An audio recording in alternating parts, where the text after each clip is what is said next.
The game won't load. The game is frozen again. I tested it. Oh, is it coming in? Do we have it or is it fucked? It's fucked. Wow, I genuinely don't know. It's so funny because I have not touched this game since last week, and it was working fine outside of like a couple crashes, but now I'm having trouble even getting it to start. Oh, okay, here we go. Boom. New Vegas. Fuck the intro. There is no intro. Last time there wasn't a failed stream that lasted for 4 minutes because the game was fucked. But if there was, I would have said something along the lines of, last time I played through Dead Money, and now we're going to play through Old World Blues, and I think we're pretty set to just dive into it. We got a shit ton of ammo for our weapons of choice, which are these three. Maybe we snag some more weapon repair kits before we head out. Let's see what's our weight. Yeah, we can grab another 5.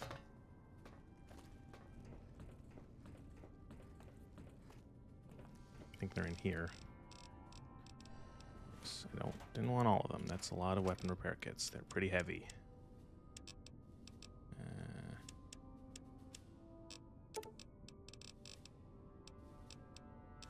10's good. 40 stim packs. Maybe we grab a couple more because that's something I might do is I might turn the difficulty up.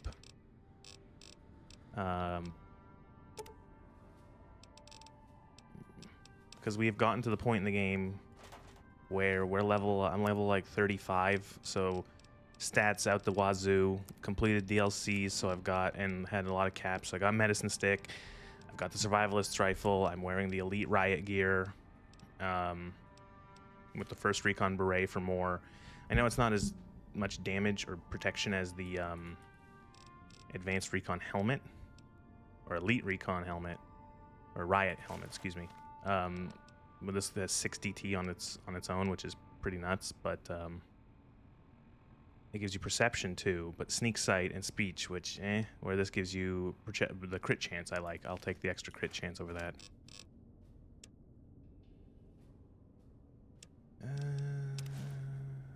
Yeah, that's good. All right.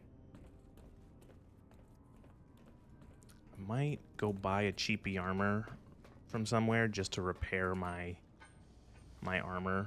So I might head over to Mick and Ralph's.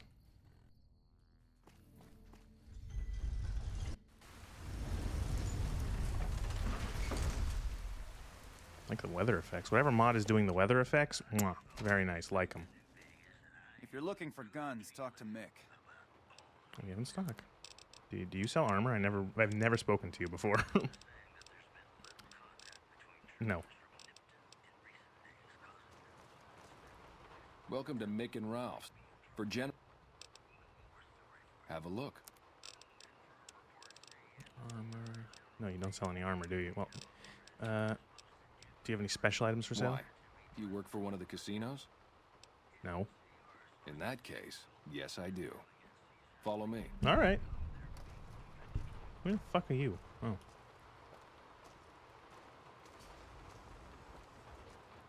Like I always say, a polite society is an armed society. I would say that in the apocalypse, you need a gun. No one sells armor? Oh no. I thought these guys could sell armor. I guess I'll just go buy. The gun runners are expensive though because they sell all the high-end stuff.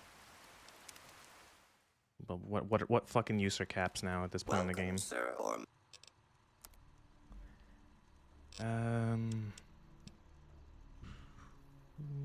Yeah, that'll do.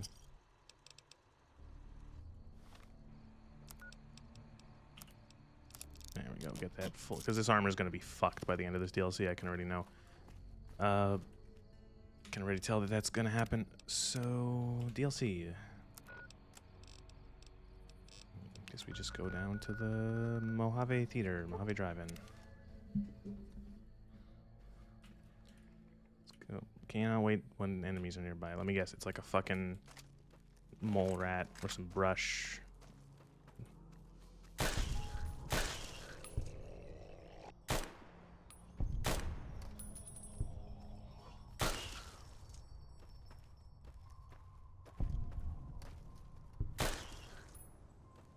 Yeah, I don't like killing them, but they try to attack me.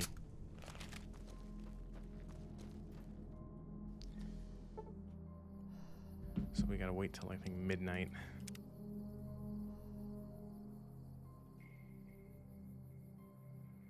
Oh, perfect timing. I will save, and we will now get ready for the enormous amount of dialogue and cutscenes.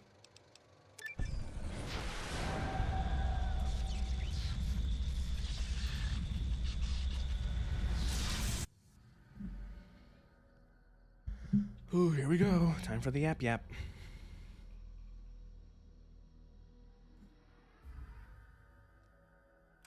In the years before the Great War, Big Mountain had been the home to the brightest minds of the 21st century. Scientists of vision were drawn to the facility to tackle the greatest technological challenges of the era. They sought to create a new world, fueled by technology for the benefit of all mankind. Sonic emitters, space-age alloys, DNA hybridization, force field particle research, autodoc advances in cranial, cardiac, and trauma surgery. The hopes and dreams of a century became realities in the electronic forges of Big Mountain. The nucleus of this research was the Dome, a huge stone facility that held the labs of every science known to man. It was a think tank where no problem could not be solved, where no question could not be answered. The Great War brought a new energy to Big Mountain and its scientists. Although sheltered from the front lines, the scientists waged their own war, fighting their battles at the atomic level. Equations and calculations marched endlessly across chalkboards and computer terminals toward one solution: winning the war. For years, the minds and computers of Big Mountain were a blaze of trajectories, weapon schematics, and nuclear theories. The problems began to outpace the solutions, first geometrically, then exponentially. As the war escalated, so did the questions. On the night of October 23rd, 2077, the scientists received an answer that put all their questions to rest. In the aftermath, Big Mountain Scary to think that I might actually make. Well, I hope I make it to 2077. I'd be old, but not super old. In the new world that had been left behind. And the great stone in the middle of the Big Empty lay untouched, filled with countless technological I'd be really old. wonders. No, but yeah, I'm gonna make it 2077. That, in the end, And then the world will end on the same date, and I'll be like, okay, that was good, and then I'll die. Alright, there is an obscenely long... you feel strangely heavier. A quick inspection of your body reveals faint surgical scars around your head, chest, and back. There is an enormous cutscene coming up that I will let most of it play.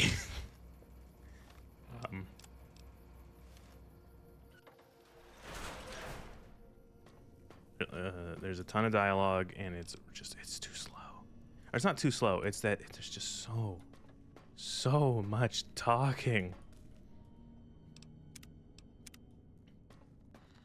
Do not draw your weapons. Here we go. By the way, these things, this is what I think VTubers look like on the other side of the VTuber model. I'm convinced. I thought I heard the pacification field kick in. All right, shh. Nobody move. I'll handle this. Be warned, intruder.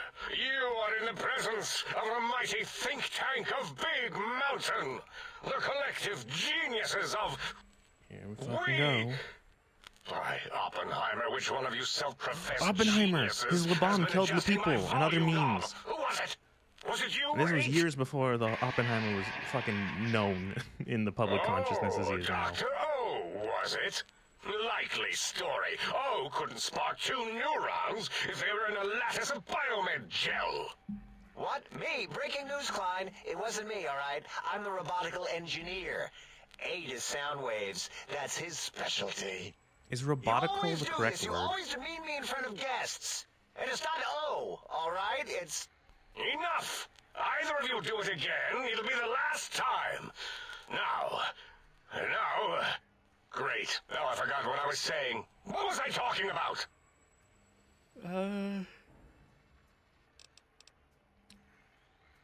I don't give a shit what you have to say. Tell me why you hauled me here now. That response seemed demanding, as if cutting to the chase. How surgical. Reminds me of... Dr. Klein, a transmission from the Forbidden Zone, coming right at us. It can only be... If it isn't my old colleagues, the mighty think tank. You know, it must have been really difficult for the developers to be like, okay, how do we make it so there's a multi-character conversation? Dr. Mobius, Just have it all talk through the one. Problem solved. In the Forbidden Zone, a zone that is, yes, forbidden to you. Even now, my deadly robo-scorpions swarm across Big Mountain with their pincers and pointy laser tails. Soon, all science will be mine. Even the technology sealed in the Big Mountain research centers cannot save you. So cower in your think tank. Wait for the end. That's all. Goodbye. Mobius. Always the same broadcast. He's clearly mad, driven insane by his flawed and imprecise kindergarten-level research methodology. What are we going to do? Kindergartens don't do that much There's research. no way we can breach the Forbidden Zone. There's those robot-scorpions everywhere. The Forbidden Zone, where no brain has ever entered, nor ever returned. Except Dr. Mobius and the technologies that could save us. They are out of our reach. And Dr. Mobius mocks us. Did you see his cracked monitor? He's clearly let himself go. What? Ask the lobotomite for help? A, I think you need the fluid levels in your logic assist pumps checked. If this lobotomite responded, Dr. Klein, then it is clearly intelligent, perhaps even displays heretofore unknown levels of helpfulness. But what of its brain? We scooped that out. We don't even know where we left it. And for putting it back in, none of us have the knowledge. Yes, but it's still aware and responsive. Look at it.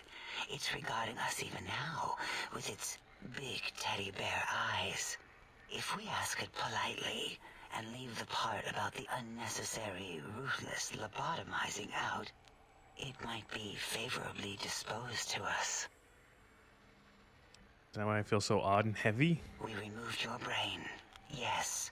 So soft, barely wrinkled, yet so flush with knowledge and experience.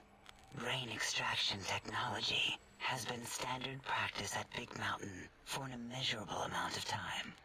Once the brain was out, then came the coils. The Tesla coils. The coils of Nikola Tesla. The brain has been replaced with advanced technologies. You can no longer be crippled. Your head can no longer be crippled and resistant to chem addiction. 5% damage threshold, 1 plus minimum. Okay. Yeah, A, no need to brag. Wherever your brain is, it's transmitting thoughts to you through the Tesla coils in its head. This is fortunate in many respects. If your brain was anywhere in the dome, why, you could access your aggression centers. Circumventing the pacification field. This is a no-no. We have never been in a fight. We do not want that. Reminds me of my days in American Oh no, I Eye just had fucking and flashbacks to the Richie stupid Marcus. fucking gotta do this, the high school running tests. There's like 20 of them. Ugh. Darla, was it necessary this time? I assume full responsibility. I take my duties in the prodding and excision of living, breathing tissue quite seriously. Although in truth, the I am Autodoc had done most of exactly work like the guy in already. the meme right One now, except industrious, I don't have popcorn almost and I cut look into even more all bored. my investigations. Once it had removed the brain and I misplaced it, I had lunch. other I'm not organs gonna have began any to popcorn. cry for direction. Good, I had a club using your sandwich. nerves Really nice. as telegraph wires. Rather than let them send their signals, I removed them as well. First time through, this conversation's funny. Organs. Second time through, you kind of get a laugh out of it because you're like, Duh, haha, loves you know, you. this is cute. And you First pick different was answers. the heart. Playing this game 8,700 times, it's just like, you cannot be poisoned. Filters in your artificial blood pump will regulate bleeding and healing. All better. Robots are confused. They think you're hot now or something. Oh, wait, I mean, second was the heart. Brain was first. Third was the spine. Your spine has been replaced as well. Your torso can no longer be crippled and more damage threshold. Neat. Spine. Totally overrated, that arrangement of vertebrae. Look at me, with my lumbar and thoracic curvature. Never had a use for any of that. Spineless is what I prefer. That Autodoc junk heap was one of Mobius's creations, like the rest of the talking scrap metal in the attic. After that, the brain lost itself. Not in the metaphysical sense. Might have gotten flushed into one of the pipes. Actually, that's pretty likely. If so, it was flushed all the way to Mobius. Flush. That is the sound of flushing. By the Fisher of Rolando, enough of this biological surgery talk. Lobotomite, listen to my voice.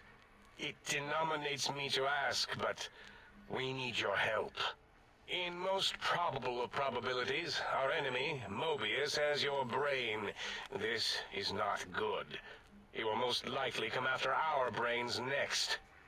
We want you to stop him, somehow, with science. I like how he always talks in all caps. No. Oh. Yes, Dr. Klein, what? Not you, oh, you idiot. I meant oh in the sense of, oh, I wasn't predicting it would respond that way. Can it say no?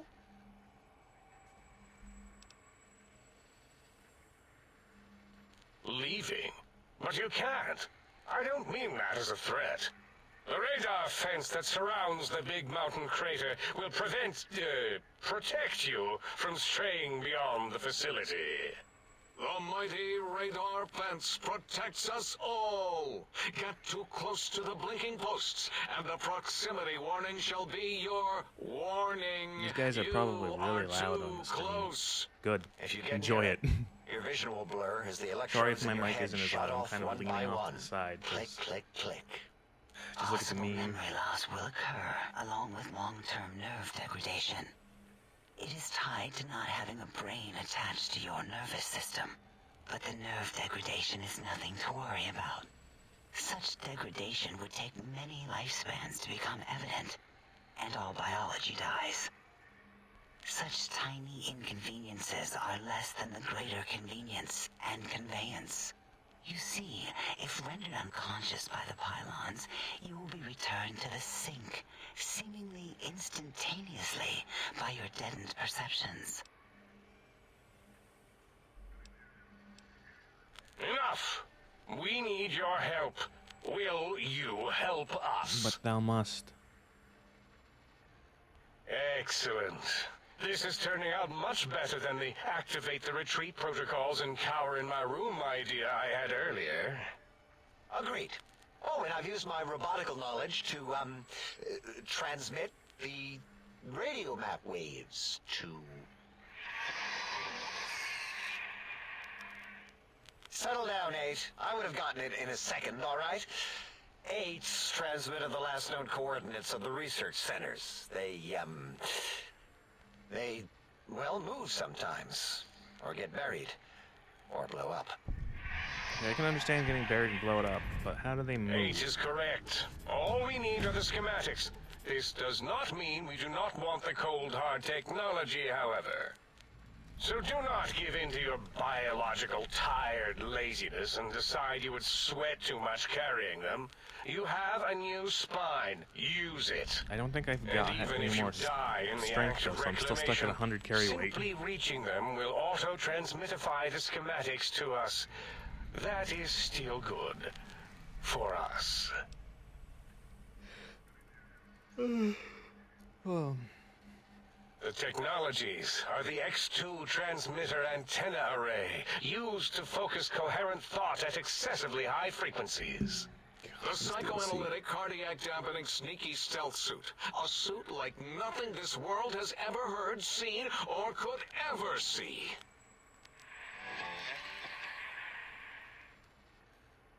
And 8's sonic sound wave emitter projectile gun, able to broadcast sound at lethal frequencies.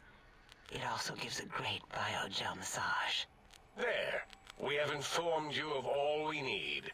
We estimate if you are focused, your time investment will be minimal, by our standards.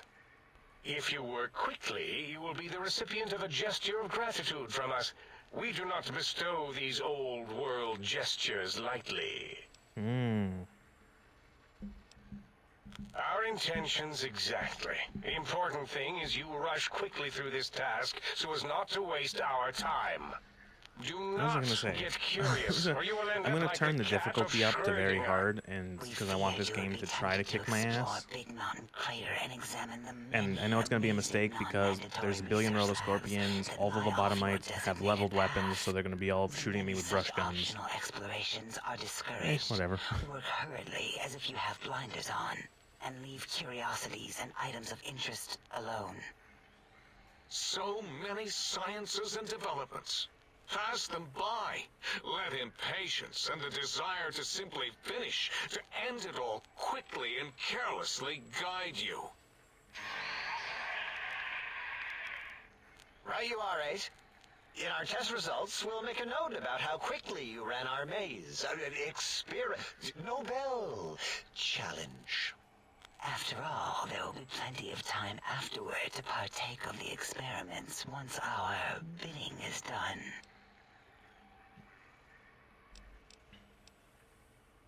Oh, Dr. Klein? Dr. Klein?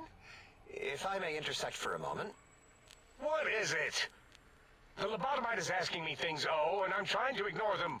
My processors can't ignore you both at the same time. Alright, that was a funny line. Well, you know how we asked it to fetch the sonic emitter thing? Turns out we already have it. What are the odds? What is this, a high school science fair? Get your act together. You're making us look like a collection of round earthers. You're always yelling. My receptors can't take Okay, it I'm tired of this. Keep going. Come on. I am yelling.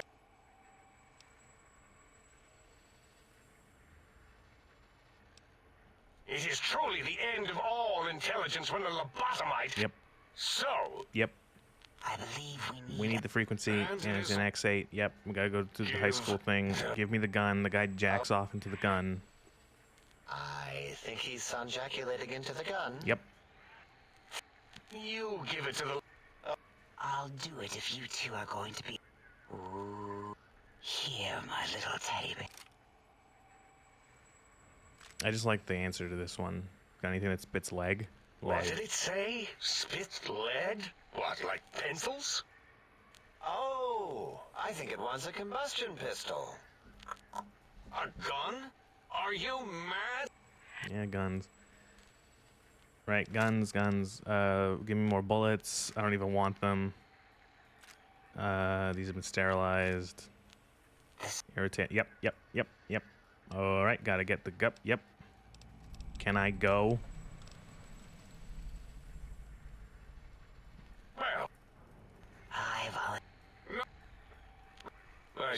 And then they give me the sink and say, here's the chip to the sink. And then they say there's others, and then I say, can I put something in there? And then he talks about bottle caps and how Mobius was like, the post-apocalypse is going to use bottle caps. All right. And then they're like, give me more. Again, your logic is unassailable. Fine. I have to come back and ask for more. A little extra wouldn't If guarantee. I were not as intelligent as I am, I would feel as if perhaps I'm being tricked. Impossible. Oh, more. Why don't you make the lobotomide a bottle cap factory, Klein? Or better yet, give it a ton of things to activate the chip. All right. I wish I had the higher thing. All right. Yep. Do that. All right. Holy shit! That was a lot of talking. Again, we are at the point where I don't particularly care about any of these skills, so barter, explosives to 70, sneak. Sure, almost enough dialogue. God, that it was about. I'm looking at my uptime. That was like 10 minutes of dialogue, and then also the intro video. And if I let those last lines play out, it would have been like another 5 minutes. It's good, again, but I've heard it so many times. So many times. I feel like this might be like the weirdest perk in the entire game. Or maybe it's just like most useless. You're so sneaky that you can sneak with your Pip-Boy light on. It's weird. Very, very, very, very niche perk. Maybe just Grim Reaper Sprint. It's not. You don't really get that. I don't really use VATS that much, despite having high agility. Action Girl, Purifier. No, that's unarmed. And not really using VATS.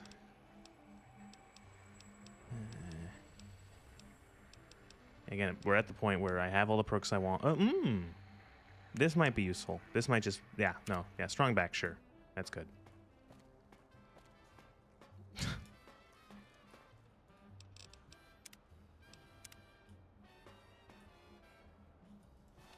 I'm playing with a mod that really cuts your strength, the amount of carry... cuts your amount of carry weight to make the game more challenging, because that's what people do when they make difficulty mods, is they make it so that stuff is just more annoying. That's challenge. That's difficulty.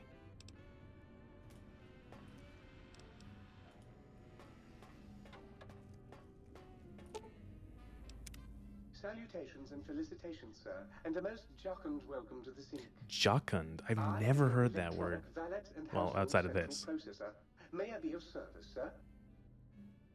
You're aware I'm a woman, right? Indubitably, sir, but it is with a great lugubriousness that I must disclose that my programmers installed only the masculine honorific, sir. Moreover, they neglected to enclose a parameter by which said honorific might be omitted altogether.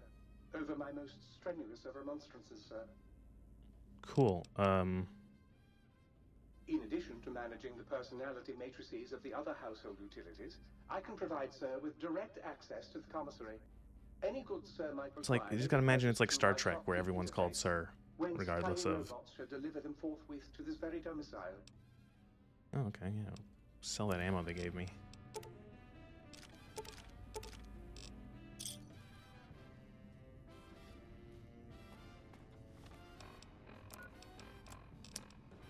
So, we go get the pulse wave. We want the force field thing because you need the force field thing to get the other stuff. And I will save because I don't want to sit through that again. And I'm going to knock the gameplay up, the difficulty to very hard. I want to see how much damage I'm taking.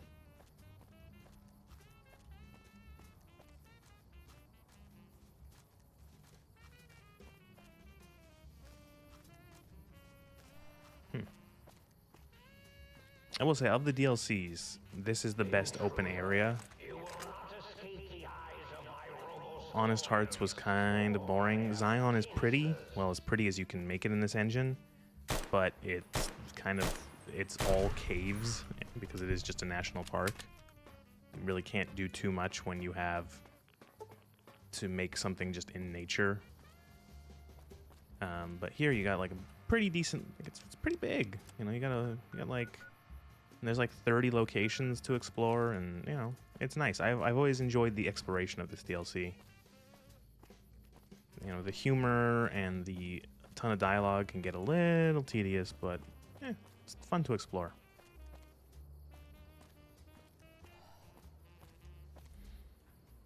The Sierra Madre, I love Dead Money. I did Dead Money last week, and Dead Money is my favorite DLC. I love the story. I enjoy the characters.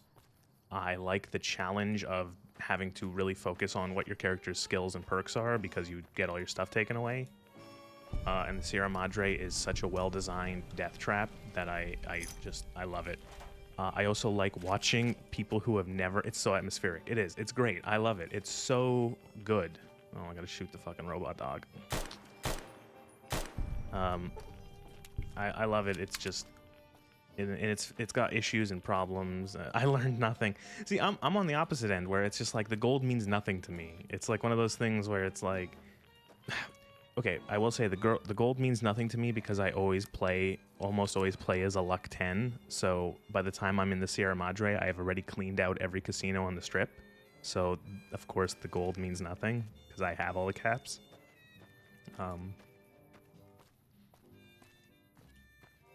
You know, but I like the characters. I like Elijah as a villain. I think he's got an interesting motivation. I think he's intelligent and very flawed as an individual, but like, you know, you can really kind of, you know, get him, you know, where it's like, yeah, come down to the vault. I'm going to fuck everything up for you if you don't come down. You can really play on his greed. And it's also very satisfying trapping him in there. He's also very well voice acted.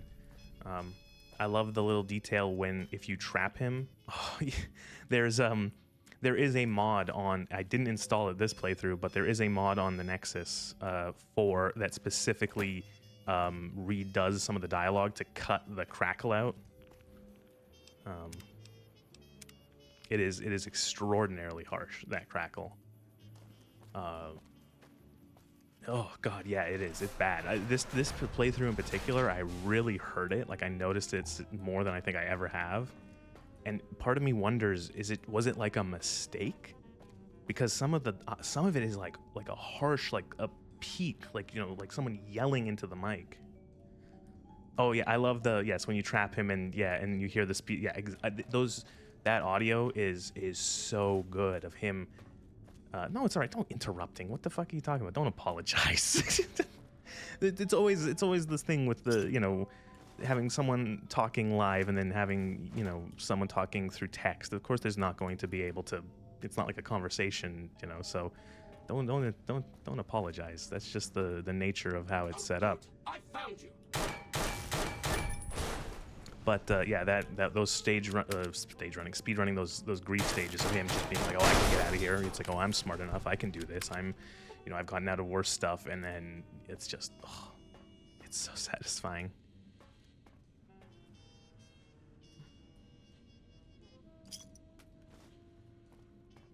Yeah, it's a great DLC. And you know what's funny? I think if you asked most people who have, let's say, gone through the game once, like they did the game once, they played through all the DLCs, I think most people would say that that's the worst one, which is a shame. And I think it's because it was the very first one, and so people might play it in order, and then people don't like Dead Money. People think it's too hard, it's annoying. People think that they don't like the fact that it's like, oh, you're constantly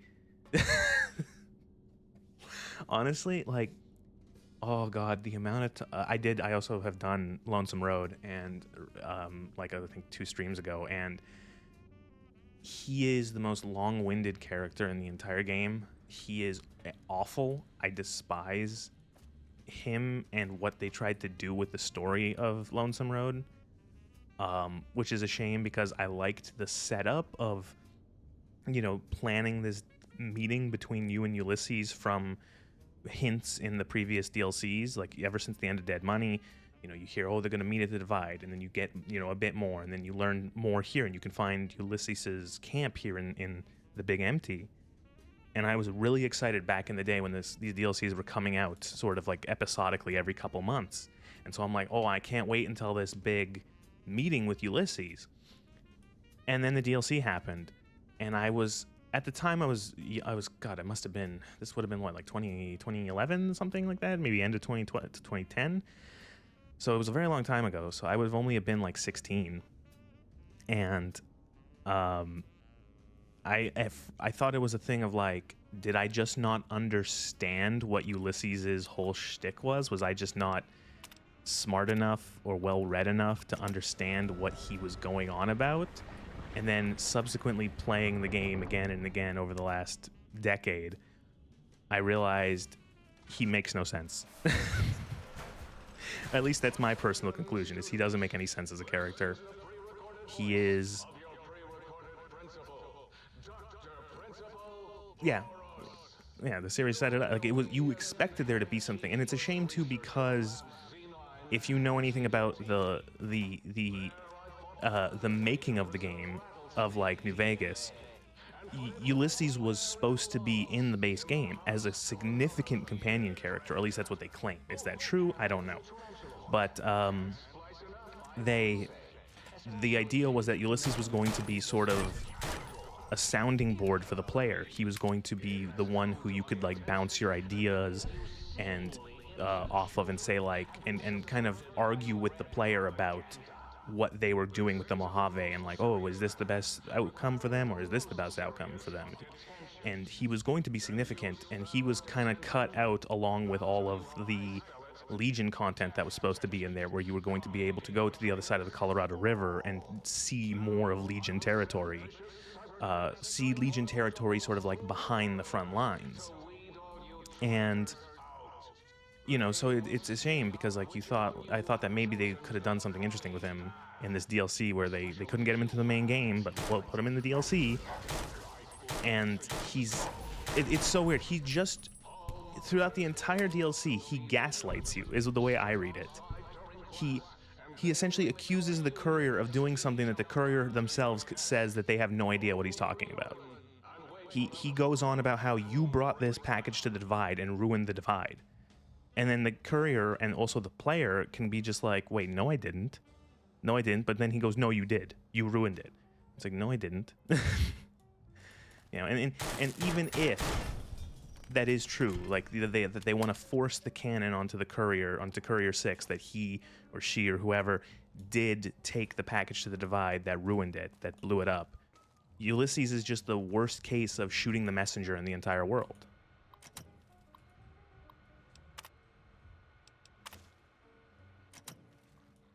Yeah, he is literally the case of shooting the messenger. And it's interesting because right from that, you could have had an interesting conversation of, well, couriers don't just deliver packages willy-nilly.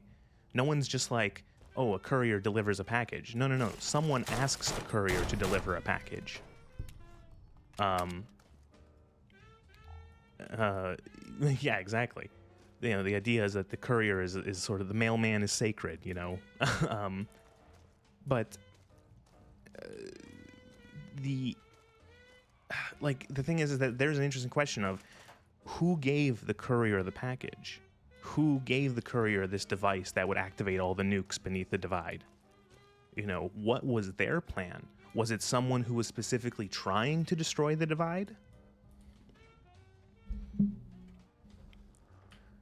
Was it a Legion plot? Was it some sort of like mistake on the part of people from the NCR thinking that it was something else?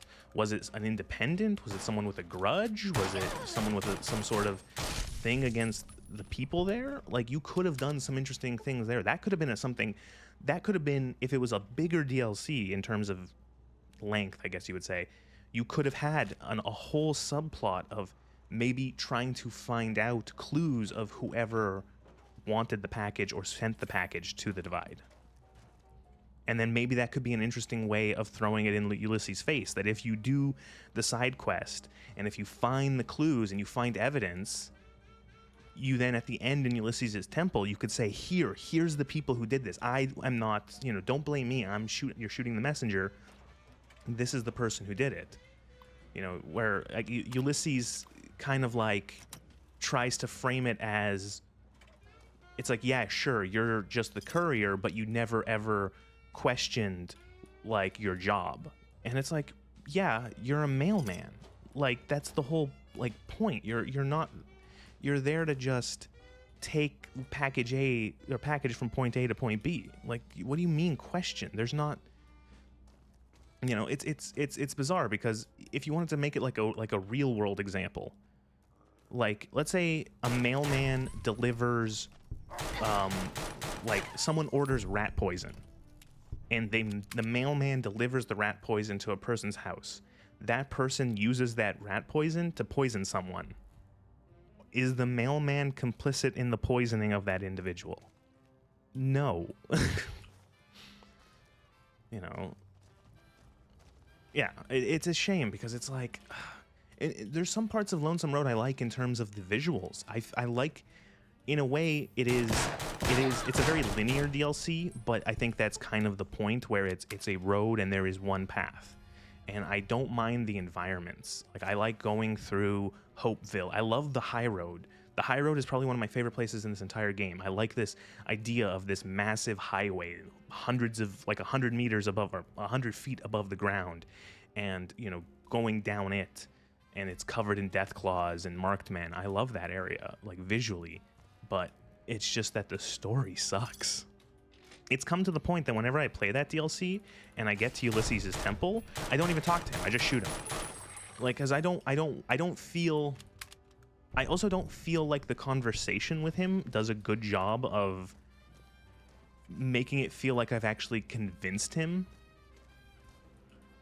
I hated it. It kicked my sneak sniper's ass. There are a couple places on there.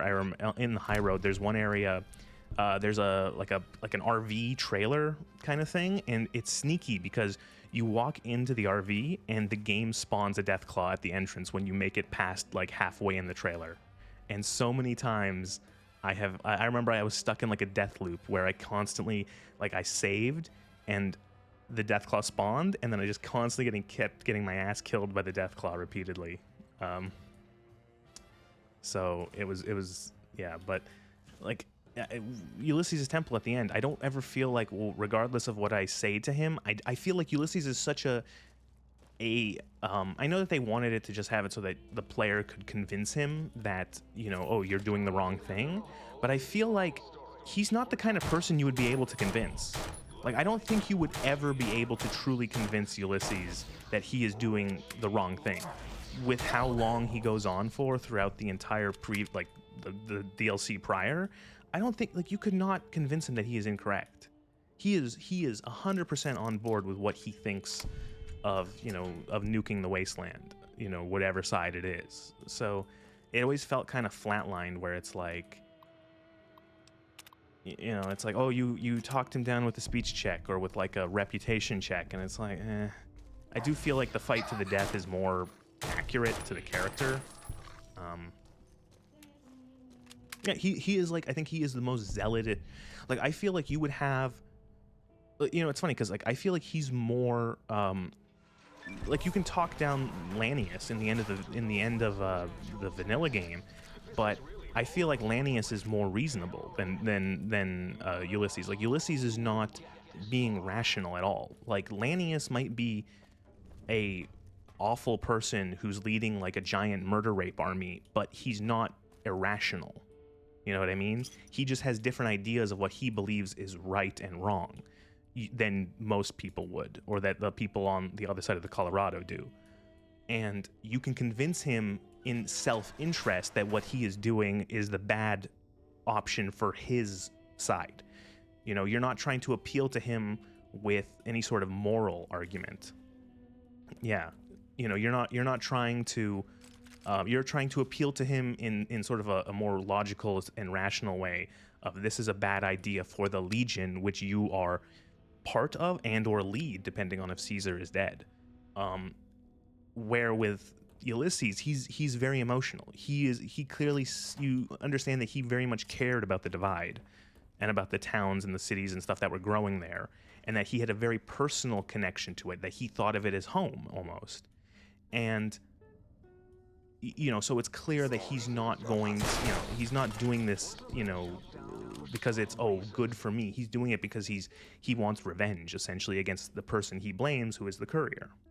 Which is why he's going to nuke, depending on what side you go there with, what reputation you go there with.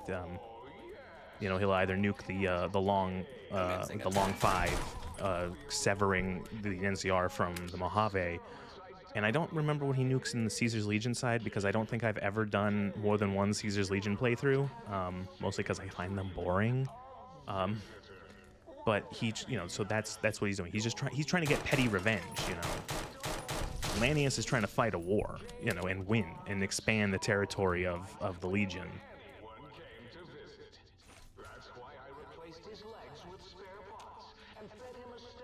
Yeah, just I wish that DLC was better.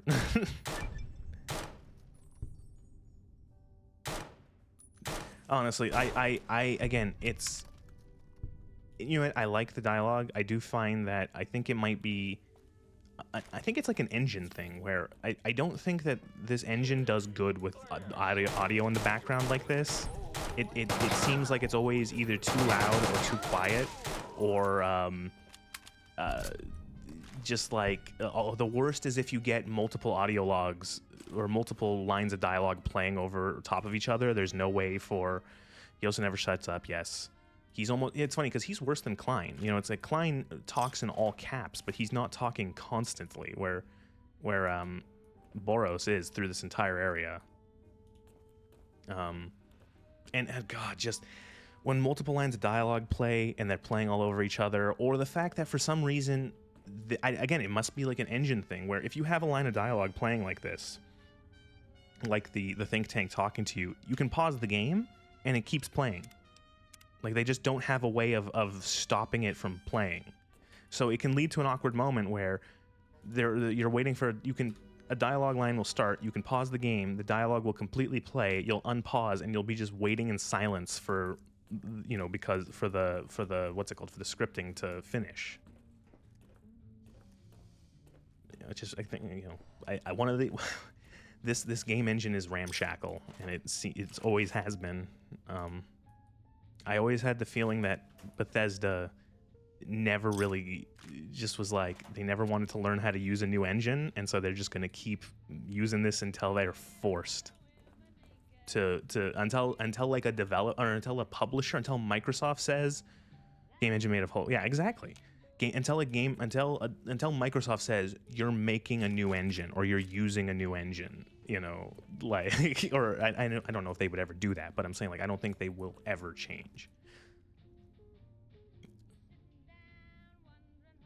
Yeah, that's a good. Actually, yeah, Boros is a very insecure person, and I think he's also, like, whenever you talk about all of his dog, when he talks about his dog, he's also a person who's very guilty about what he's done to his dog that he supposedly loved.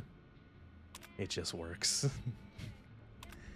Well, they're still using it for fucking, it's a modified version, but they're still using it for Starfield. And this engine has significant issues with just, like, working well. Like, it's not a great, the advanced test. Yeah, Starfield is not a new engine. It's just they update the engine. It's the same engine.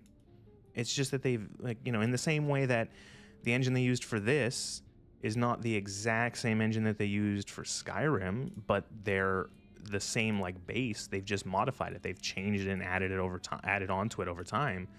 But it's still, like, the classic thing of, like, the same reason why all of these games, you hit tilde and all the same console commands work, because they're all the same engine.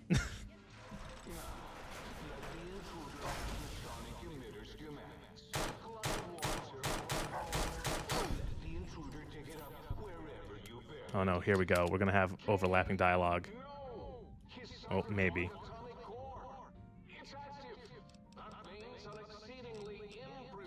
Do I only stream in Vegas? No, I don't. but I do find New Vegas is an old is an old favorite. Every year and a half, 2 years, I end up playing it again, and I will end up doing that for the rest of my entire life. It's one of those games to me. Oh Jesus Christ! Like, did no one playtest this audio and be like, maybe we just like turn it down a few decibels?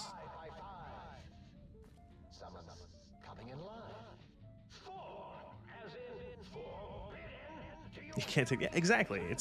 It's a game that I'm never. It's you know, a couple years ago I played through Fallout 3 again for like the first time in maybe a decade, and it made me realize even more how much better this game is than it.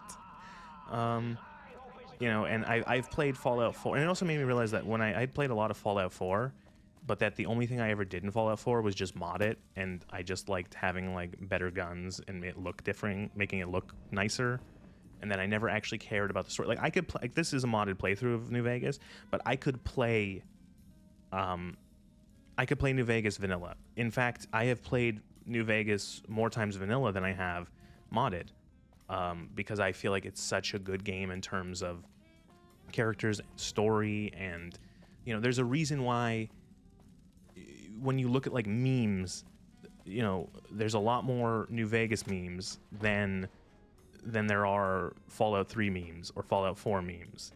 You know, every single line of dialogue in this game is like a fucking meme.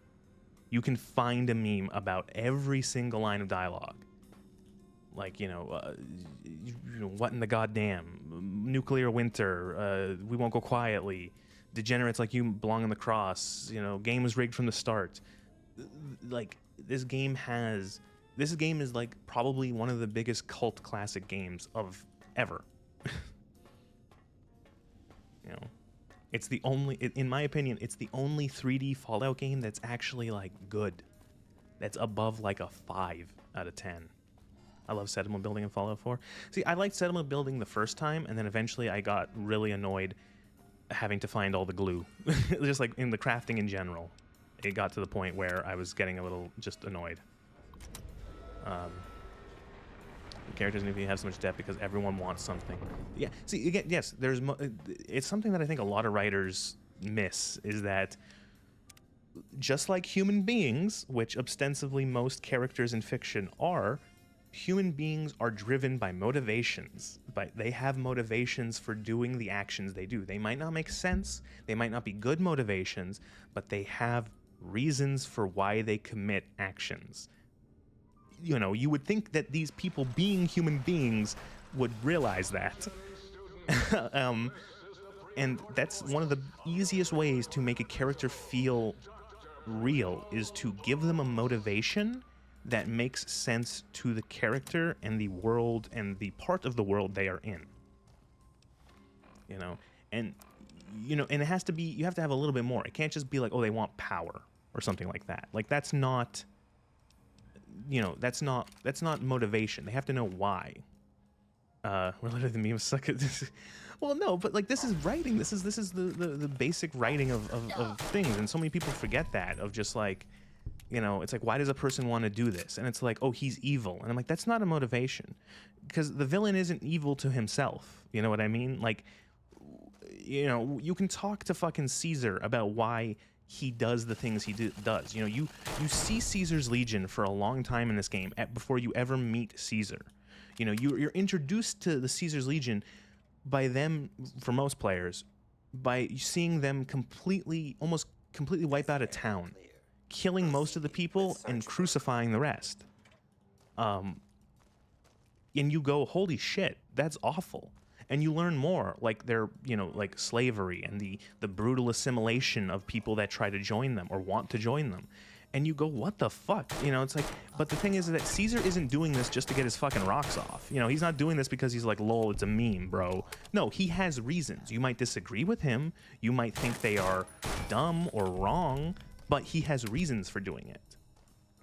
You know, and the same thing with House, and the same thing with why the NCR is doing things like, you know, the way they're doing it, despite seeing all of the trouble they're having trying to take the Mojave or doing things in the Mojave. You know, it's not. Yeah, it's you got it, and that's why, like, where. See, that's the thing, is that comparing it to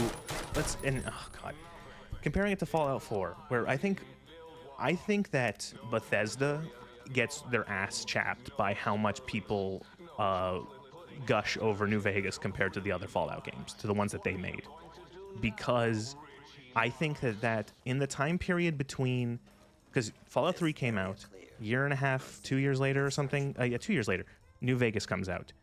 New Vegas eclipses Fallout 3 in how much people gush over it and like it and memes and everything, and sort of, I guess you could say, cultural longevity. So they take the complete wrong lessons from Fallout New Vegas. They go, oh, people liked having choices of factions, so we're going to put factions in Fallout 4. Completely missing that people liked the fact that the factions were interesting and had depth, and you could have a bunch of arguments over why one is right and one is wrong, and why one is the better choice and one is the worst choice. In Fallout 4, you have 4 factions, and people can argue over which one is better, but the reason why they argue over which one is better is because there is so little to them in depth that people just make up whatever they want about. They fill in the gaps for the writer, and or they oh god, I've lost my train of thought. They fill in the gaps for the writer, or try to just like justify dumb actions. You know, like, god, like the factions in like, okay, so for example, you see Caesar's Legion do horrible things. There is a reason why they do it. You might disagree with why they do it, but there is a reason. The Institute in Fallout 4 does horrible things. They're replacing human beings, kidnapping, killing people, and replacing them with robots. Having the other synths essentially go through towns and just wipe them out. And, you know, and you get down to the Institute, and you don't learn any reason why they're doing it. Like, you're like, why are you doing this? What is the purpose of you doing this? And you never get a good answer. You get like some weird, like, quasi, like it's like an experiment, or like, I don't know, like it's one of those things where it's even hard for me to think of why they're doing it. And meanwhile, the Minutemen do good for the sake of doing good, and we're perfect. And see, the thing is that the Minutemen are the worst faction. Like, they're so boring. They have nothing. There's so little to the Minutemen. It's just like, oh god, it's awful. Like, yeah, and the thing is that they try very hard to set up the NCR as, you know, I like the Minutemen because I don't like people being mad at me. That's fine. Like, you can like the Minutemen. Like, again, you can like whatever you want. Like, I'm not, you know, I never say you can't like anything. You know, it's one of those things where I personally like a lot of things that are, you know, just bad in general, that I can realize are not of the highest quality. I enjoy McDonald's occasionally. Is it good? Is it quality? No, but it doesn't mean I can't enjoy it. But yeah, like they it's definitely illegal. That's honestly, that is one of the hardest things with any sort of discussion, is getting people to get past the base point of, no, we're not arguing whether or not you like something. We're arguing the quality of the thing. You know, I think a lot of people have trouble getting past the idea that automatically liking something means it's good, and not liking something means it's bad. You know, it's like there are movies I've seen that I personally do not enjoy. Are they bad films? No. You know, there are personally movies I do enjoy. Are they good films? No. And same with any other media. Same with food. Same with anything. You know, you can. It's the enjoyment you get out of something, the like of something, is completely separated from it as its quality. Sure, it can be very difficult to do that, to argue like, I really don't like this thing, but it's good. Or I really, really like this thing, but it's bad. It's hard. You want it. It feels counterintuitive. You want to be the person who thinks, oh, I like it, it's good, right? It has to be good, because why would I like something bad? As if that's like a reflection on you as a person, that, oh, you like something of low quality. And it's like, no, That's perfectly fine. It's like you don't get to choose the things you like. It's sometimes just there's not even like a rationale for why you might like something. You know, it doesn't have to be analytical. It doesn't have to be a sort of concrete thought process of, yes, I like this because this is A, B, C, D. No, you can say you like it, but then you can also recognize it's bad. And that's perfectly fine. You know, someone tells me if I shit all over Fallout 4, or if I shit all over Fallout 3, or any other Bethesda game that I don't particularly like, or I don't think is particularly good. See, I did it there. That I don't think is particularly good, and someone comes back and says, "Well, I like it," and I'm like, "Well, yeah, you have every right to like it." You know, it's not. I'm not saying you can't. And you should really look inside and think about why you need other people to puff up something you like. No, defend it on its own. Say why you like it. Say. See, I don't know enough about Undertale personally, because that's a game. See, that's the thing where it's like I don't know enough. I can't say if it's good or bad, because I have had such little engagement to that. I just have to say that it doesn't seem like a game for me, you know. And so that's it. Like I don't think it's fair for me to even have more of an opinion unless I saw more of it. Like, you know, unless I played it myself, or unless I an opinion on whether or not it's good. I have to be specific. An opinion on whether or not I think it's a quality game, I can't really have until I either played it or watched someone play it, like, you know, seen more about it. But like, I don't begrudge anyone for liking it if it's not for me. Things are not for everyone. You know, it's one of those things where it's that thing. It's like if you try to please everyone all the time, you end up and I can't remember what the quote is. You please everyone. Thank you. It's nice to hear. You know, if you try to please everyone all the time, you end up pleasing no one forever, or whatever it is, whatever the quote is. I butchered it, but you know, so yeah, things might not appeal to you, and that's perfectly fine. Like, I don't, you know, if someone likes Fallout that I don't like, a Fallout that they like and I don't like it, it's whatever, you know. It's you know, we can still have a discussion on whether or not it's good. You know, and that's the thing, is like I have argued for things I personally don't like. You know, I have argued saying, like, this thing, I don't particularly enjoy it, but it's a quality version, it's a quality product. You know, it's a good movie, it's a good game, it's a good book. You know, like, there are surely, I can't think of anything right at the moment, but there are surely books I've read, especially a lot of like the stuff they make you read in high school and in college, where I personally did not like the book, but it was well written, and I can see why someone would like it, and I could see if you were into that maybe specific genre or style, you would be a fan of it. But, you know, it's a case of like, if you have someone who doesn't like science fiction and you tell them to watch, you know, like the original Star Wars trilogy, it's like they could be like, I don't really like this, but it's well made, you know, it's good. Or, you know, tell them someone who's not into fantasy to read Lord of the Rings or watch Lord of the Rings. They could be like, I don't particularly like this, but it's good. You know?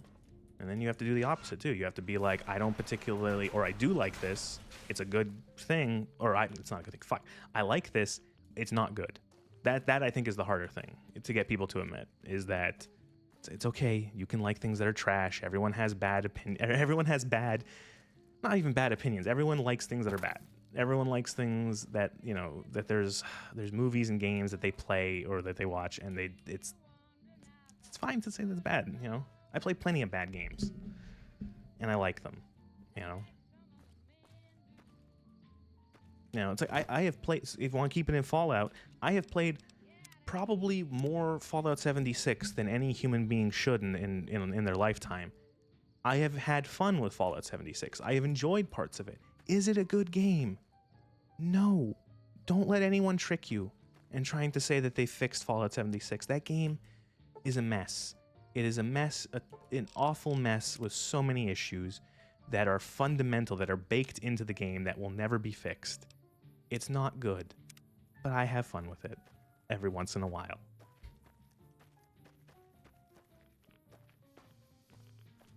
And thank you for listening to my TED Talk on opinions.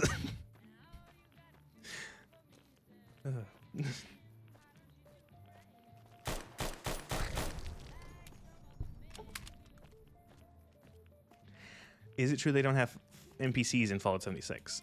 They didn't originally. When the game first launched, a billion years ago now, they didn't have 100% no NPCs. They had mostly no NPCs.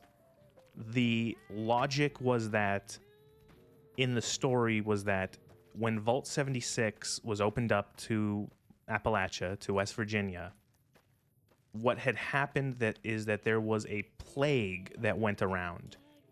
This horrible like thing that would turn people into these sort of like feral ghoul-esque enemies called Scorched.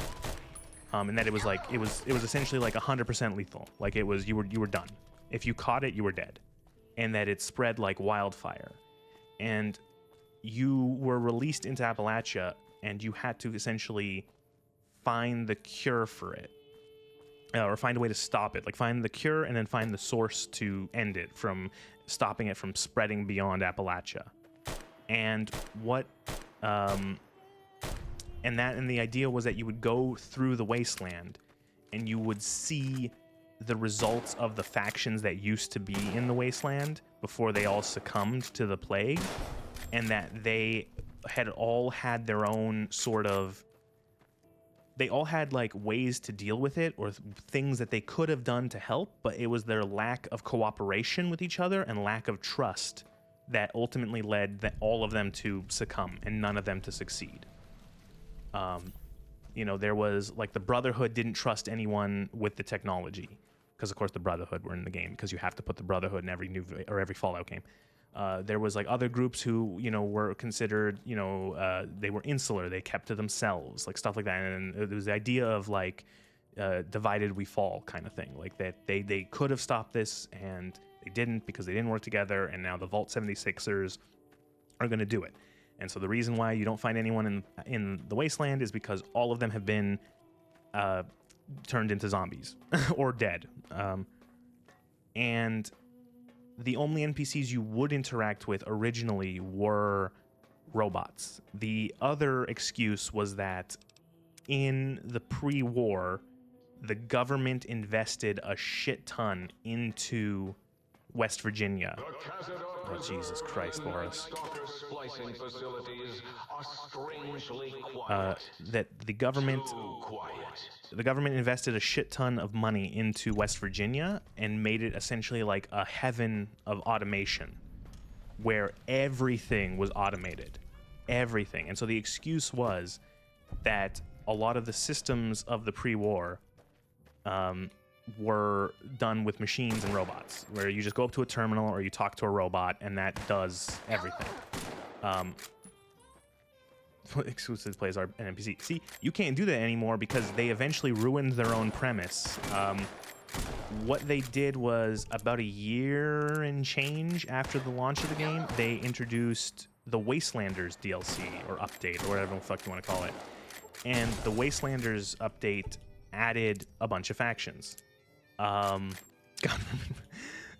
They added a bunch of factions to the Wasteland. They added there was like two major ones. There was the Settlers, who were just like, they were people who like, hey, we're gonna build up a home. We're gonna come and build up a home here, and do stuff and farm and sort of just be friendly and trade and stuff like that. And then there were Raiders, and the Raiders, of course, were assholes. They were people who were like, we're gonna build a home here, and we're gonna build it off of stealing from other people. And so they added a whole bunch of NPCs that you could talk to, quests that you could do. It was funny because it was essentially the developers going a complete 180 from what they wanted to do with having no NPCs. You could, whether or not that was a better idea, and then eventually they added more stuff. They added like more Brotherhood of Steel stuff, which, but that game is just, Fallout 76 is fundamentally broken because of just trying to, no Wild Wasteland, unfortunately. And I chose specifically not Wild Wasteland because it got to the point where I have played this game more often with Wild Wasteland than not, to the point where Wild Wasteland became mundane. You know, eventually it was like, you've seen all the things, and it no longer becomes, to the point where I don't know what some of the non-Wild Wasteland interactions were. You know, because it was one of those things where even since when the game way first came out, it was like, oh, this is cute. Like, I'll put Wild Wasteland on. But, you know, I don't even remember what, like, some of the stuff is. Oh, if you notice the cheat bar for the lockpicking, yeah, I am cheating for the lockpicking because I hate this minigame more than anything. I don't hate the minigame, it's just that Bethesda has used the same lockpicking minigame for like 5 different games. I have probably done this lockpicking minigame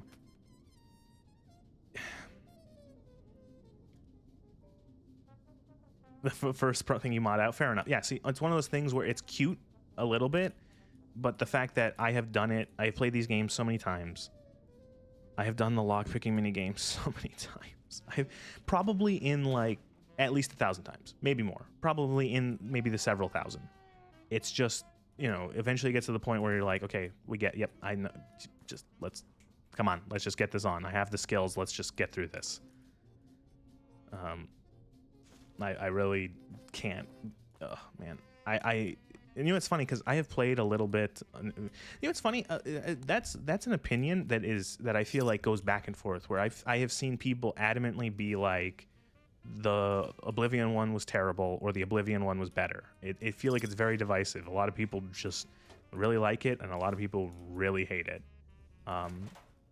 I give it like a plus just because it's not this one. It's not the turning the fucking lock one, because that is, God, it's so boring. I think it's worse, but I like it more. You know what? It actually feels like you're picking. You know, fair enough. I do feel like, I will say that I think it was infinitely more challenging than the Fallout 3 plus like lockpicking. Fallout whatever, like this one. I felt that I always felt that it was a challenge in Oblivion. That is, until you get the skeleton key, and then you just spam auto attempts until you open the lock. But yeah, I think I played a little bit of Starfield when it first came out before I refunded it, and they actually made a new mini game for that, and it just. Judging you for not getting all the Sunset Sarsaparilla. See, the thing is that this mod pack. One of the mods in it, I think it's called Vigor, which is like a it's like a fork of the Jay Sawyer mod that makes the game more difficult,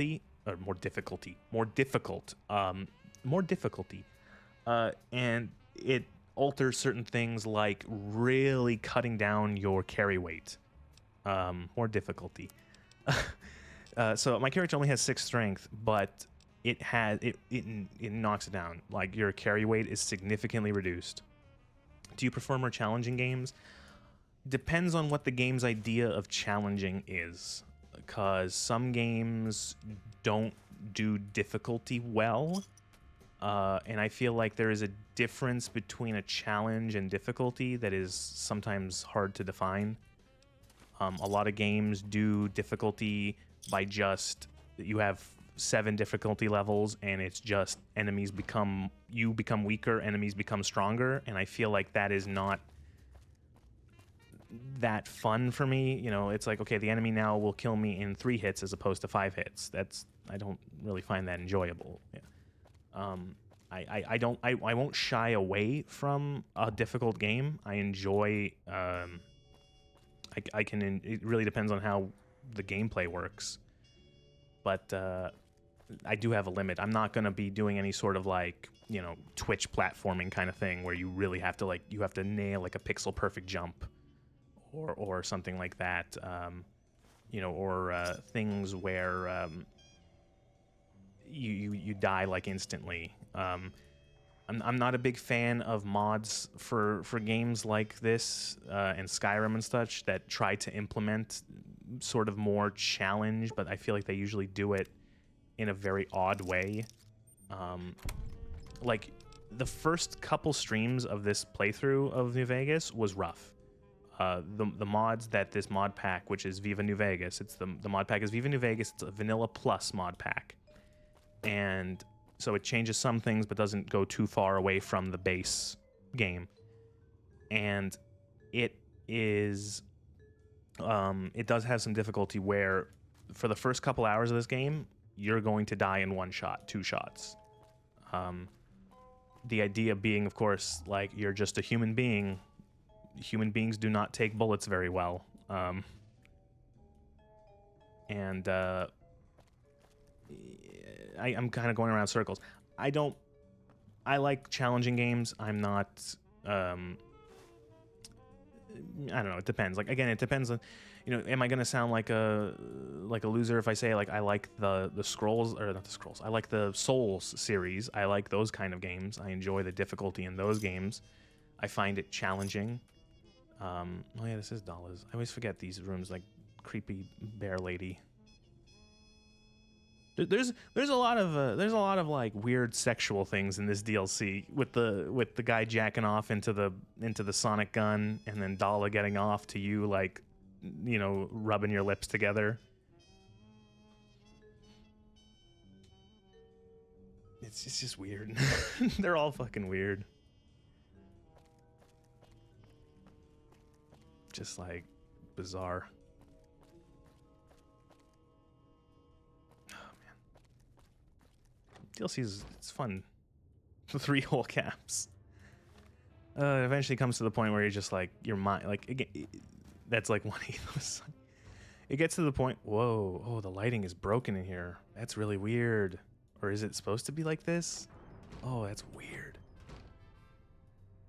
No, it's not supposed to look like this. It's like full bright in here. All right, is it 0, I think? Yeah. Doesn't like House because House is a better roboticist.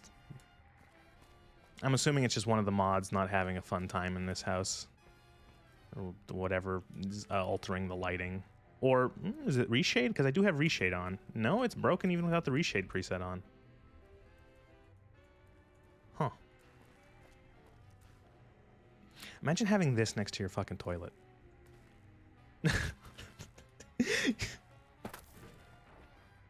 Dr. breaks everything, even the lighting.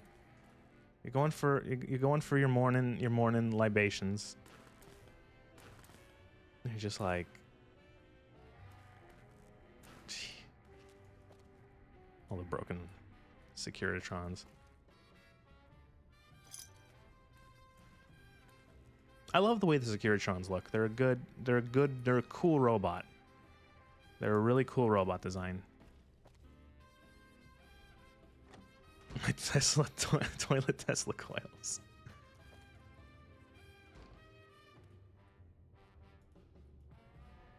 And whoever was in here was clearly, this person had no issues with alcohol.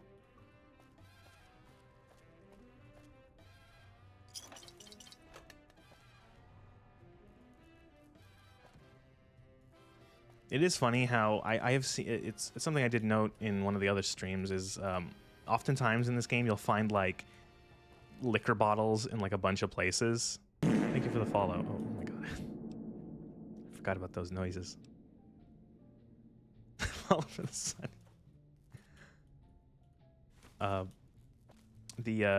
You find liquor bottles in all sorts of places in this universe. Yeah, I'm really glad those follow sounds worked.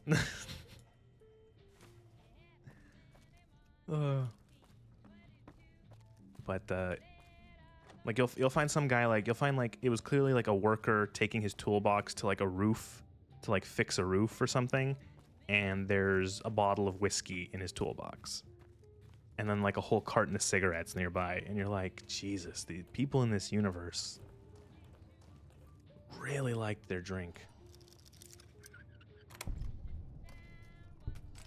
It makes me just afraid to ask if, like, is that something that happens in real life? Are people like do people do that in real life where they'll take like a bottle of whiskey to work, or they'll like hide it in their desk or whatever? Then Sting said intelligence. Yes. Like it's. Have you ever met someone working at Taco Bell? Unfortunately, or maybe fortunately, no. It's just one of those things where it's like, it's big in the service industry for, okay. I just, like, man. I don't drink anymore, but even when I did, it was always sort of like an at-home thing. You know, it was always like, I'm at home, I'm relaxed, I'm not going anywhere, I'm gonna have a drink, you know, because, but, like, attack on hostile target. it was never something like, you know, okay, I'm at home, I'm with friends maybe, or, you know, it's maybe a family get-together, you have a glass of wine, you have a beer, you know, something like that, you have a cocktail, whatever, but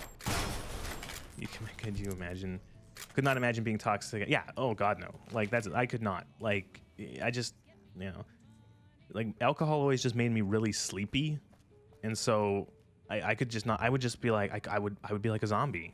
I could not function, and it would be so obvious that I was like, that I clearly had been drinking. I could not imagine doing it and not getting caught out almost like instantly. Oh, was that one of the light switches I picked up? I just see the holotapes and I pick them up. I forget that those are there. I'm going for the antenna. I always forget all of the holotapes for the peoples.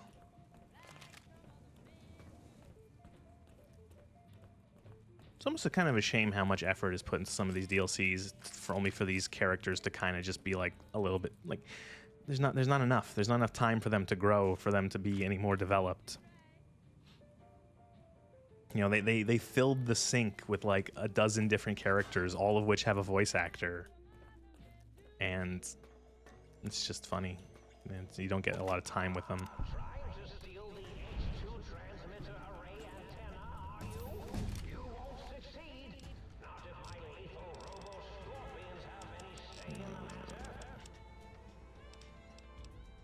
I don't care for the toaster. I don't even think.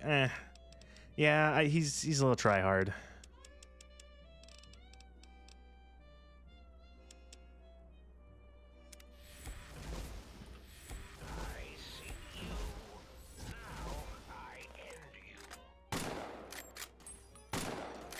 Jesus, these things. I always regret doing Old World Blues last, because everything in this DLC levels so hard. Like, these things have 18 DT, almost 600 health. Like, fucking look at this shit.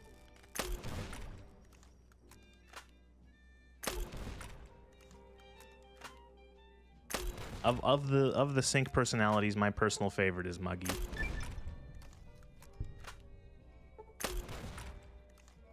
I think I enjoy the little robots suffering, and the voice actor puts some extra fucking, you know, extra fucking work into the one line where he talks about how it's like they programmed to make him know, they programmed him so that he knew how crazy he sounds.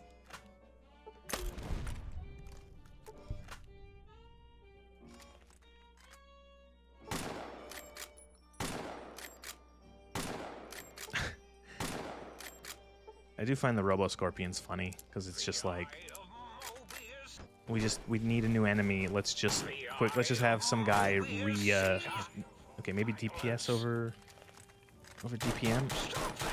These things are so tough.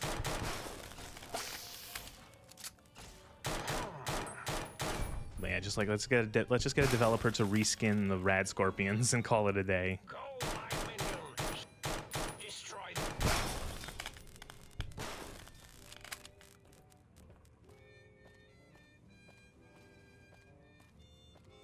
I just had a random thought of how, what did I just do? Oh, no, I hit continue. I had a random thought about how, I was thinking back to Ulysses, and I was thinking about this gun, and how this gun, the person who originally owned this gun, the survivalist from Honest Hearts, has a better story than Ulysses, and is a better character, in my opinion, than Ulysses. he's like the only interesting, well, outside of Joshua, he's the only interesting character in Honest Hearts, and he's dead.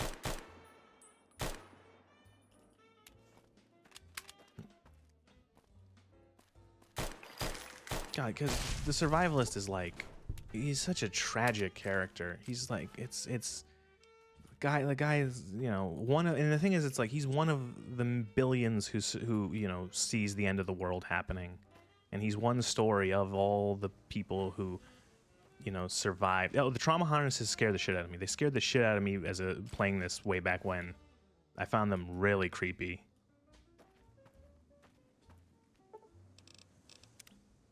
But like you have the survivalist, he's doing all these things, and he suffers tragedy after tragedy and tragedy, and it's just, man. And then you know, you learn that, oh, the Sorrows are the descendants of those children that he looked after, that he watched over, and it's just like, man, good writing. If only the rest of the DLC could have been as interesting as that, because otherwise it's kind of boring. The only other interesting part about Honest Hearts, in my opinion, is just talking with Joshua and like talking to him and just learning about him and his history with Caesar and the Legion and his personal beliefs. And again, just, man. Speaking of Ulysses, I think I have his little hovel here.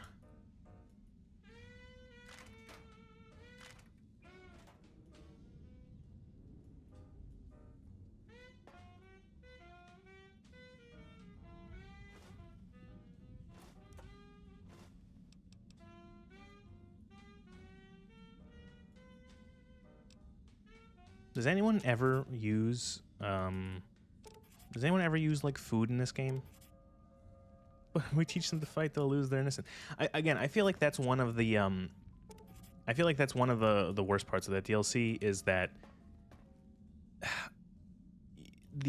think it's a shame because the game generally avoids such like binary black-white decisions about like actions, but in Honest Hearts, if you defend Zion, the Sorrows become violent.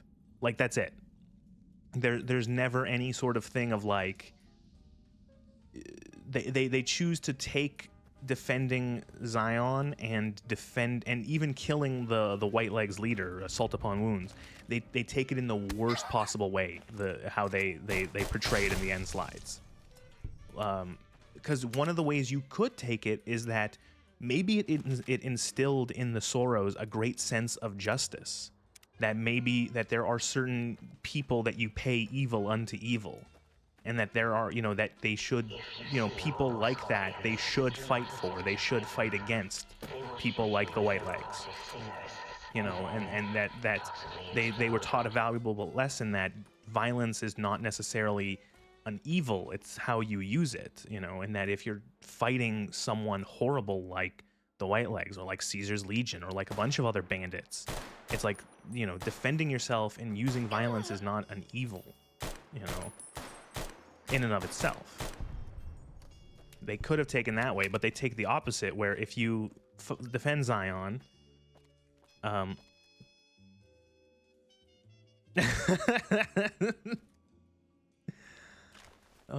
isn't like, again, Sunset Sarsaparilla is supposed to be like horrible for you, right? Like if you go to the Sunset Sarsaparilla plant, there's like a bunch of horrible side effects you get from drinking it. Kind of like the Nuka-Cola in this, where like the Nuka-Cola has like 70,000 times the amount of sugar that you need in a day. Oh, that's cute.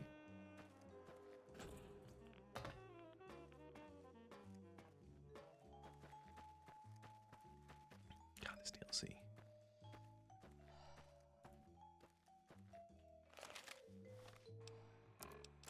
What am I even doing?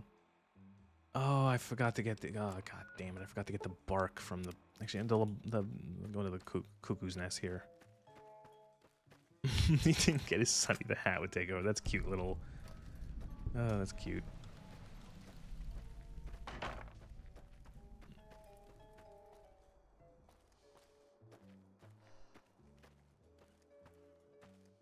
I get what he's trying to say. He just doesn't want to, like, you know, I think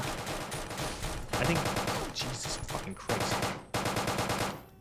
I think it's a case of he doesn't want to see these people who, you know, I think it's, you know, Daniel being like a missionary and exploring. He sees the wasteland and he sees the violence of the wasteland. You know, and he sees these people, like, he sees that almost everywhere there is violence, there is death, life is cruel and short and miserable, and that you have horrible people doing horrible things to others. And so he finds a group of people that aren't like that. And it's almost like a unicorn. Like, holy shit, these people are they're weeping for the people who are attacking them. And he even says it's like they're innocent if such a thing can exist. And so I think it's in his mind, he doesn't want to see what might be the last or one of the last sort of vestiges of I guess you could say, like some of the human, like things like innocence, things like pacifism, like left, you know, in the idea that if they become violent, that's like another part of humanity that has died after the apocalypse. That even if people like them become like the rest, then then what is the chances that humanity has at all? You know, is it even worth trying to do anything better in the wasteland? You know, and again, see, that's why people like these games, because you can have these kind of discussions. You can, and there's actual meat to these discussions. This could be backed up by what a character says and what a character, you know, how a character speaks and acts. You know, and it's hard, yeah, because it's one of those things where it's, yeah, I get it. You don't want these people to become violent. You don't want them to become like the rest. But at the same time, it's, you now have the push and pull of, and you could argue that Joshua is maybe going a little too far, and that how much is it of him, you know, yes, they should probably defend themselves, but how much of this is Joshua putting his own vendetta and his own grudge and using it as a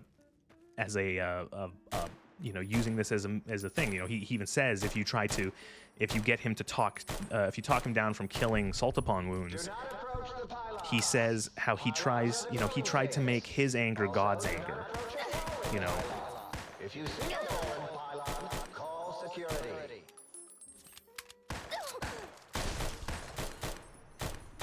You know, and yeah, thing there is no easy answer. You know, it's not a world, it's not our world, it's a very different world, and it's easy to sort of pontificate about how, oh well, I would choose this and I would choose that, and I'm like, yeah, but I don't know, is it that easy? No, it's not. It's difficult, and you have all these people. I have not seen the show. I don't particularly care for adaptations, especially adaptations of video games. I feel like they are, I don't know. I'm not going to say you shouldn't do it, because I feel like if you want to do it, do it. Oh my god, that's a fucking sentry bot.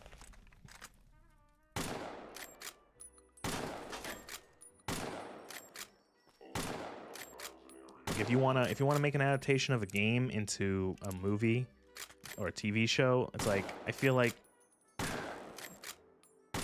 you lose something in the translation.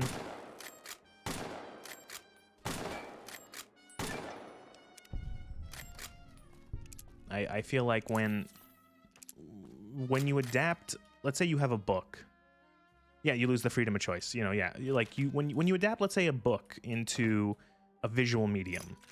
You know, you take Lord of the Rings, you turn it into a movie. You take Game of Thrones, you turn it into a TV series.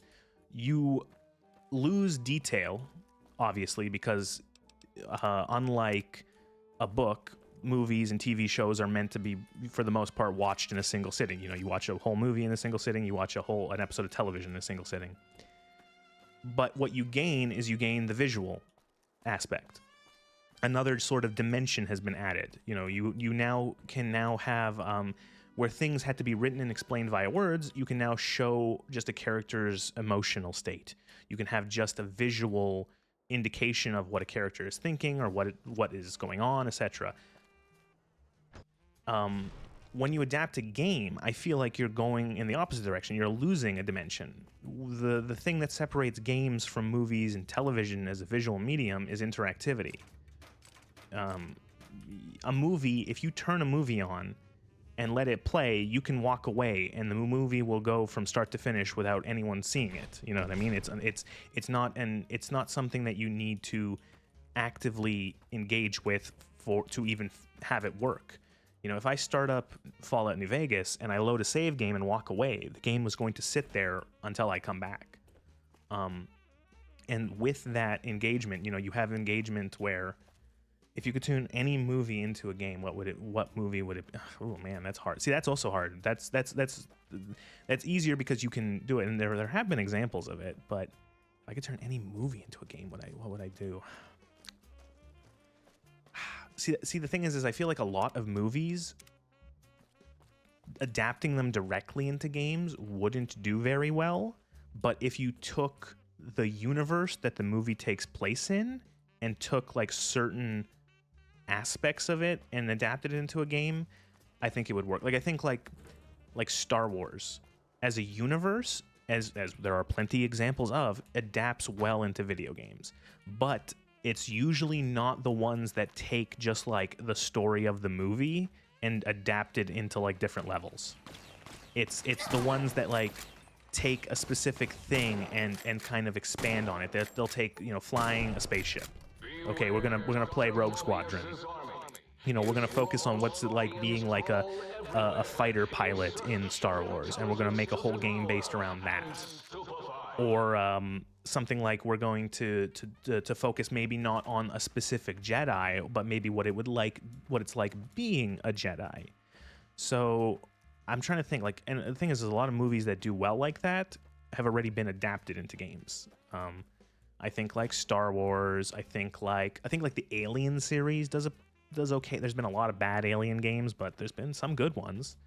You know, and so yeah, I don't know, man. It's just like thinking of something recently. I think you could turn some maybe like you could do something with Dune. I think you could turn that into, I think, a couple different kinds of games, and it could be very interesting. I could see like a grand strategy game. I could see maybe like a RTS you could take that. I could see maybe some sort of like RPG where you're playing not necessarily any of the characters from the story, but like you're playing someone else who is on Arrakis, and you're into some sort of position, and you have to have your own sort of, you know, story that's maybe not 100% connected to the story of the movie or the book, but is in the same world. I was gonna say a joke answer of, you could turn, I was gonna say two joke answers back to back. You could turn Barbie into a game, and then I realized, wait, they've done that a lot. Or you could turn, and then this one's the stupider joke. You could turn Oppenheimer into a game. I don't know how. I wish they made FNAF into a game. Oh, that's so funny. I gotta take a drink.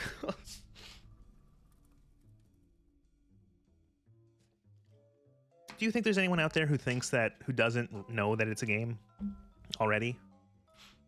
There has to be, but like, how deep of a rock has that person been living under?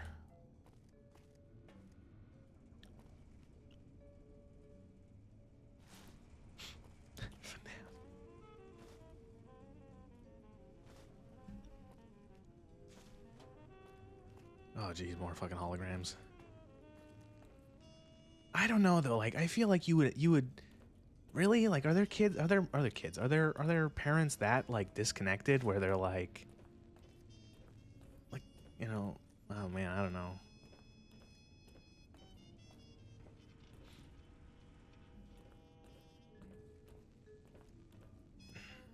Man, I don't know. It feels like I say that, and then I remember it's like my parents were. I say that, oh, there's parents that can't be that disconnected. Then I remember my own family. It's like, did my mom and dad ever know like anything about the games I was playing or anything? No.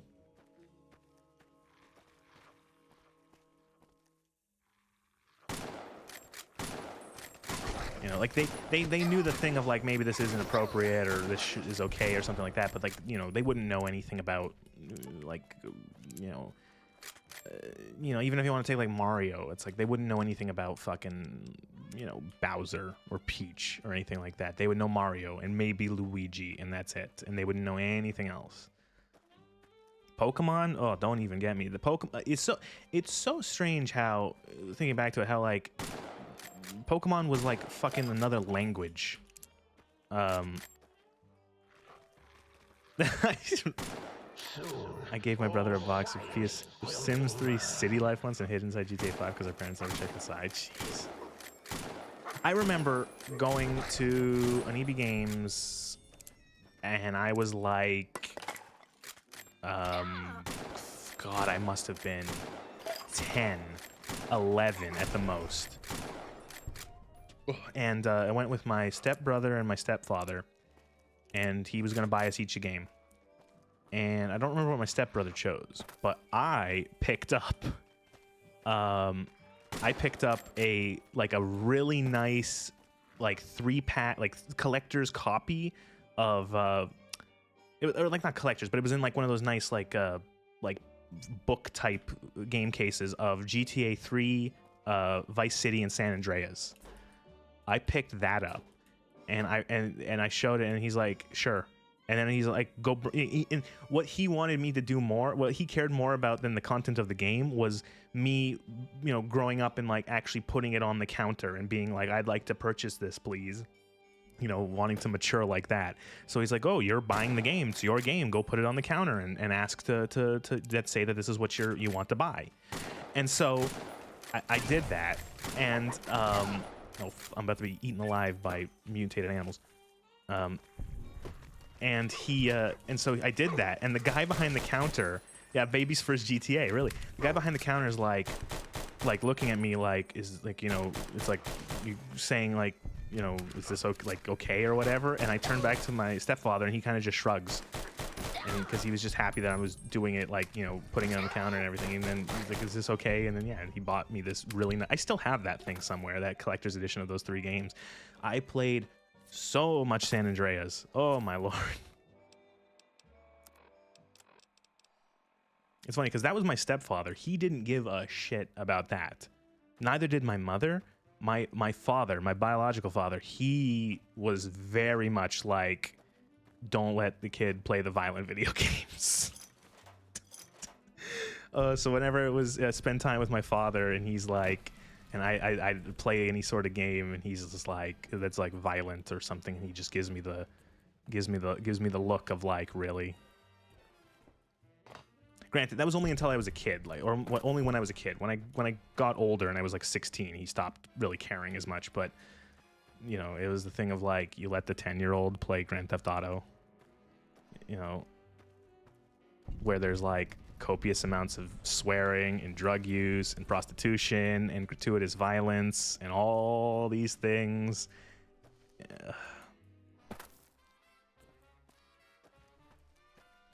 Yeah, they did let the child play that.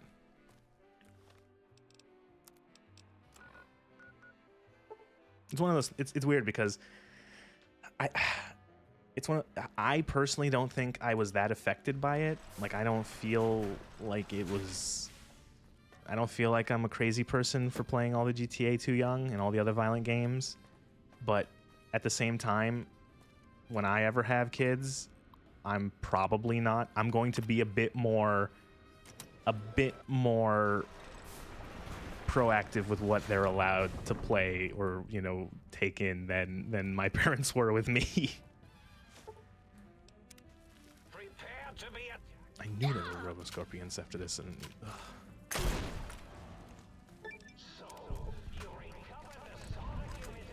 I don't feel like a crazy person. It sounds just like a crazy person would say.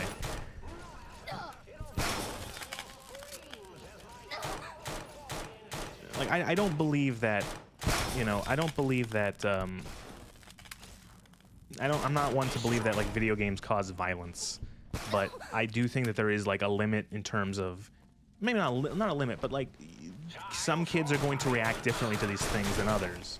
You know, engage. Yeah, exactly. And I think there's like a limit where I wouldn't show like, you know, I wouldn't show a particular amount of violent media to a kid based on their age. Eventually I would, but at a certain age it would be like, this is a bit too much for you. You know, this is made, or it's a bit like, depending on how it's portrayed too. Is it very graphic? Is it cartoony? Is it, you know, how is it done in certain ways? Like, you know, like, yeah, it's nuance. You can't broad stroke it in terms of just like no violent video games or no violent media at all. You know, like one of the things I love doing with my siblings, with my younger sister and brother, is I like showing them a lot of older films. Films that were even from before my time that I really enjoyed. That stuff that are like classics. And the last one we watched, or not the last one, but the one that I really enjoyed them watching was like a couple years ago, and we watched Die Hard. And Die Hard, it's filled with violence and swearing and stuff like that, but it's a great film. And they were, I think, at the age where it was all right for them to see it. And yeah, I'm the oldest sibling. I am, by a lot. I am 11 years older than my sister. And I am 15 years older than my brother.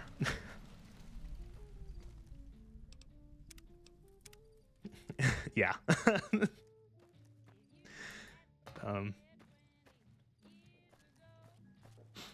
So there's quite an age difference.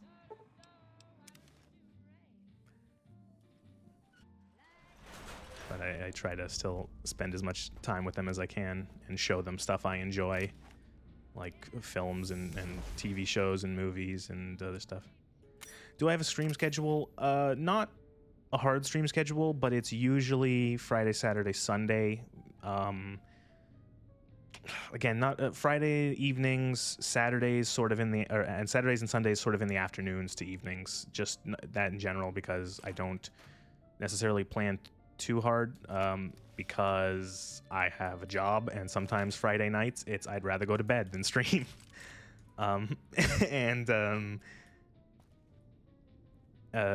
Yeah, that's about it.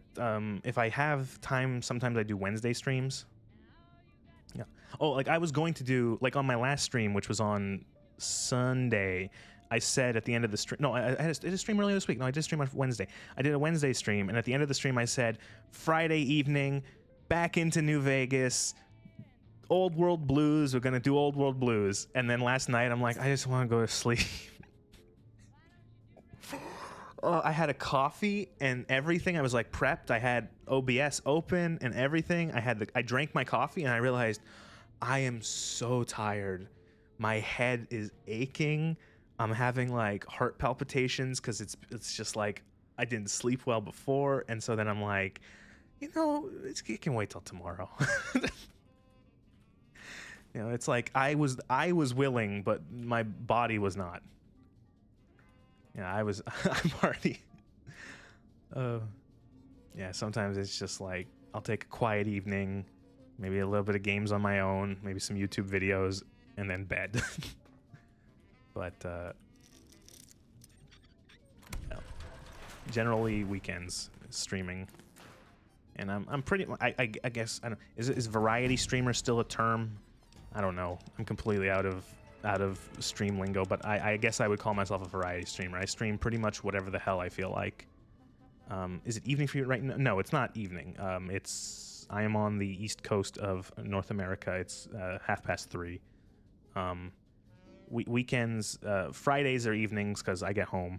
And then Saturday, Sundays, it's pretty much any time during the day. Anytime I'll stream. I'll start afternoon into the evening, whatever. East Coast unsubscribed. I have no choice upon that. Yeah, it's about 3:30, and I forgot what I was going to say. So yeah, that's it. I stream on the weekends. That's what I would say. I stream whatever I feel like.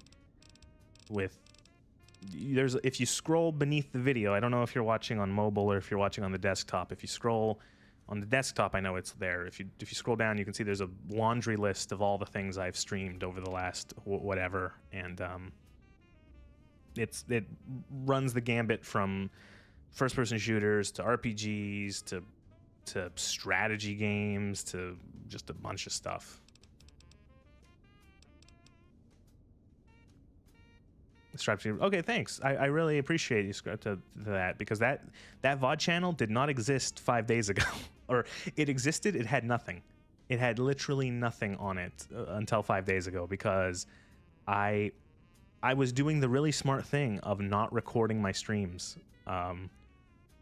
because I am an idiot. And I really regret having not done that and losing like a year's worth of streams as they just expired off of Twitch.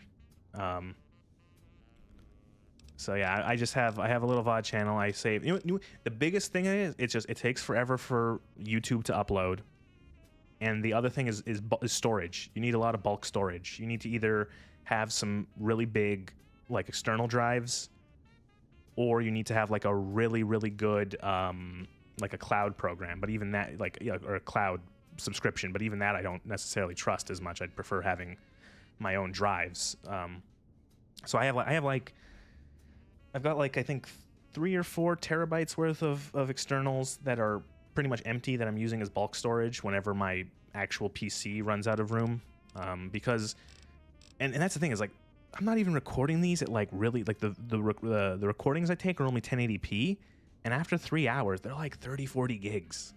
So like that's like, you know, that's a lot. That's a lot of fucking gigs. You know, you do like 3 streams and you have like 100+ gigabytes worth of thing. That's 1/10 of a terabyte, you know, SSD. Man.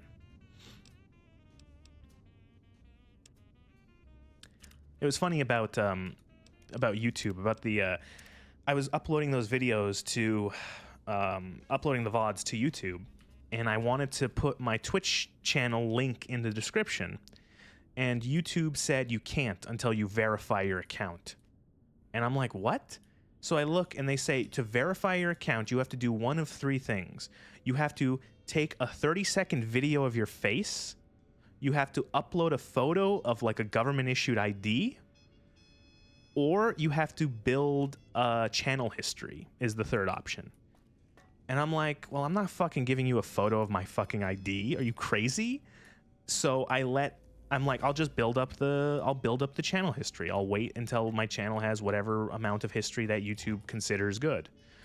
And so what I did was that I'm like, okay, yesterday I uploaded another 2 streams and I have channel history now. And they're like, okay, yeah, you can put your link in now. So I'm like, okay, cool. And so the Twitch channel now has a link in the description.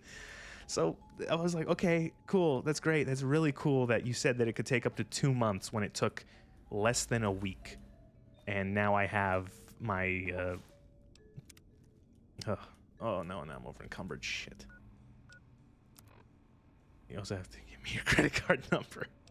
Do you remember that meme where it was like, attention all, like, insert game genre, attention all whatever gamers, like attention all Halo gamers, Master Chief needs your help and you need to give him the 3 wacky digits on the back of your parents' credit card.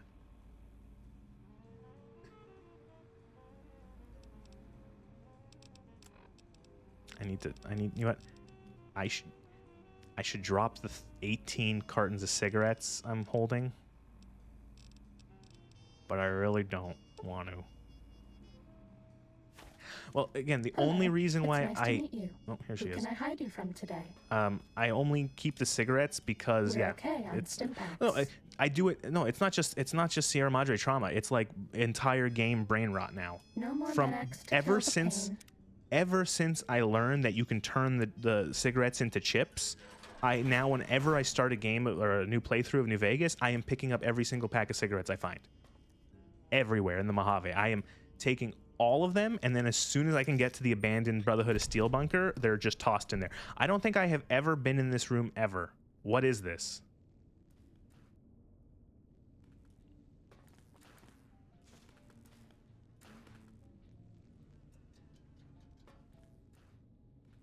Oh god, it makes me fucking sick. Jesus. But yeah, ever since I realized that you could get all those the Sierra Madre chips from cigarettes, I pick up all the cigarettes, I take them to that bunker, and I keep them there until I can I'm done the Sierra Madre, because you can print stim packs. You can print all the stim packs.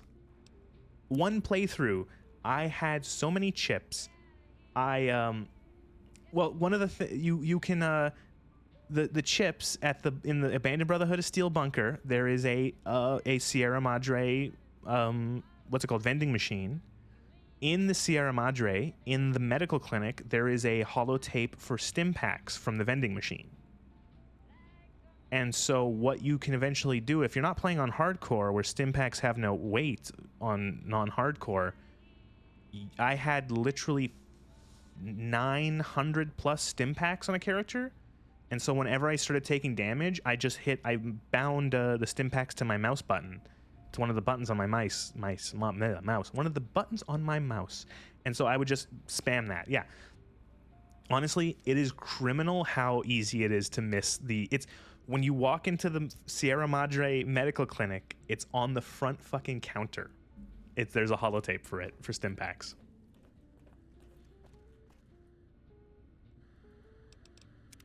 It's evil. Because my first couple playthroughs through Sierra Madre, same thing. I just never saw it. Data collection array online. Please use the terminal below to begin user synchronization. It honestly, it can make it makes the Sierra Madre much easier, but you still, of course, you have to leverage them, and it's not as easy in this mod pack I'm playing with, because again, in the infinite intelligence of mod creators, how do you make things more difficult? Well, one of the things you do is that you limit the carry weight that the player has. The next thing you do is you make it so that out of all medicine, stim packs have weight.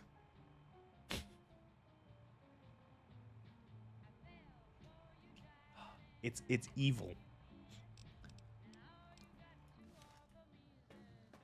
Oh, also, another genius thing that this mod, whatever mod adjusts this stuff does, is that on normal mode, non-hardcore, ammo is still weightless, but for some fucking reason, cases are not. Like, that's bizarre. So like the 4,800 rounds I have for the survivalist rifle are weightless, and yet the 169 cases I have for it weigh a pound.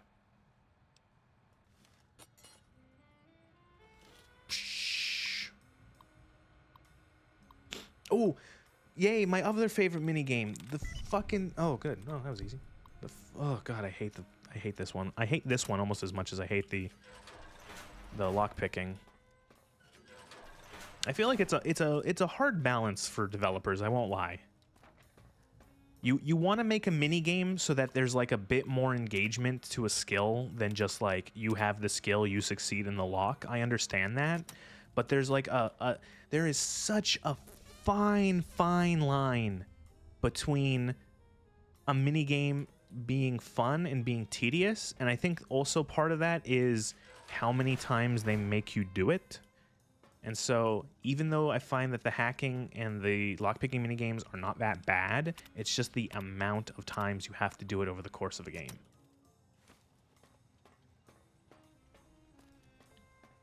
God, I remember learning that you could actually, when I learned that there was the whole like little thing where if you find the brackets in the thing, you can get like remove duds or get reset chances. I remember I was like, oh my god, I've wasted so much time. Your dad has make you. Oh god, yes. In Bloodlines, yes, I have played Vampire the Masquerade Bloodlines several times. That's also one of my personal favorite games. That is also on the list of games I will play every couple years until I die. And it is, yeah, that's really, it's annoying. Having to type out the password. Or type out everything, yeah. Which is, it's strange because it's like, the game doesn't take place like that far long ago that they would not have like computers with interfaces and mice, like, you know.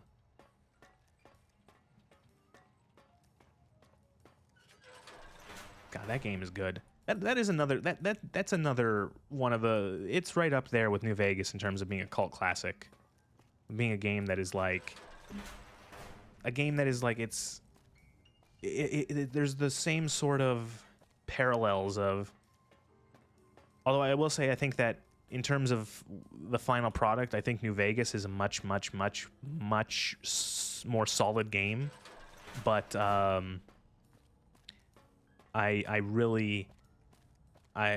Masquerade is so good. It's such a good game in terms of just like, hey, look, an RPG where you can actually do some role playing. Isn't that like a magical thing?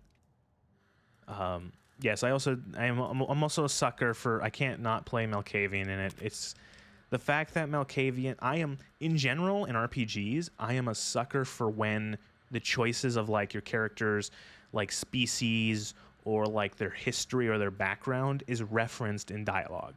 I love that. I love when it's like it's not just, oh, your history is like you're a bounty hunter and it gives you like 4+ to guns or something.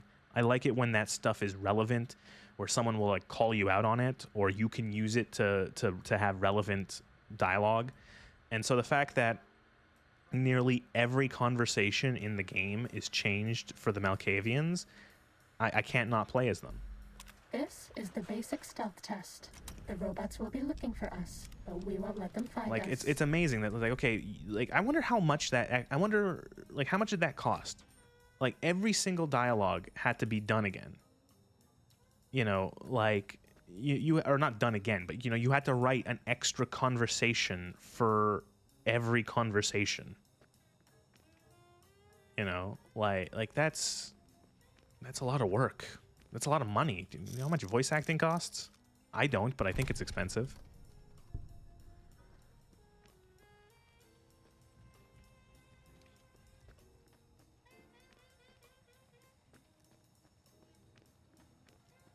Oh, I thought you could shut those down.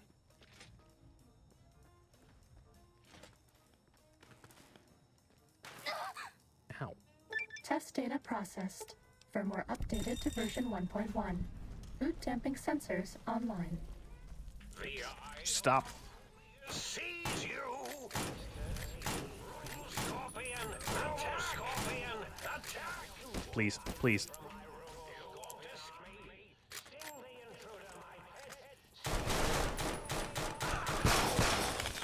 Mean robot bugs. Mean robot bugs. I think that's my favorite line the suit says. Sneaking gun. Fighting now.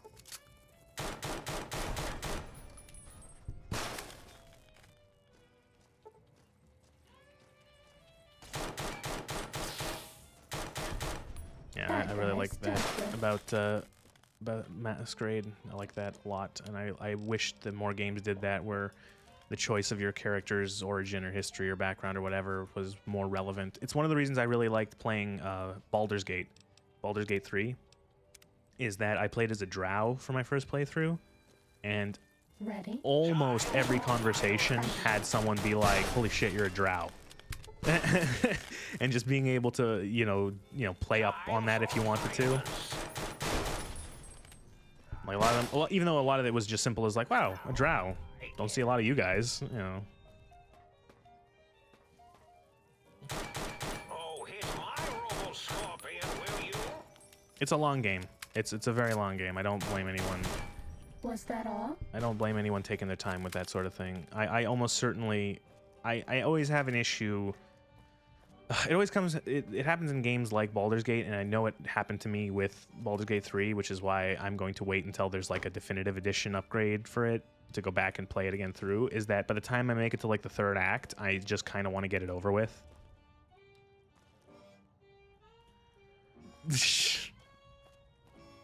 What are you playing as? What is your current playthrough? What are you doing?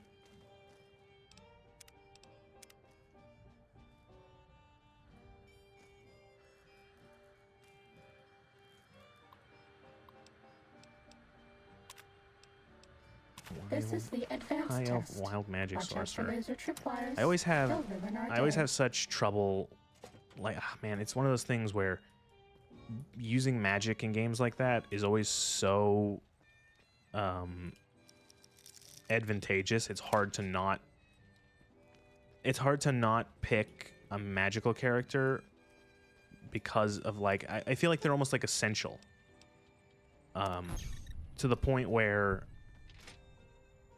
like, I feel like if you're not a mage character yourself, you always have to bring one of the mage characters with you. You know, it's one of those things where my first playthrough I was a drow rogue because I am very creative. And Test data processed. I was playing a For drow more updated rogue, to version and so I 1.2. always had to have subnet Gale in my online. party because I needed someone who just had magic. So I always had to bring him around. Which is not, it's not like I don't like him. I like him as a character, but it was just the thing of, like, you don't, it's like he's always taking a spot.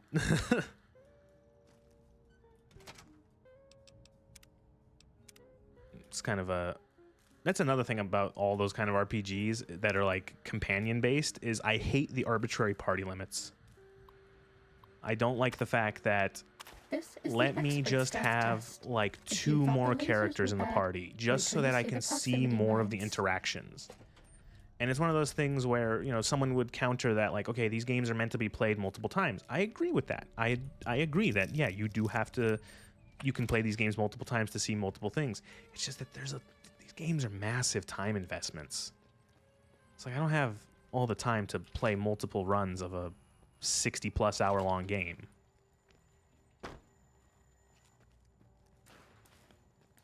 Test data processed. So, like, let For me more just bring updated to 1 or 2 version more characters 1.3. along Torso so I fitment can synced just to see their user's dialogue. physiology. Like, you know, what their interactions are in terms of, like, whatever they see in the world, you know. Because that's, like, the best part.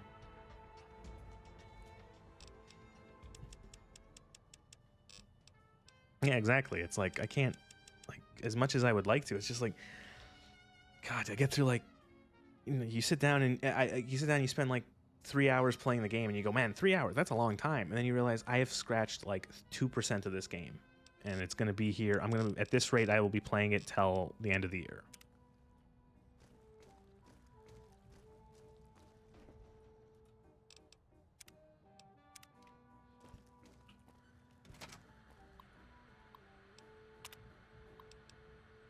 This is 1 the hour robot a week. compliance I always test. try if you to. sneak up on a robot, you can disable I'm usually it. like I It's so try easy, doing like even I can't I have miss the however much time I have a day to put towards playing a game. I'll usually just commit it all to one game or maybe split it between 2. And just have, like, you know, if I have, it's a weekend, it's like I have 3 hours, I'll do an hour and a half of each, or I'll do just a nice 3-hour chunk of a game. Yeah. Games always want to monopolize your time. Or like the fact that I end up playing trash games that are purposely trying to waste your fucking time. And then I'm wondering why I'm not playing anything else.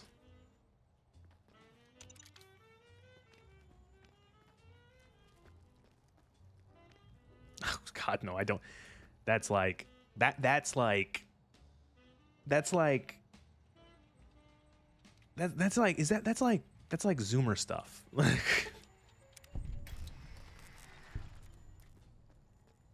I'm not a Zoomer. I'm a millennial. I just turned 30. I can't deal with Garden of Banban.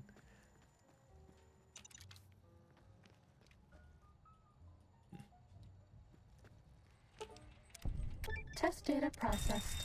Firmware updated to version 1.4. That robot was just Impulse about to turn around accelerator before I hit the button online. on him.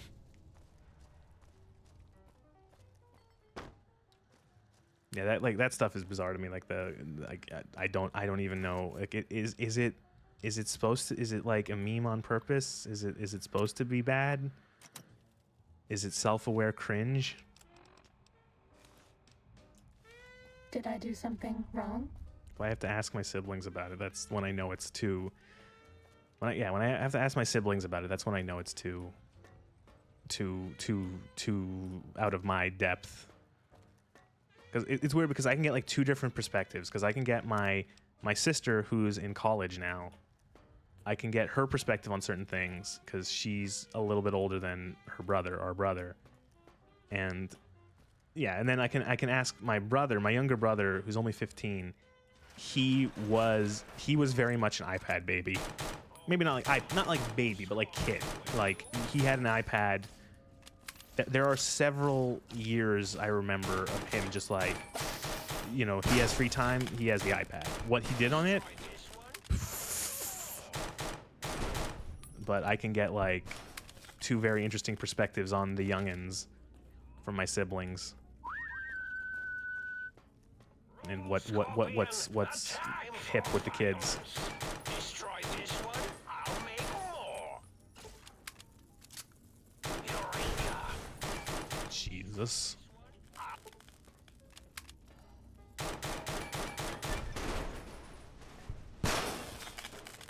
You won't escape me.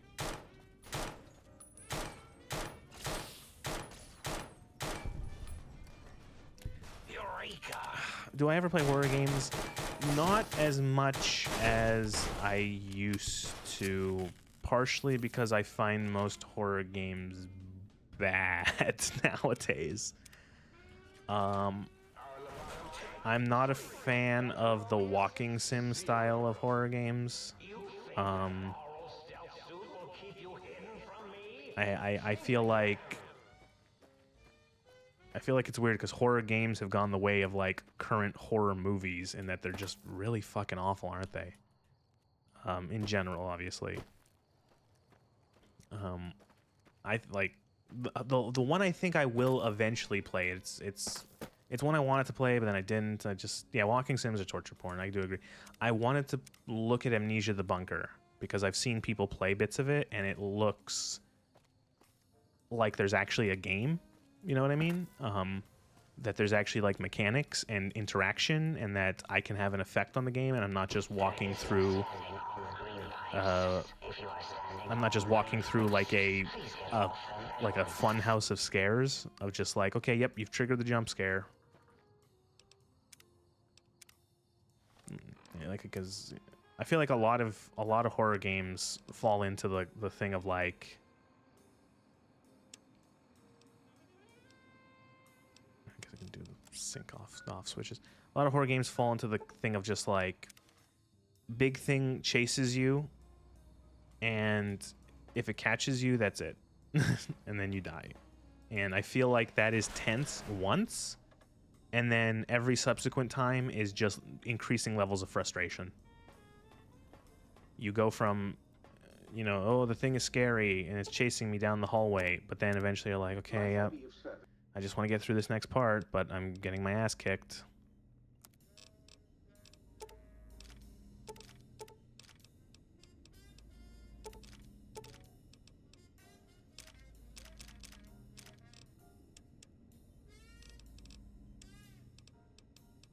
You sell any stim pack? Oh, two stim packs. Oh, a bunch of expired stim packs. Fun. Yeah, I'll take those.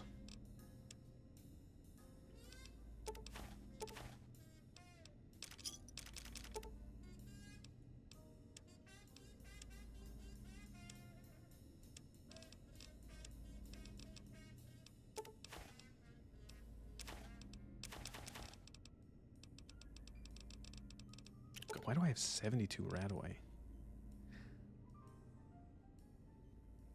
I never played Until Dawn, but I watched Until Dawn, and I liked the fact that it was like a... I liked the fact that it was, I've seen people play Until Dawn, and I liked the... again, gameplay-wise, there's not much to it. It's mostly just walking and quick time events, but I didn't mind the story. And I liked that it was a double subversion. I liked the fact that it's like, oh, you think it's just a prank thing, and then no, and then there's actually horror shit. Like it, I am so sick of the subversion of like, oh, it wasn't actually a supernatural thing. It was something mundane. And it's like, yes, we've all fucking watched Scooby-Doo. Like, fucking, you're not clever. It would be more enjoyable if it was just played straight and that there was actually a spooky monster or a ghost or whatever.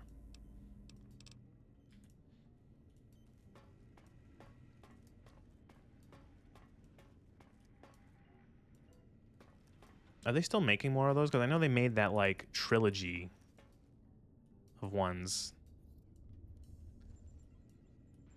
Okay. Oh, there's the gun, right?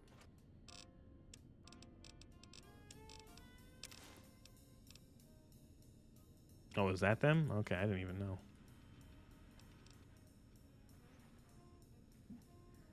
What time is it? Okay, I'm going to take a quick break because my cat is going to meow me to death if she doesn't get food, and I also have to use the bathroom. And I need to take a drink because I have... Oh, man, I have not stopped talking. So I will be back in 5 minutes. Feed the beast, yeah. A most rapturous good morrow on your return to your domicile, sir. I trust you shall find things in order and the riff-raff contained.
Perhaps Sir would care to put Sir's feet up, and I might serenade Sir with the dulcet tones of a light opera.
I feel like if you ever want to experience dehydration, just start streaming. Every time before a stream starts, I make sure I have at least a bottle of water or two next to me here. And then I yet to just not... I just don't do it. I just don't drink. I look at the bottle and I'm like, yeah, there's my water. I don't need it. Half an hour passes. There's the water. I'm good. Oh, and then it's been 2 hours and 20 minutes, and I realized I still have not finished the one bottle of water, and I really should have been on bottle 2 by now.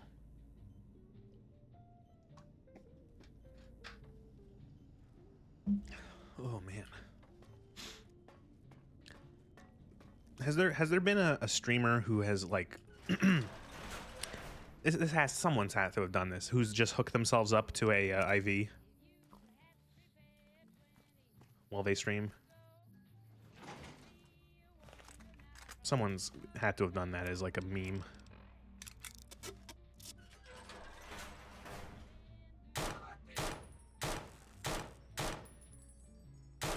People do that on long flight. Well, like, but why would you do that on? I know rich people do that. Like, I feel like at that point, like, if you're wealthy enough to have like an IV hooked up to you on a long flight, couldn't you just get like a bunch of water?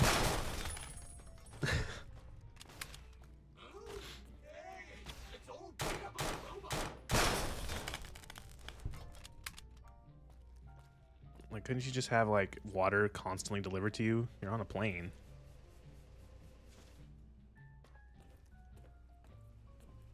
You know what's okay? This fucking quest I have some issues with. It tells you to go here to find the modules, but it doesn't link all of them. It only finds the base one. So it would have sent you back here to find this one if you didn't pick it up.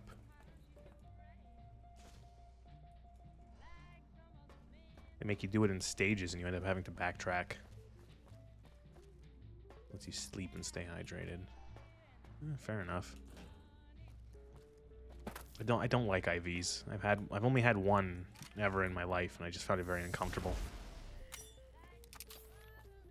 I just felt cold because it was very cold. They were just trying to rehydrate me after I was sick, and it was just, oh god, you could feel the rush of like the cold fluid going inside of you, and you're like, ugh.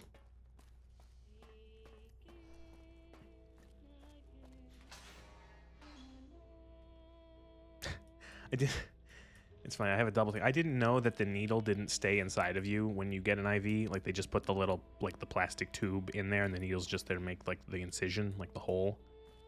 And I was like, oh no, like, what, can I not, like, move my hand after I get an IV? Like, what is it? And I saw, oh no, they take the needle out. I'm like, oh. That makes a lot of sense. And then I had a similar thing where one of my cousins, he went to get his blood drawn for the first time that, like, he wasn't, like, a child.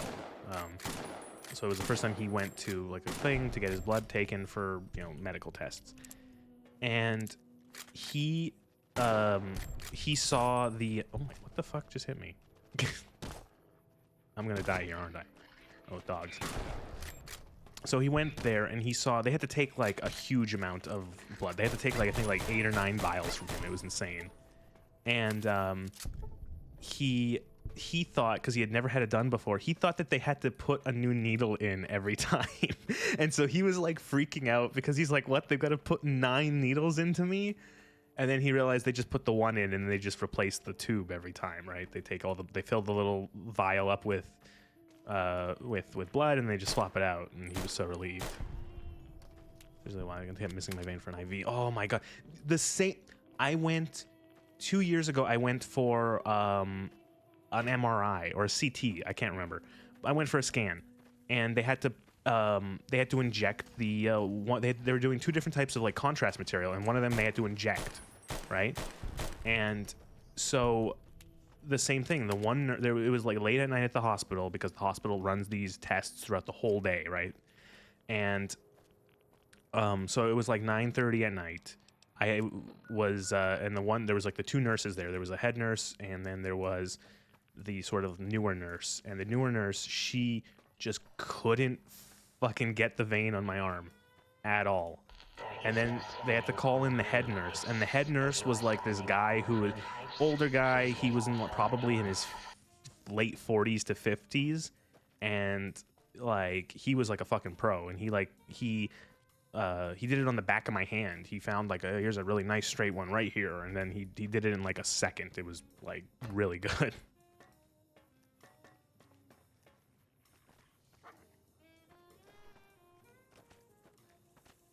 Yeah. I had a really bad fear of needles for a good chunk of my life.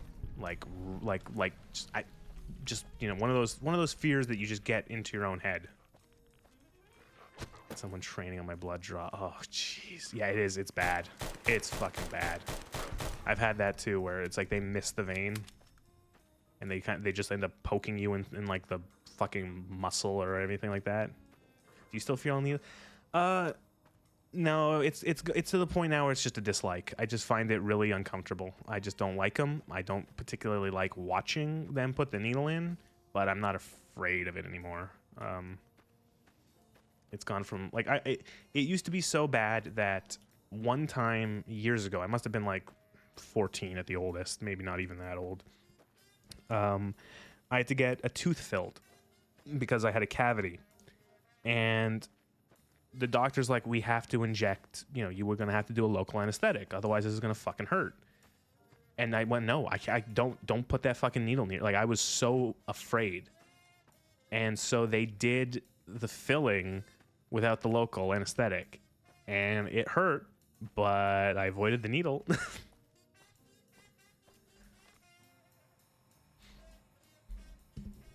And they just said, like, okay, well, we're going to do this. We're going to drill. And, if you feel something, just, like, raise your hand. Just, do something. Like, and we'll try to avoid that area as much.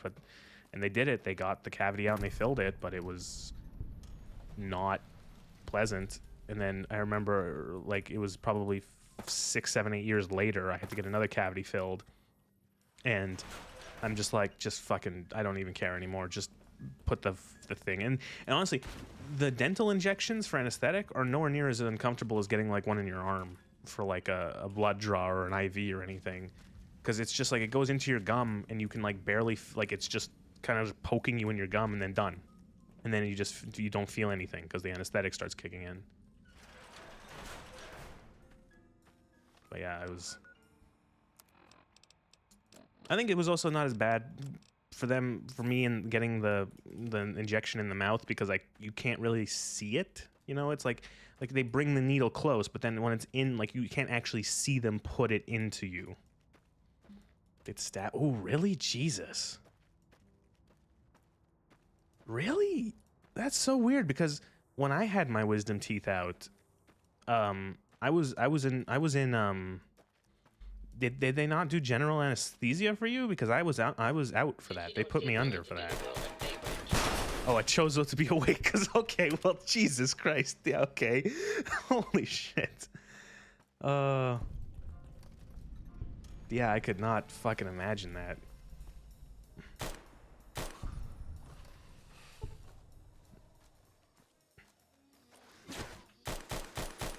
Yeah, they gave me the horrible bloody cup of my teeth afterwards.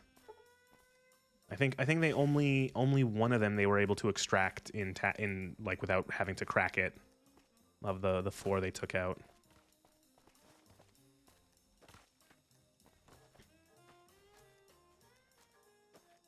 I cannot wait to find you so I can kill you without to be introduced to the economy.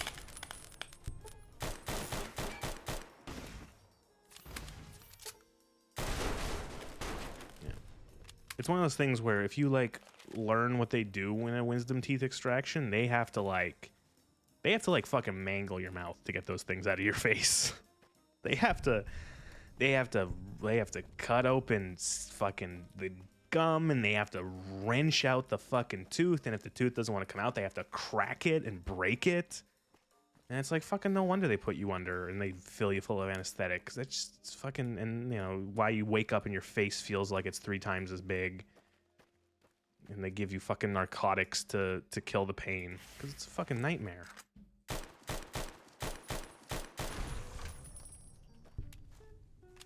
See, I'm glad. I don't know what that sounds like because,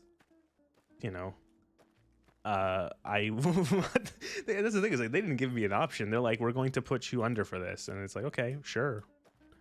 That is still, I think, the only time I have ever been under general anesthesia, and I really didn't like it. I felt like a zombie afterwards. Like, like there's all those internet videos of like, oh, we took, our friend, our family member went to the dentist, and we've taken a video of them being loopy afterwards. I wanted to sleep. I just wanted to sleep for the whole day. Barely said 2 words in like 5 hours because I was just that like tired. God, just a mouthful of like bloody gauze, and oh God, I hate wisdom teeth extractions. Whenever anyone says that they have to get their wisdom teeth extracted, I'm just like, I feel bad for you because it's not fun. It's a miserable experience. That's I swear to God, that's like a sitcom. That's like a sitcom like a gag where the person's like, oh, I'm just gonna have a quick nap before my surgery, and then they wake up and they're like, nurse, when does the surgery start? And then they say, what it's already been done, and then cue laugh track.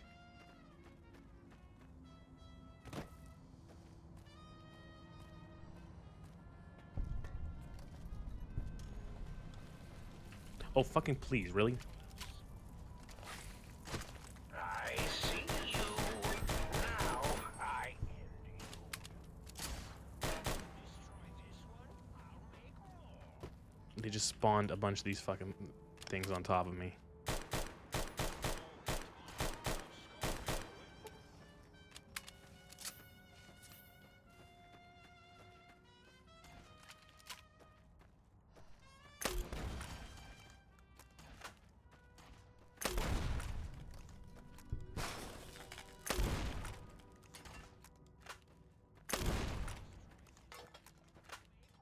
Really gotta use Thump Thump more. This thing's so good.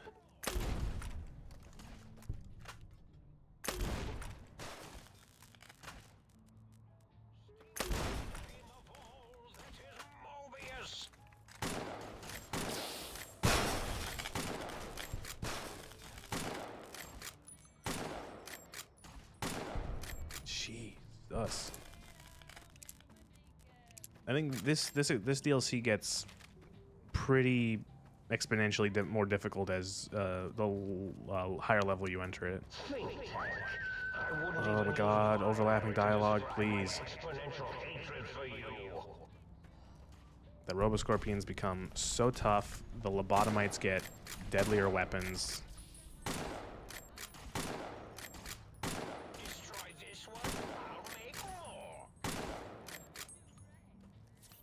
Granted, I did turn the difficulty up to very hard.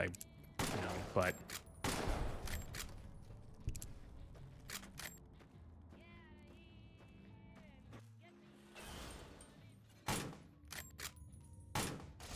something in the mod pack is making turrets act weird. They get all wobbly and sort of glitch inside themselves occasionally. There's the other light switch.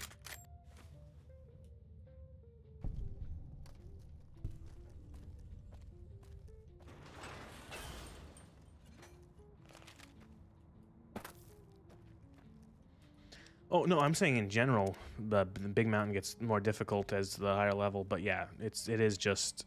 I'm actually not sure what the difficulty slider in this game does. I think it's just modifiers. I think it's just, like, enemies deal more damage, and they have more health, maybe? Maybe? It's very much the most basic kind of difficulty that you can have in a game. Just... enemies get bigger numbers. That's pretty much it. I don't know what that is, but I hate it.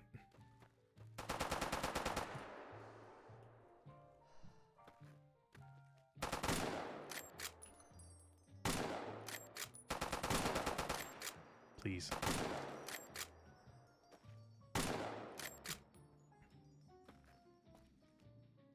Did he die? What? Nope. There he is.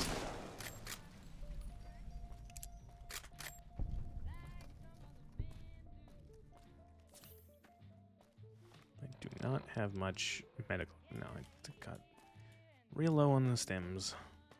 Should have brought more. But they're so heavy. See, like, that guy has, like... there's the 4-4, I think. And this guy comes and starts hitting me with a super sledge.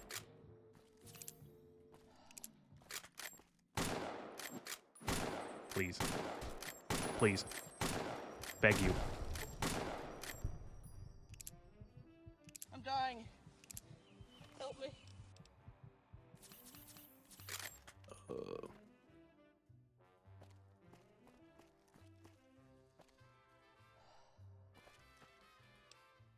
I took the fucking time to set up a soundboard that I consistently forget to use.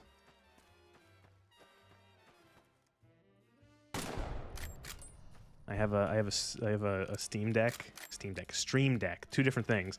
I have a Stream Deck, and I have a bunch of sounds set up on it.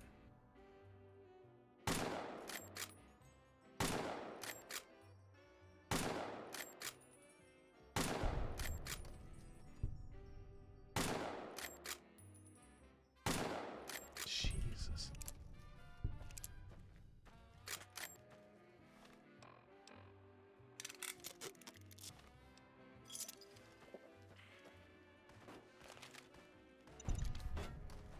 Somebody's still shooting at me. Oh my fucking god, there's like 10 of them.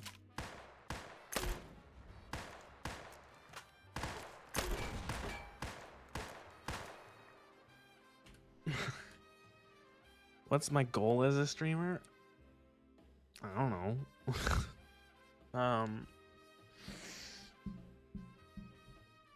You know, I'd like it if people watched, but I'm not too, you know, beaten up about it not happening. I've been doing this for...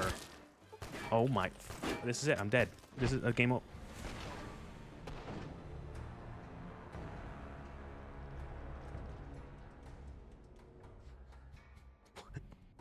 What even happened? No! Fuck off!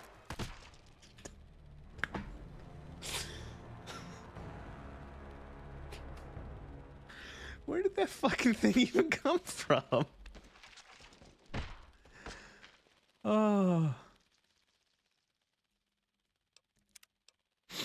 Okay, I guess we'll load this save. Oh, Deathloop. Man, it's better than the actual game.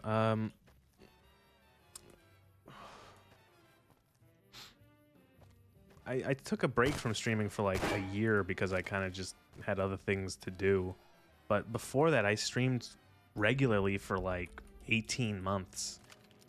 And, you know, just do it because it's like, my logic was that I play games a lot. It's my like primary hobby. So I play a lot of video games. Why not stream it? It wasn't that difficult to set up. It didn't cost that much to buy like a microphone and a Stream Deck over the course of a while, you know, saved up a little cash for that. It you know, the software didn't cost any money. It took a couple hours to figure out how to set it up, learning more as I used it. And decided why not just stream it, you know? I'm essentially doing what I'm doing, you know, to kill time usually. Except, you know, someone could potentially hear me rant about garbage. And complain about how Ulysses sucks, you know.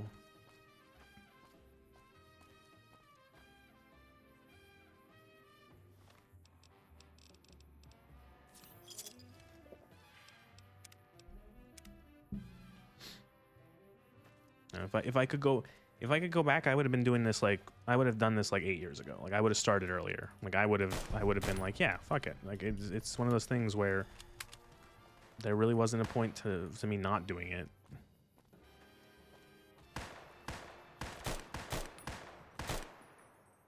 This guy has a hunting revolver, I think. Jeez.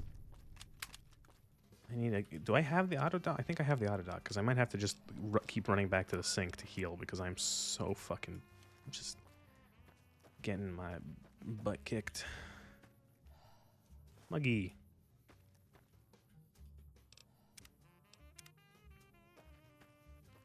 Yeah, here, I'll pick up these mugs just so I have something to give them.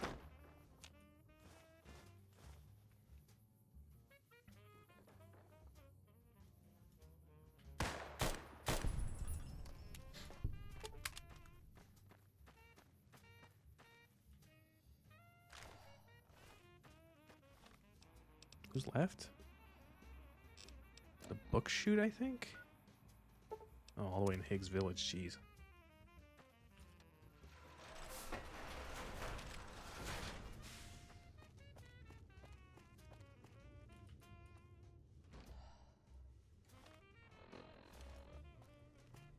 How did I miss this?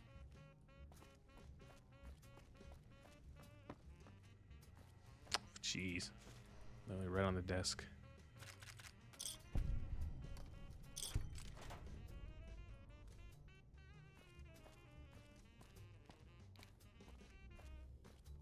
All right, time to make the sink much, much more louder.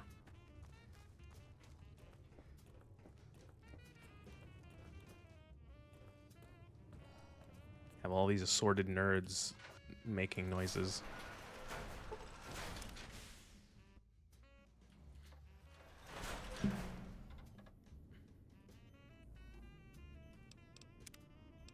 Let's start with the doctor.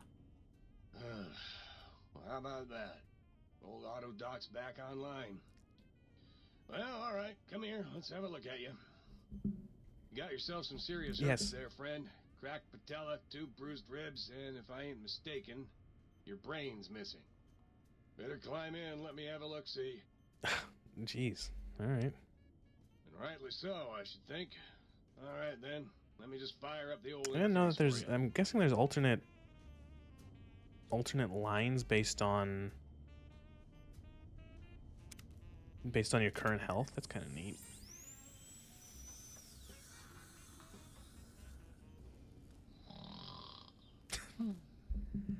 See, I want a doctor like this in real life. My cat is named Lola. I didn't name her. That's what she came. That's what the shelter named her, and I just kept it. Processing Unit 232.7 is online and ready to eradicate sedition. Stay loyal, citizen. Ooh, yeah, dig that sweet. Are they any sort of I don't know enough about cat. Are they a breed of cat, or are they just like mixed breeds or whatever? There's Tux. Okay. My aunt had a Tux cat. He was very mean.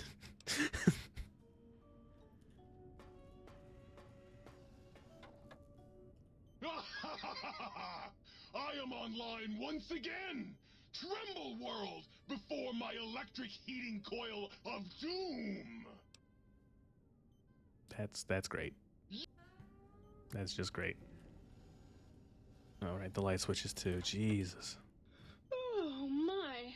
Partial functionality restored. That's less than optimal. That's great. Is this the other light switch? Yeah. That was a nice little cat nap. Cats. We're talking about cats, and then she says cat. There's something connection there. Oh, her. Trust me, sweetie. You're better off not thinking about that frigid little ice queen. Oh, God, just imagine how fucking annoying it would be if your like household appliances had personalities. I'm surprised they haven't made like a Disney movie about this yet. Is there a Pixar film or a DreamWorks film about this? Bye.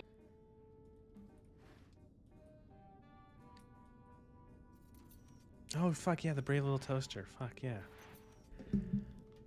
I don't know why that movie just fills me with like, I don't think I've seen that movie for like nearing on 2 decades, and I can only remember just being like there being certain moments that were fucking terrifying in it.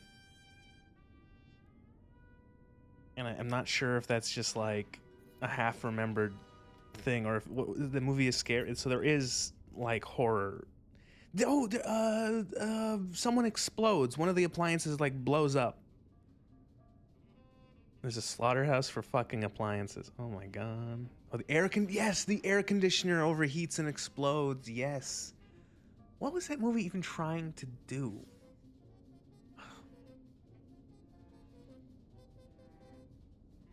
You know what other movie, and it's different. It's very different, but it brings up similar sort of things of like half remembered nightmare stuff from like childhood. Do you remember the movie AI, Artificial Intelligence, where there's like robot people, like artificial intelligent people, and this one family? It was a big movie. I want to even say it might have been a Spielberg film. Like it was like a big thing. Let me look it up.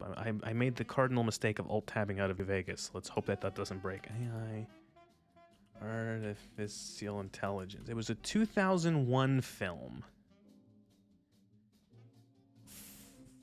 Can I see like the Wikipedia? Here we go.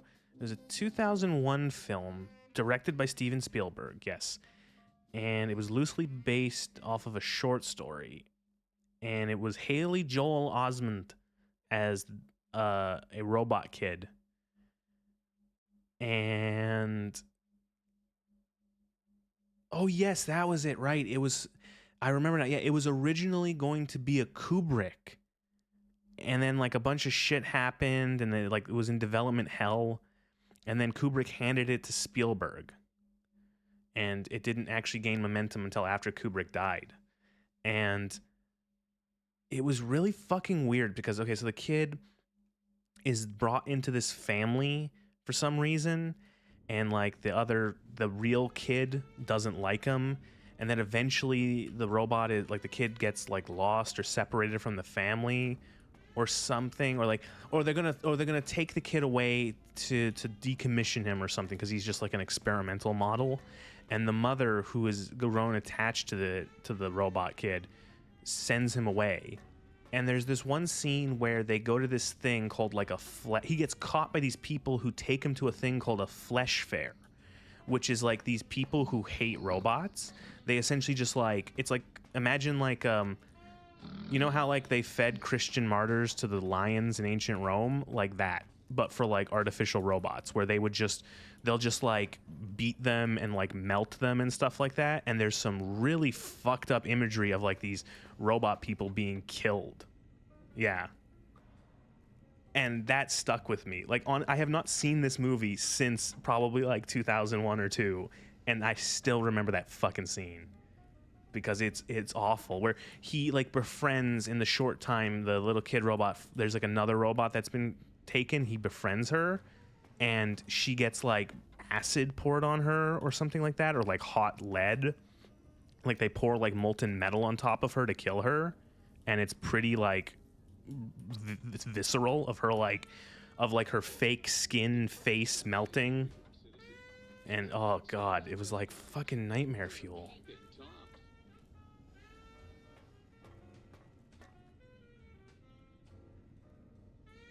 And the movie itself is like a fever dream. Like, I think eventually it ends, and then, like, and Jude Law's in it, and he's like a robot scoundrel,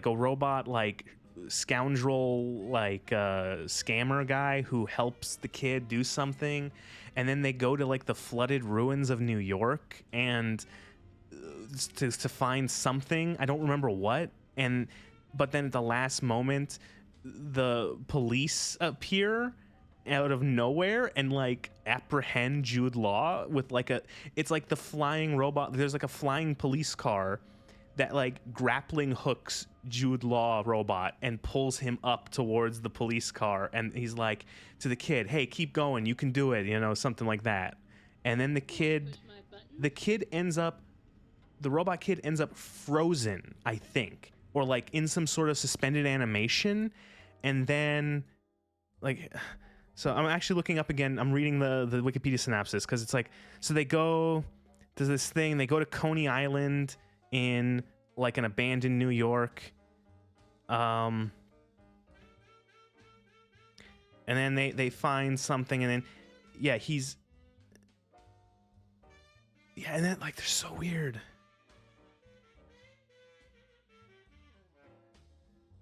And then like it flash forwards to 2,000 years later. Manhattan is buried under glacial ice, and then these other people have evolved, and they have an interest in humanity, so they resurrect the robot boy. And he also has a teddy that's a robot. He has a teddy bear that's like a sentient robot too. Fuck, I forgot about that. And then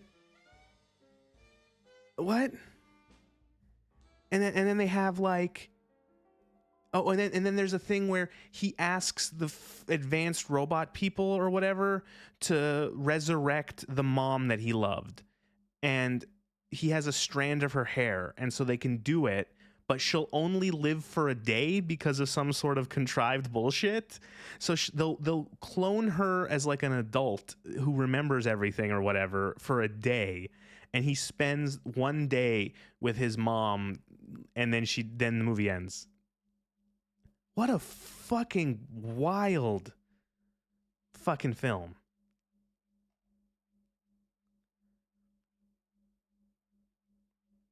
Oh, jeez. Yeah. Oh, my God.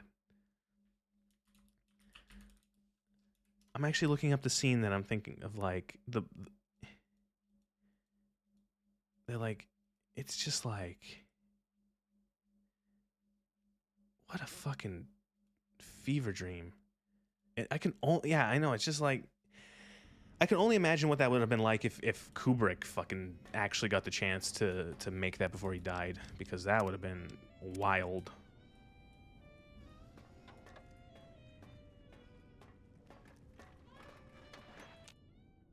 You! Hey, you! Yeah, you! Got any mugs? Here. Oh, sweet, sweet fulfillment! I'll break these down for you just as fast as I can. Oh, please, please tell me you brought me some coffee cups. I don't have any. Of course you don't. Why would you? You're not an insane robot obsessed with coffee cups. To you, they're just worthless junk. Mugs. Why do you want mugs? Why do you want mugs, huh? You some kind of sick mug hoarder? Oh, God, give me the coffee cup, please. It's sitting there in your pack, taunting me. Sorry. Sorry. I got a little carried away. It's just all those goddamn dirty dishes out there with no one to clean them. It breaks my heart. You seem really obsessed with mugs. Of course I'm obsessed. They made me this way. You think I don't know how crazy I sound? Of course I do. They programmed me to know that too. That is like the best line in the entire game. It's performed so well. Hey everybody, let's turn ourselves into robot brains in jars. Do you know how many coffee cups giant robot brains in jars use on a daily basis? Not fucking many! That's also a close second, maybe. Is the new subject mugs? Oh man, like, is he? Sure. Nobody wants to hang out with Muggy. I get it. So long, pal. It's like, you know, he's not manic depressive. He's manic aggressive. He goes from like being obsessed with mugs to just the most white hot rage imaginable.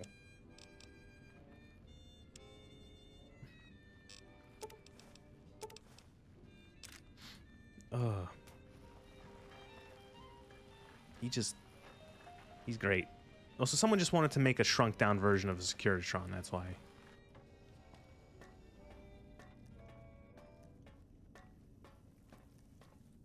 And then here's, again, we come back to the weird sexual things in this DLC. Ooh, oh yeah, baby. Feels good to be online again. Yeah, all circuits online, ready to receive your seed. Everyone's just weird. Everyone wants... Ah, yeah, baby. Just slip it in there. All the way down in that dark, moist earth. That's just what biologists are like. Okay. Oh, that's how it works. You turn them into stim packs? See, it's one of those things that ever since I found that you can just print out Sierra Madre or stim packs from Sierra Madre chips, there's no point. Like, once we get back to the Mojave, there's going to be so many chips sitting in the little vault, in the little safe at the Brotherhood outpost, that I'm going to be able to make like 100 plus stim packs. Oh God, look at you. You're filthy. I suppose you want That's to clean how up it does then? it. I feel like a lot of people never really took advantage of any of these things because it's kind of the interface in this game for like crafting and from dealing with materials is not great.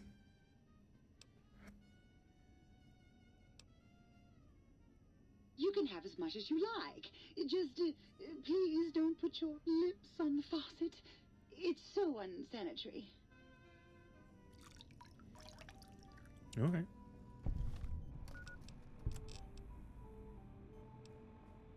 Find the upgrades to the sink. We won't. We'll talk to Klein.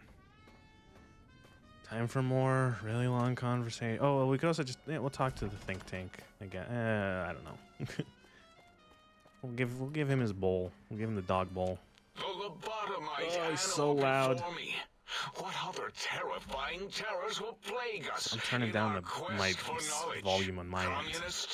I don't mind if you do on yours. Perhaps? Be warned. Attempt to propaganda me. I will shriek as a frightened babe, calling loyal cyber dogs to my aid. Do you comprehend, commie animal? Just as I feared. Questions, quizzes, just as there were in American high school. And if there are no answers, how will the think tank graduate? Again, he is like the definition of like the person who can't get over high school. He can't. What? Why, yes, it is. I used to leave it outside his doghouse, chock full of chems, before the cybernetic modifications, of course. And no matter how chemmed the food, he would always eat it, and his tail would wag, even while you know, I'm having the most perplexing feeling squiggling through my biogel. I can't quite pin it down. Why, yes, Gabe. No matter how awful my day had been, he was always waiting there. How odd. My gel is decoagulating. And when I would talk to him about Betsy, and how Marcus would beat on me and call me Smarty's sissy pants, he'd just sit there, head on my knee, and... Powerful ... right there. If you don't mind, I'll take that bowl. Just need to remove it. Put it away, somewhere out of radar range. For some reason, its similarity to the crater shape of Big Mountain is starting to fill up all available cognitive spaces. That, combined with my own overwhelming feeling of having done something terrible, the two were hitting me with unexpected force. Sounds like you hurt someone who loved you very much. As odd as it is, I believe that is the conclusion. And I wonder why it didn't hit me before, until I saw that memory in your hands. This sensation is unpleasant. I don't care for it. I don't care for this place either. And I feel as if we've forgotten something. Still, it is no matter. Crush the feeling down. It's a deeply it's pretty emotional, like, but it's hard to take it serious with the fucking the meme or the emoji of the lips staring you right in the face. Not need to remember anymore. Not today. Until next time.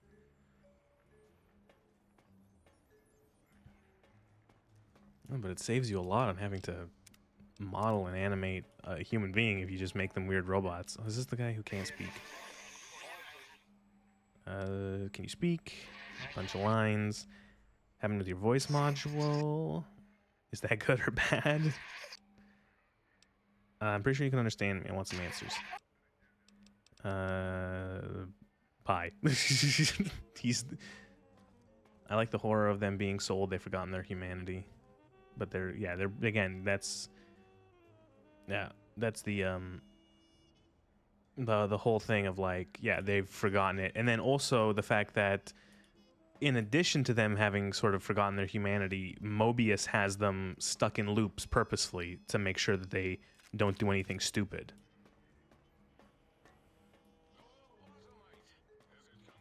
Because all of their names are related to symbols of like loops.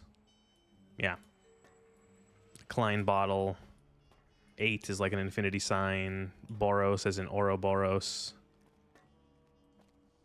Yeah, so it's all just related to loops and loops and loops and loops. Hi, Dr. Venture. Breaking news! Talking lobotomite arrives in think tank. Its purpose unknown, undefinable. Its presence here impossible.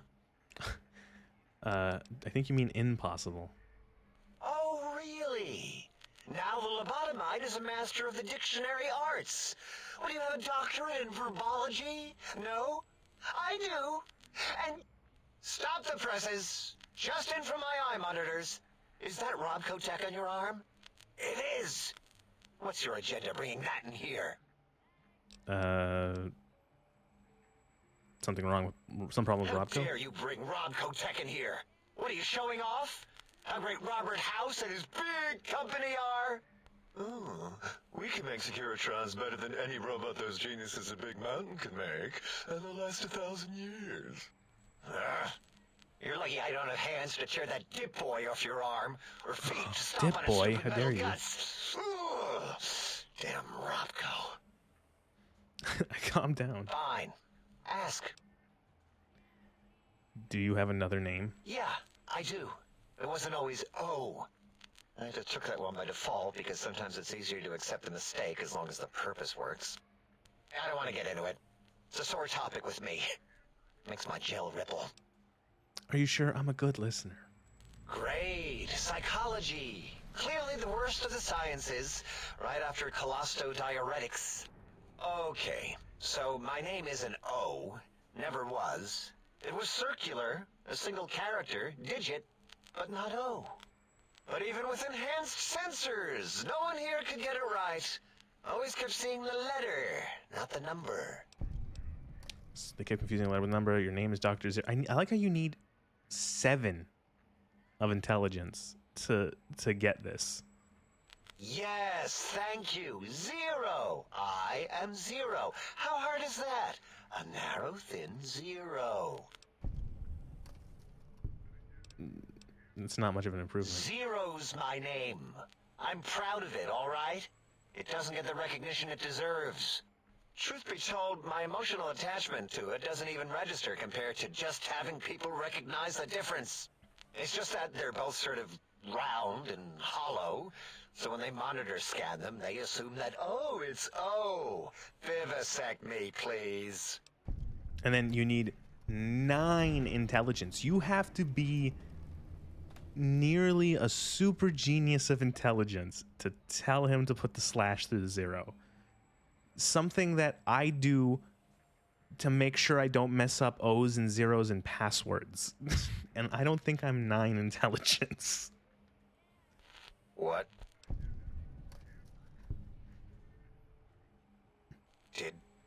Did I shoot myself with a brainial beam or something? That's brilliant. I mean, I would have come to the same conclusion. Yeah, pure comedy. Who am I deceiving? I never would have figured that out. I can't figure anything out. I'm useless. And that what makes you truly a 0. Exactly. At least the old name was indisputable. O is more like surprise. Oh, look what I stepped in. Yeah, multiply. Yeah, 0. Well, of course it mathematics. does. That's the most Sure, lethal of math, mathematics. That's pretty cool, actually. Destroyer of numbers. I already wreck every robot I study. Why not What did these people do? I feel like these people are like the definition of what do you do here exactly? I can set myself apart. If I wanted to. They make a 0 in all the think tank. They won't be able to escape it. That diagonal slash right down the middle. Thanks. Talking to you, it really helped unclog some frustration. Talking. What a primitive form of thought kicking. Right. Do you have any more worthless caps? I'd have a few left. Let me check. And yeah, they were trying to there were a find a few way to under the stop the war, but it's one of those monitors things here. There where you I go. guess Keeps the place tidy. I don't know how you stop the war, you know, with science. If the war is already going on. Wait, where's... Oh, there she is. You are an unusual specimen to so boldly My damn walk redeems into the already. mighty It's, expanse of the you think can't. tank. They don't let you have channel points until you're affiliate. Their higher reasoning abilities and urination-inducing fear. Most lobotomites dare not approach us, let alone speak to us. Yet you have no such fear. I like to imagine, this is, I think I said it earlier, but this is what I think VTubers look like on the other side of the model. Plasma running molten beneath, your face contorting with muscular expression. Will you indulge me? Say a few words. Face towards the monitors, please, so that I might record it for further examination. The quick scribe jumped over the lazy paladin. Yes, go on. Seeing your lips and mouth forming words, both revolting and somehow... How does it feel to have the flesh roll around in your mouth like that? To control each muscle and the tongue. It's so fucking like weird. A fish or extremely dexterous slug. They're so fucking weird, all of these weirdos. Mouthal cavity. Oh, I don't have enough perception. Okay, I'll come back, I'll grab a Mentats. Get that perception up.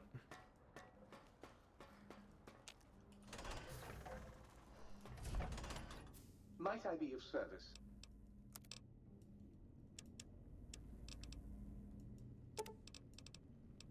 Buy a couple. Keep them on me.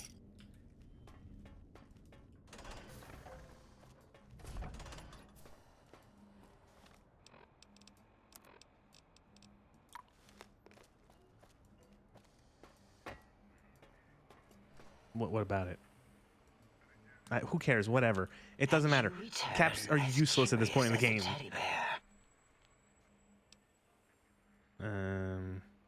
Looping, yes.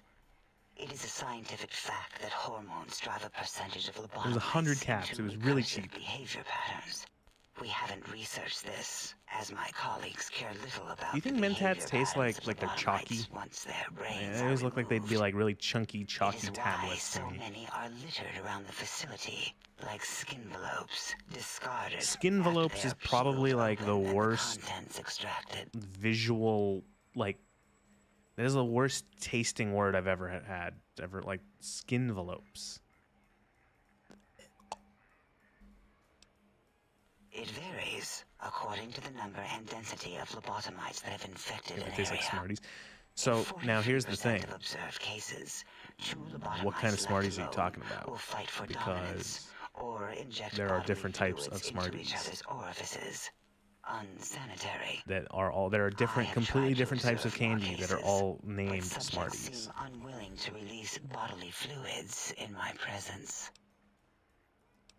Like, oh, those ones. See? Like, so Smarties. I'll show you what I mean. So, you got... Can I just, like, drag this into OBS? Does this work? It does. Oh, no, it just disappeared. Okay, I guess I'll save it. So there's these kinds of smart. Okay, here, there's actually a perfect. Someone has illustrated this perfectly. Save image as. I'll drag this into OBS. There's the ones that taste like chalk, and which are not. And this is what they're called where I'm from. And then there's these ones which are a Nestle thing. They're like little chocolate, candy coated milk chocolate, and they're actually good. They don't taste like chalk. Yeah.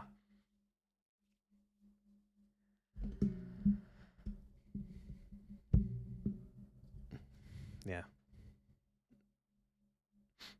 So if you talk to someone who's not from the States, that's what they think of. That's most likely what they will think of as Smarties.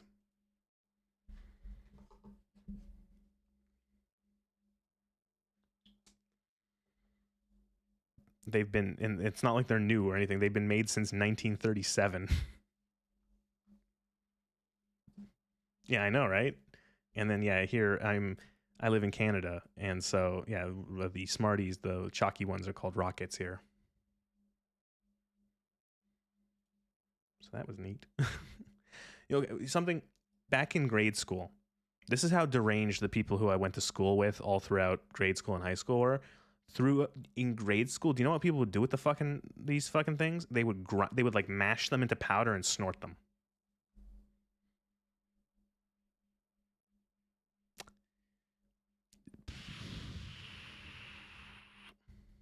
We did that at my school too. What the fuck is wrong with you people? So it was just a thing people did then.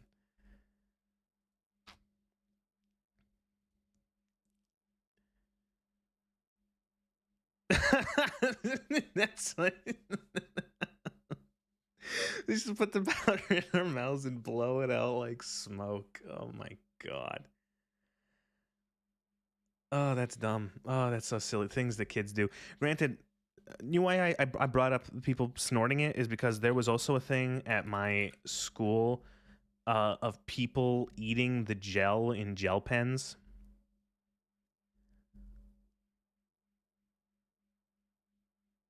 Yeah, I still don't know why, but they would eat like the gel from the back of a gel pen.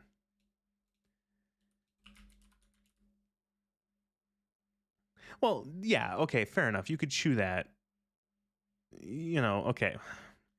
So, what is wrong with people? Why is this? Maybe the real lobotomites were the friends we... Yeah, maybe I just went to school with a bunch of lobotomites. Maybe everyone had that kind of people who did stuff like that, who snorted Smartie powder and so, oh my god, speaking of people snorting things that they probably shouldn't, you know how you'd get the little powder with your ramens, with your like instant ramen? I had a friend who, on a bet, snorted spicy chicken ramen powder. And again, since this was a grade school bet, no one had any money, so he just did it because we told him to. Or not even told him to. We said do it, and he's like, okay. So he gets a little bit of it in his hand, and he snorts it. And I remember he goes, he pauses for a moment, and then just goes, ah! And he's trying to blow his nose and get like water up into his nose, and it was great. Oh, it was so fun. It also, and this was the same friend who in high school, it was chemistry class. We were science class. It was like a generic science class. We were doing chemistry lessons, and the thing was to use. Here, we used these. We used, no, that's the same picture. Whoops. We used these. We used these test strips. So we were given a little tray of, I think, like 6 or 7 different chemicals. And we had to use the pH strips in the chemical and then write down what we thought it was. And then we were graded based off of how many we got right. And so we were in groups of like 3 or 4. And so we were doing it. And then we got to one chemical where we couldn't seem to get what it was. We dip a strip in it and it would come out saying it's basic. And then we dip another one in it and it would come out saying it's acidic. And then and so we're like, I don't fucking know what it is. And so my one friend's like, hey, I'll just drink it. I'll just try it. I'll just take the tray and I'll sip it. And we're like, no, don't do that. And he's like, no, don't do that. We managed to convince him to not do it because we all thought it would be stupid. Later, after everyone had been done and we were going through the marks, it was hydrochloric acid. Like, it's fucking...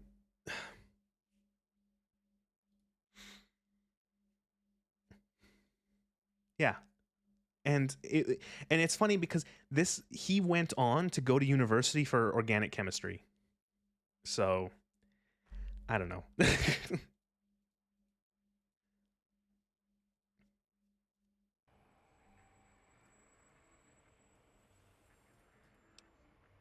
Yeah, that was real good. And then I had also another friend in high school who would oh God, I don't know what my friends were, but he would steal from the high school chemistry locker. He would steal just like a bunch of shit, and he stole hydrochloric acid and used it as acne treatment. So he would put it on his forehead when he had acne.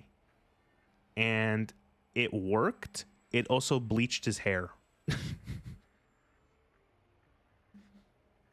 So, like, it got rid of his acne, maybe a little too much, and his hair, like the front half of his head, was bleached white, like white blonde, for months.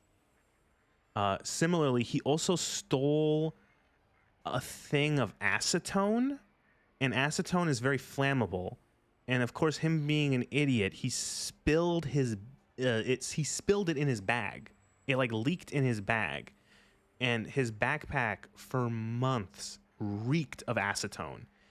It was, if someone brought like a flame to that backpack, it would just ignite. It would just burst into flames. Fucking, I don't even know what these people were doing. And they never got in trouble. No one ever caught them. No one ever brought up anything. Nothing. What? Nonsense. Doesn't it just like melt the styrofoam? It just kind of like causes it to just like, I think I've seen a video of it.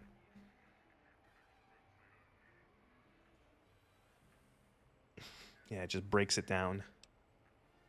All right, so now we have to do smutty things for this creepy brain in a jar. What? What are you doing? Stop it. Why? Why are you making me partake in this filthy formography? Enough. I am already intrigued.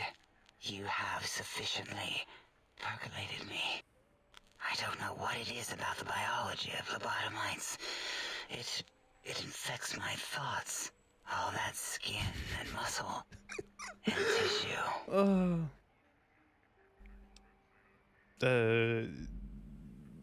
You miss being human. Oh. I cannot deny it. The illogic of it. The betrayal of our own beliefs. I blame my curiosity. I can come back and just breathe if you want. Would you?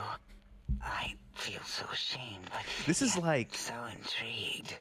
You'll need to I feel like the courier is like being one of those like run over. It's like, you know, you see it like where those people who it's like they hire like a hooker and to just like do something mundane, but it gets them off. So they're like, and so the hooker's like, I don't know, whatever, I'm being paid. Burble, burble, woo. Bloop, bloop, bloop.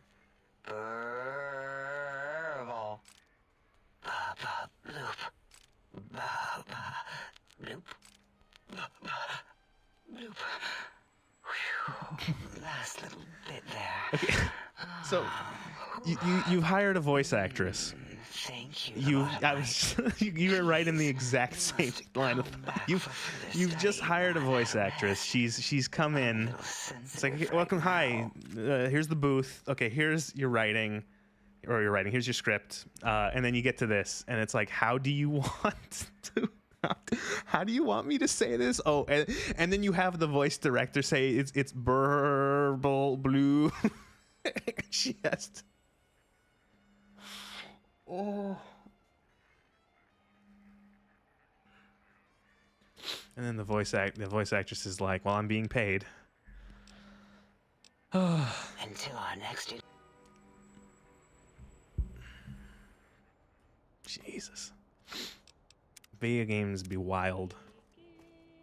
I always thought it must be interesting being a voice actor, of like having such a disconnect from whatever you're, you know, granted, you know, you're if it's a good place that's making whatever you're acting for, they'll give you like, you know, reference to the character and to the setting. Like there's a director there coaching you and being like, okay, you're gonna do it like this. But it's still weird because you're just in like a booth, just like saying a bunch of words.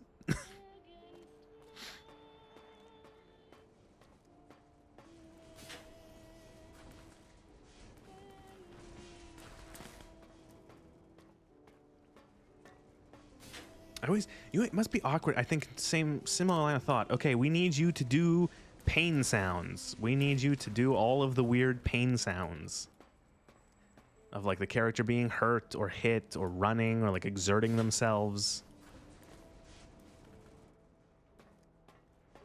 And then complete and like divorced from the actual game or whatever, they just sound really awkward.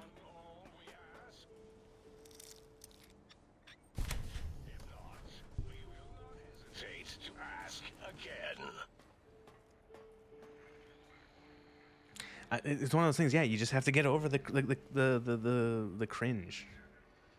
But it's one of the.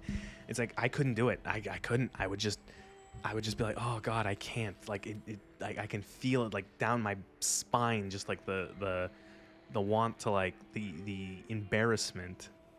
I'm one of those people who suffers from like severe secondhand embarrassment, to the point where getting through college and university was a struggle, because whenever someone like asked a question, and it was so bad that even sometimes when it was like a fair question, I cringed. You know, like I'm like, no, don't ask the teacher anything, please. No, don't say it. Like, were you not listening? No, that's so dumb. Why'd you say that?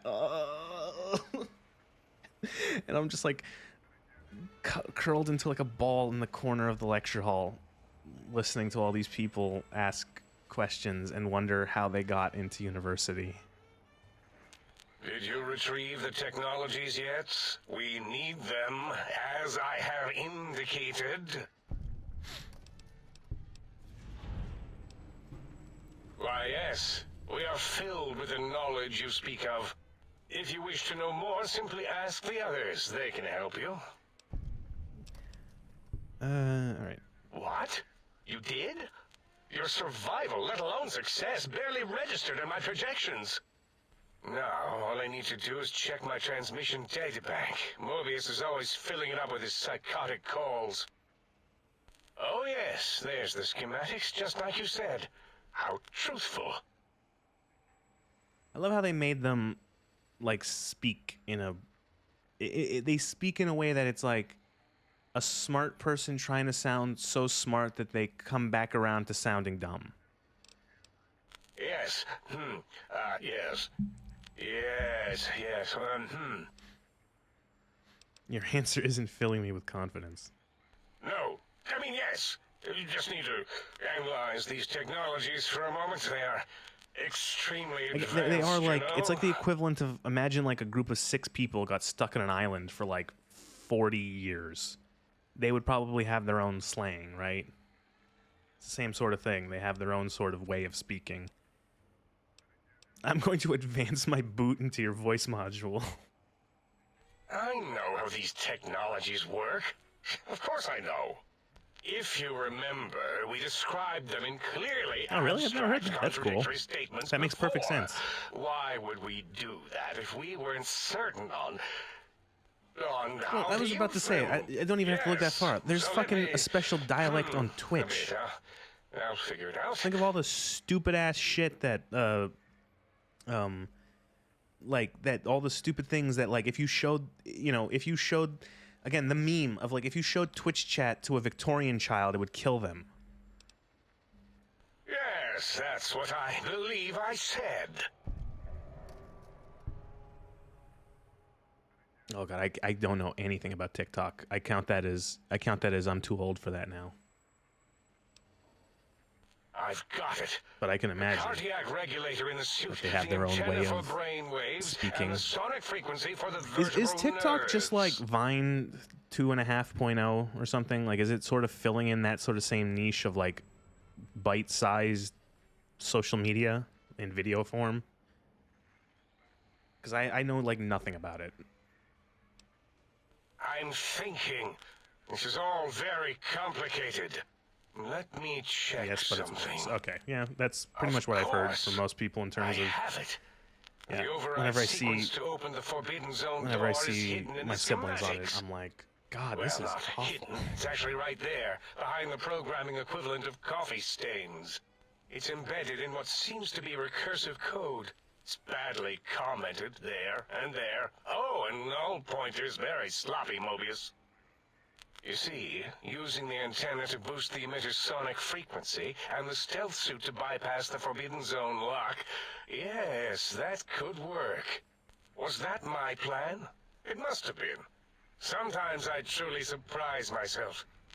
The door is open, and now Mobius will get his. I bet it is. It's supposed to, you know, prey on. It's like, I don't know if it's like 100% comparison, but it makes me think of like, I'm not. Yeah, again, I hate that too. I feel like again, some fucking nuance, please. Like, I'm not yelling at you, but I'm saying like with a lot of people, it's, you know. It's like, okay, no, Unga Bunga technology bad. You know, no, I don't believe that. You know, I hate that. It's like Unga Bunga technology bad. And it's like, motherfucker, you wear glasses. you're dependent on technology as much as everyone else. This is just me thinking of what I see from a lot of people who are like that. But at the same time, I can say that this technology might be bad, or might be bad in certain ways, or in some, you know, yeah, depending on how much you use it or how it's applied. You know. It would be like sometimes it's too easy to be like, oh, a knife is bad, you could stab someone with it. Yeah, but I could also make dinner with it. Like, you know, you can't be so biological. Like, yeah, ridiculous. I mean, technically, these items could all be used to put you back together once you had your brain. But for now, they can be used in the name of aggression. The door should be unsealed. Now, instead of being subjected to threats, we can now send an equally threatening message to Mobius. And that message is I'll never forget, sorry, just technology bad, you just reminded me. And there was, I think it was like a family friend. I don't remember who it was. That's your cue. Yeah, good movie. So, a game would make a good movie. Yes, you know what? You actually fucking nailed it. Yeah, no, Soma would make, I think, a pretty good film. I think you could translate that from a game into a film. Yeah.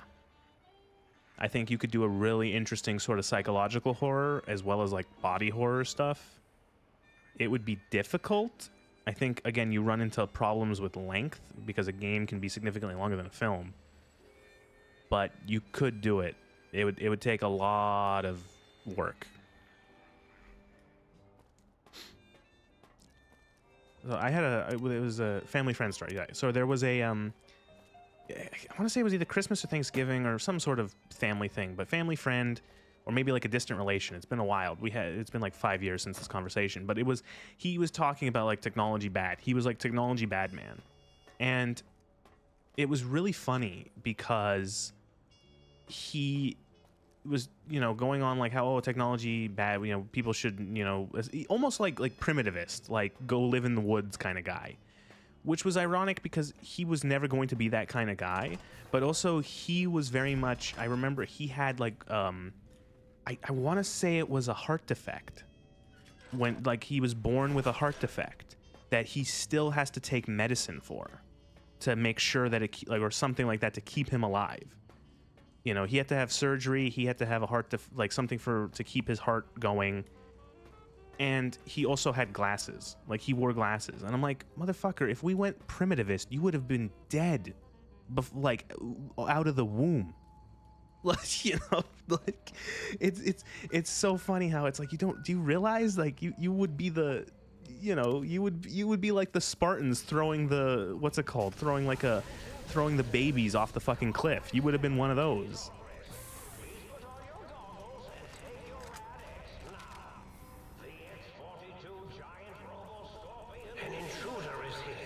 God, noises. Yeah, exactly.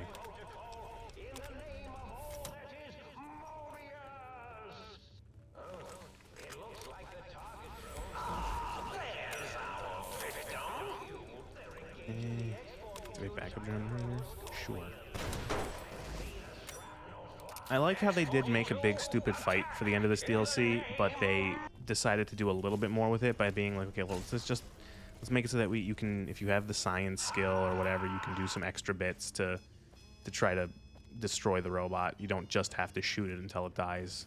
We're not playing the original Doom. How much health does this thing have? It's got like 2,000 health. It's got 20 DT.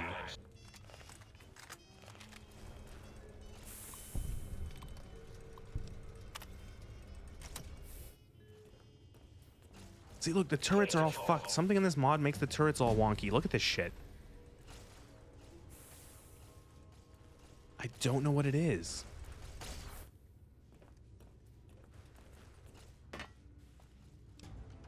What?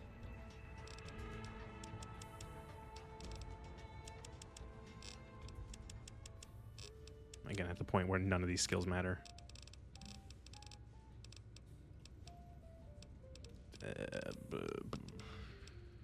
Yeah, sure, more toughness. Yeah, it's something weird. It's weird because they get all weird, and I think only when they're hostile do they actually work properly. Like, look at that. Look at this. Oh, now, look, they're shooting a little bit. That's so weird. I don't know what it is. Me when I'm nervous. Me when the teacher calls on me to answer, to go up to the board.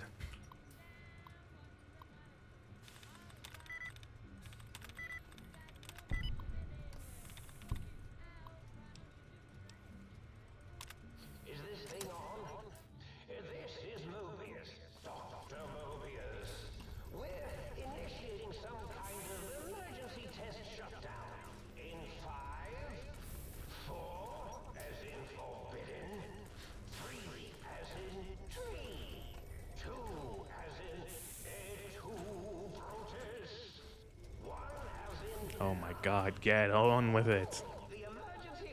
I do like Mobius. I do find him fun. I always thought it was really cute how you go to him and he's just like an old man tripping balls on Psycho.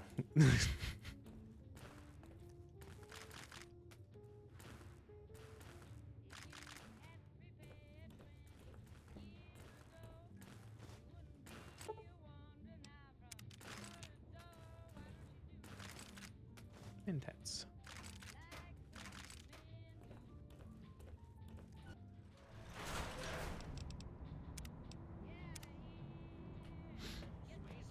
Calculations.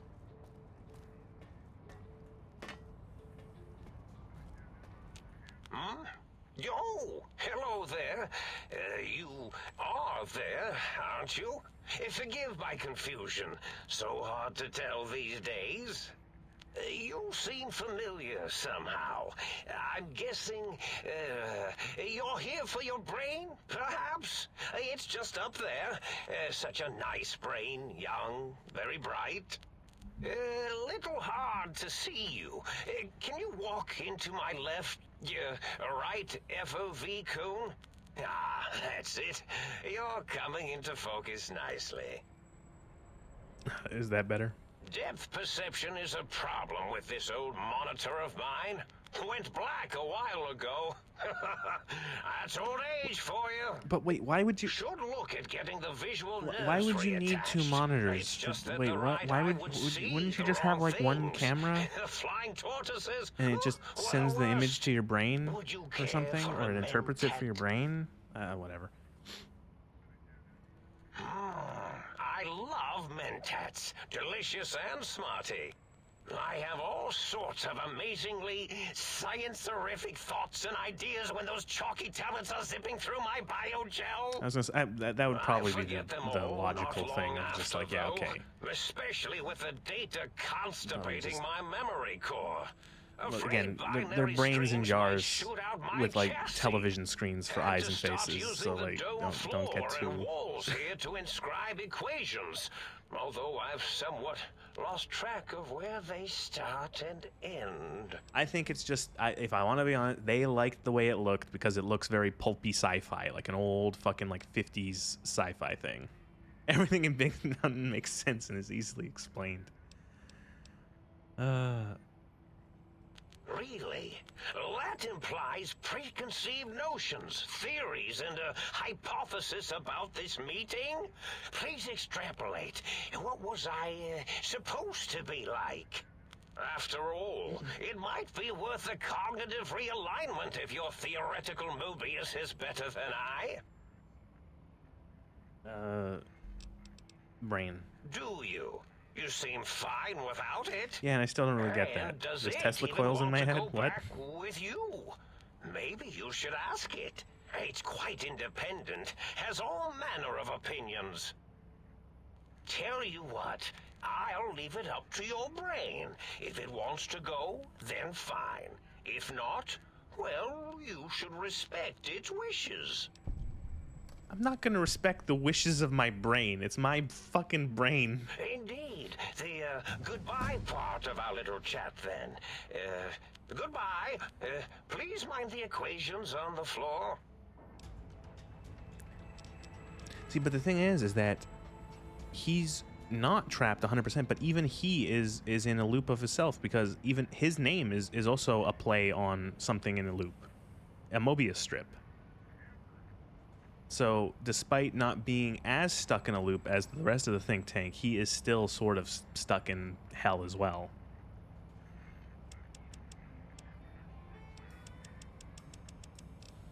In a weird way, it is. It's like it's purgatory. This is kind of what Big Mountain is. It's like a purgatory of the pre-war.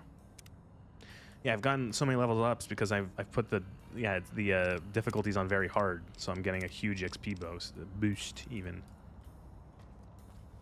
Where are we? Level 1, 41? 41. Jesus.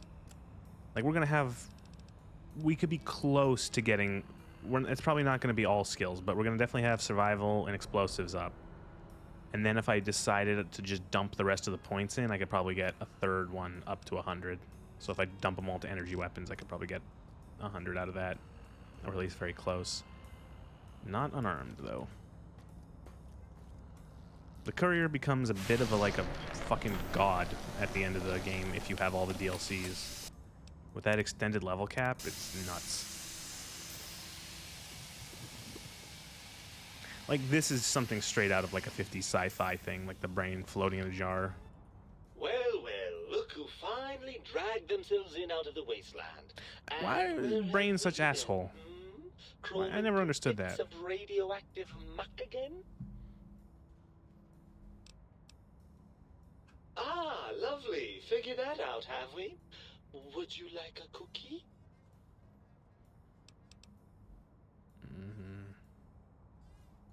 Yes, well, believe me, the opposite is equally true. Good Lord, have you bathed at all since they pulled me out of you?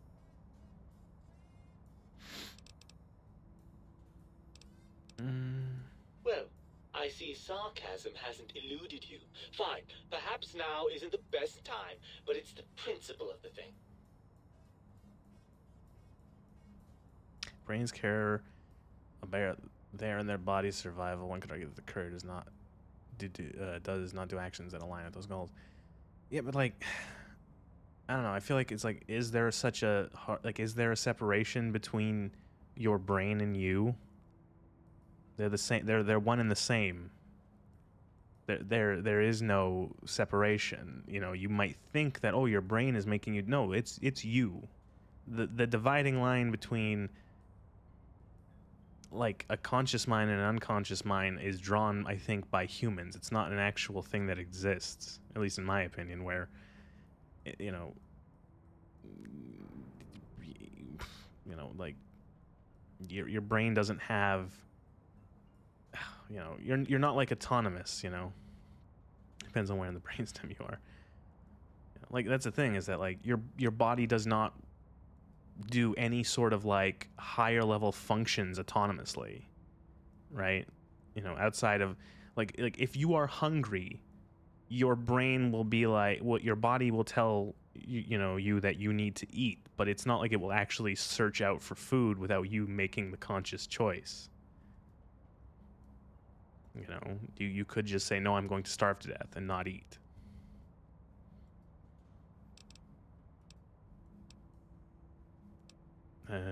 Why are you such a dick? Well, that's a fine how do you do. Me, quote, dick, unquote. Why are we talking about this? We're fucking playing the joke DLC in a Fallout game. This is the mean. This is like the most tongue-in-cheek one. We do have unconscious seeking behaviors. Like, I can believe that, but I feel like I can believe that that's a thing, but it's just like, I feel like that's not like a separate thing. That is just you. That's just, it's part of your brain. Like, that there's, you know, you're just you're a person. You know, you're a person. God, I'm too fucking stupid for this. It's still a single unit. It's still your brain. It's still the functions of your brain as an entirety. It's like, you know, it's like a computer has sub-processes that run stuff, but it's not going to just run certain programs autonomously unless it's directed to.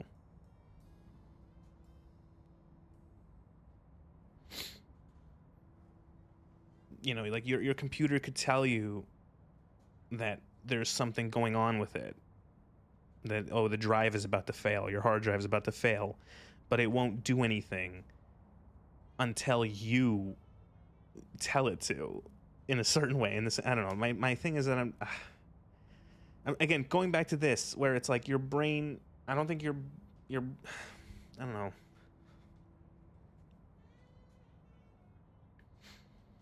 And if you want to argue with the courier does goals that does not align with those, I don't know, like wouldn't every brain be averse then to like doing anything outside of just getting food and water if it was just in control? Because otherwise it's something that could jeopardize its survival. Also, what happens if you have to do something that could jeopardize your survival, but if you don't, you'll die? Like, you know, you have the choice of your brain functioning on its level of wanting to keep the body to live. You're starving. The only way to get food is to cross a rickety bridge. The bridge could collapse and you die. But if you stay on the other side of the bridge, you'll die of starvation. It's a case then of like, well, brain stock wants to live, outer brain wants to be human. Huh.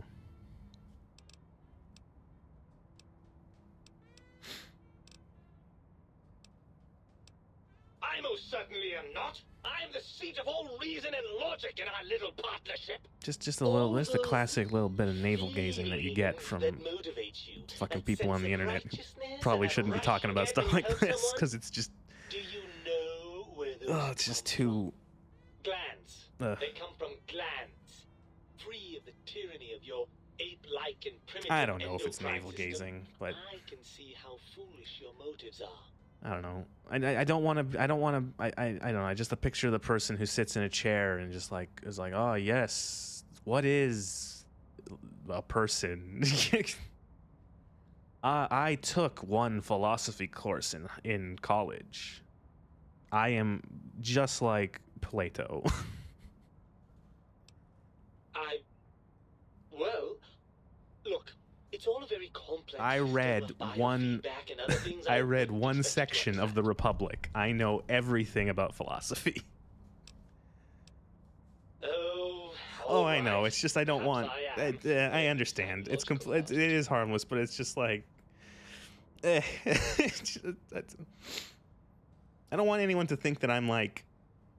Again, it comes back to the lack of nuance. I don't want anyone to be like, yeah, don't not prescribing anything. I'm not laying down the law. I'm just fucking saying what I think about these things, what my personal thoughts and beliefs are. I don't want anyone to be here and be like, "Paw, you fucking asshole. You think that? You think what? You think everyone else is dumb because they?" No, I didn't. Just calm the fuck down. It's just like playing a video game and talking about brains. I'm not going to lie to you. The prospect is definitely not that appealing.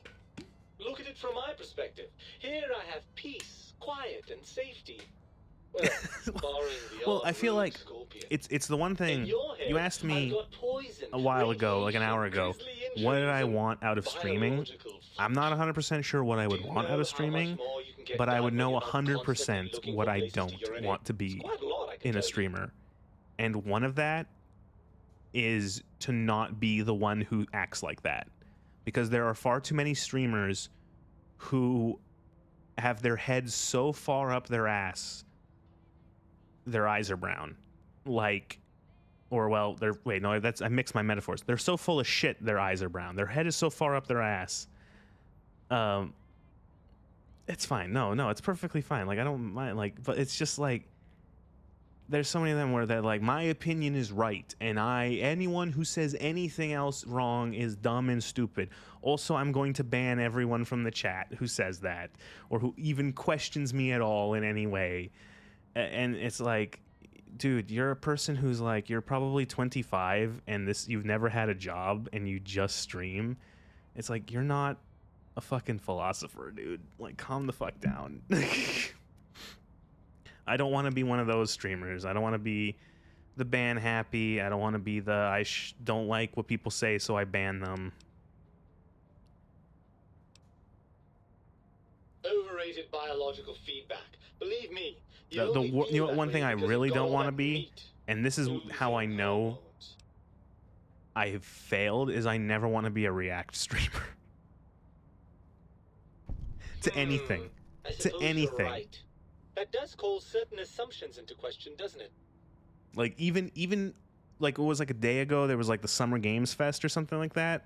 I feel like that's the lowest form of content that anyone can ever make. Indeed. Quite the conundrum. How do you suppose we resolve it?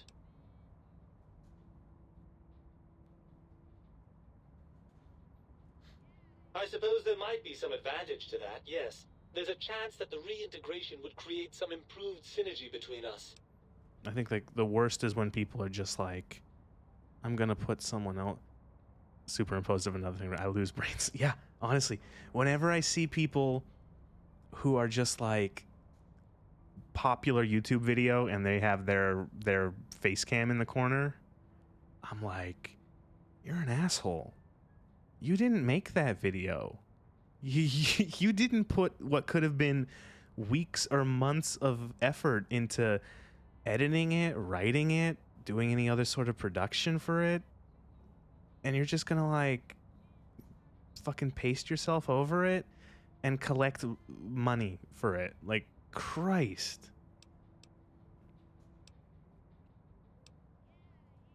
Well, I suppose you've convinced me well enough. I'll rejoin your body if that's your final decision. Unfortunately, before we get to that stage of the proceedings, we have a problem. Even if I could settle myself back in your skull and reconnect all those pesky nerve endings, God, those fucking videos on YouTube. I feel like YouTube has quit. I have hit the you have the little option, you have your recommended bar on YouTube. You can click the little 3 dots and choose don't show me this channel anymore, or don't show me this video. I have clicked don't show me this channel on so many channels that I think YouTube is desperate. They're like, the algorithm's like, what the fuck does this guy watch? Everything we show him, he says he doesn't like. Everything he shows him, he doesn't like. He watched something that was sort of related to a podcast once. Show him every single podcast on YouTube in his recommendations on the bar of every video. Even if it was completely unrelated. He watched people talking about video games, you know, clear anything I don't want recommended. See, I've turned watch history off because I don't even want any of that.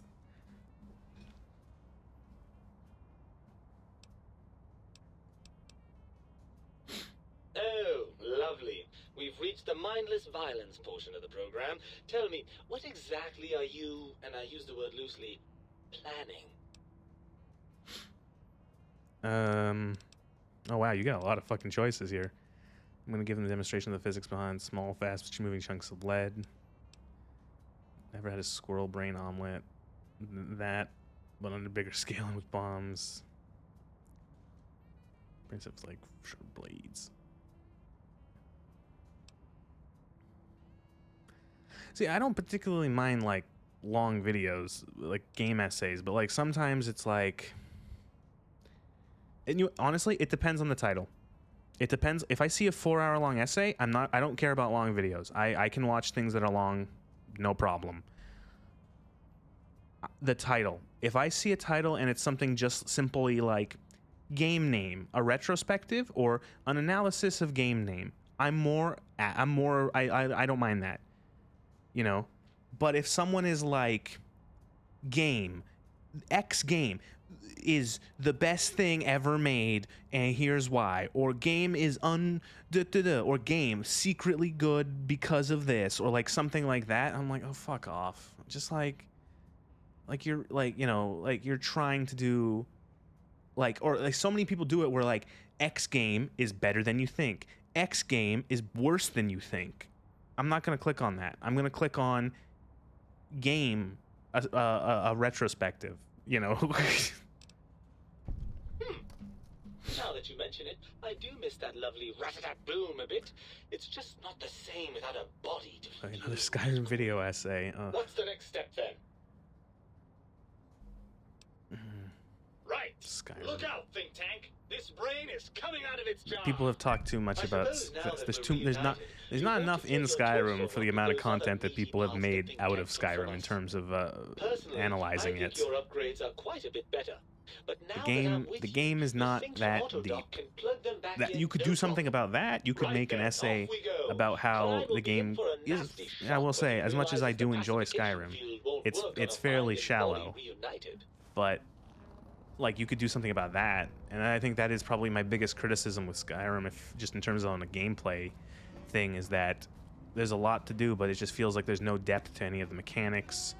There's really no depth to any of the quests. You know, there's not enough depth to the characters. Like, they could do more with that, but you know, I think again, how old is Skyrim? People, stop. No, it's not. Let it go. Let it go. Finding Skyrim isn't the hard part. Well, yeah, I actually really like Patrician's review on it. It's literally he's done on 2 videos. He did 20 hours of it. Especially making the second video on it is 11. That's how long it is. I was just about to say that finding Skyrim isn't the hard part. It's fucking letting go. But yeah, like that video, he goes through and really carves down, like breaks down every single thing about that game in a very methodical way of just going through and saying like this play. And I think the part where he rips apart how fucking poorly magic is implemented into the game, of like how it's clear that nobody at Bethesda gave a shit about magic in terms of how you would play it as the player, where you need an obscene amount of fucking skill points or perk points to get stuff, and how magic itself is kind of boring. And then interweaving that with the critique of the College of Winterhold as a quest line, you know, but and going back to the whole thing we were talking about earlier, where it's like, is Skyrim a great game? It's like, I don't think so. I don't think it's aged as well as it, you know, as something like New Vegas. Do I still like Skyrim? Yeah, it's got a special place in my mind, you know, in my heart. And despite its flaws, I still enjoy it. I still have to resist the urge to go back and be like, yeah, let's waste another like 4 weeks, you know, adding 7,000 mods to it. You know, this is only the 20th time you've done it.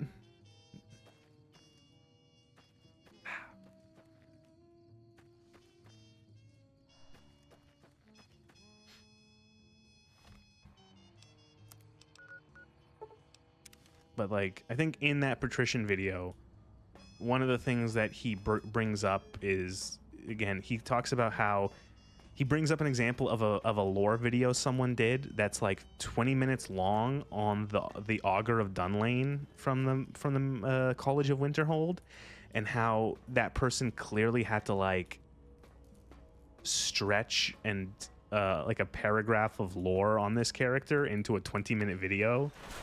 Like, how much did you have to torture the lore to get that much content out of a character that has such little written about them?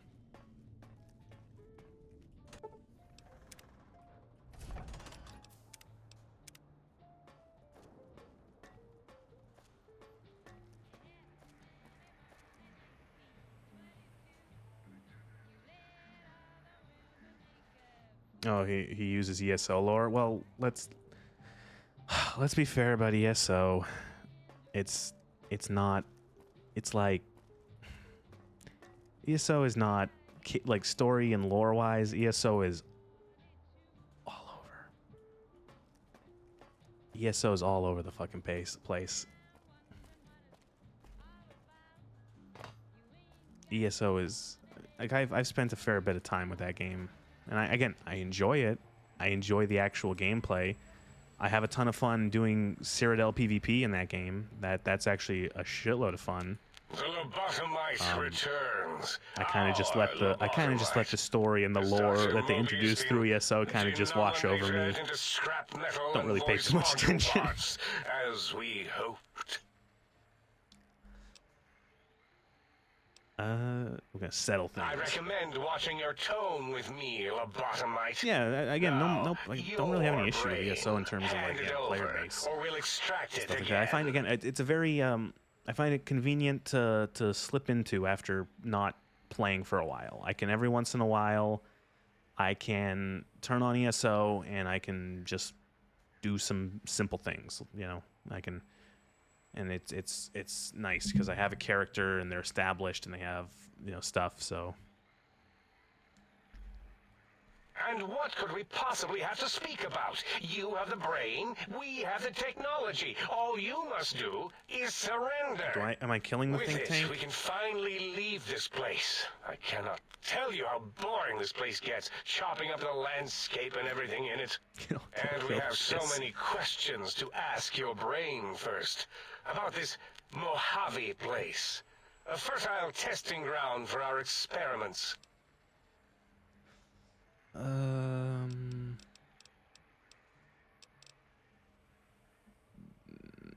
Yeah, I'm Mobius. That is the most insane thing I've ever heard. There's no way Mobius would condescend to step inside you. Besides, there's no way such a thing could be accomplished. It's impossible. Fucking impossible. Countless brain extraction strategies exist, but only one implantation. One from Mobius.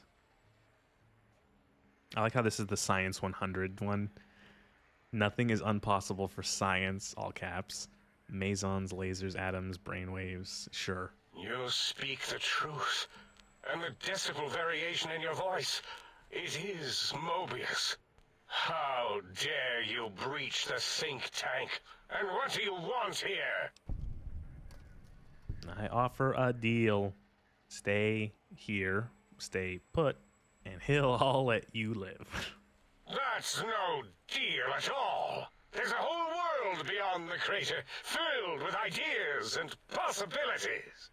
We could have escaped. No, this is your personal hell, and you will remain here until your brains wither away into nothing. Partner with you, my foe, my rival, my foremost critic? I have a strange sensation that I would like that. How odd. Very well, partner. The think tank is at your service as long as you do not destroy us. When I first played this DLC and I got this ending by convincing them, I just went, wait, that worked?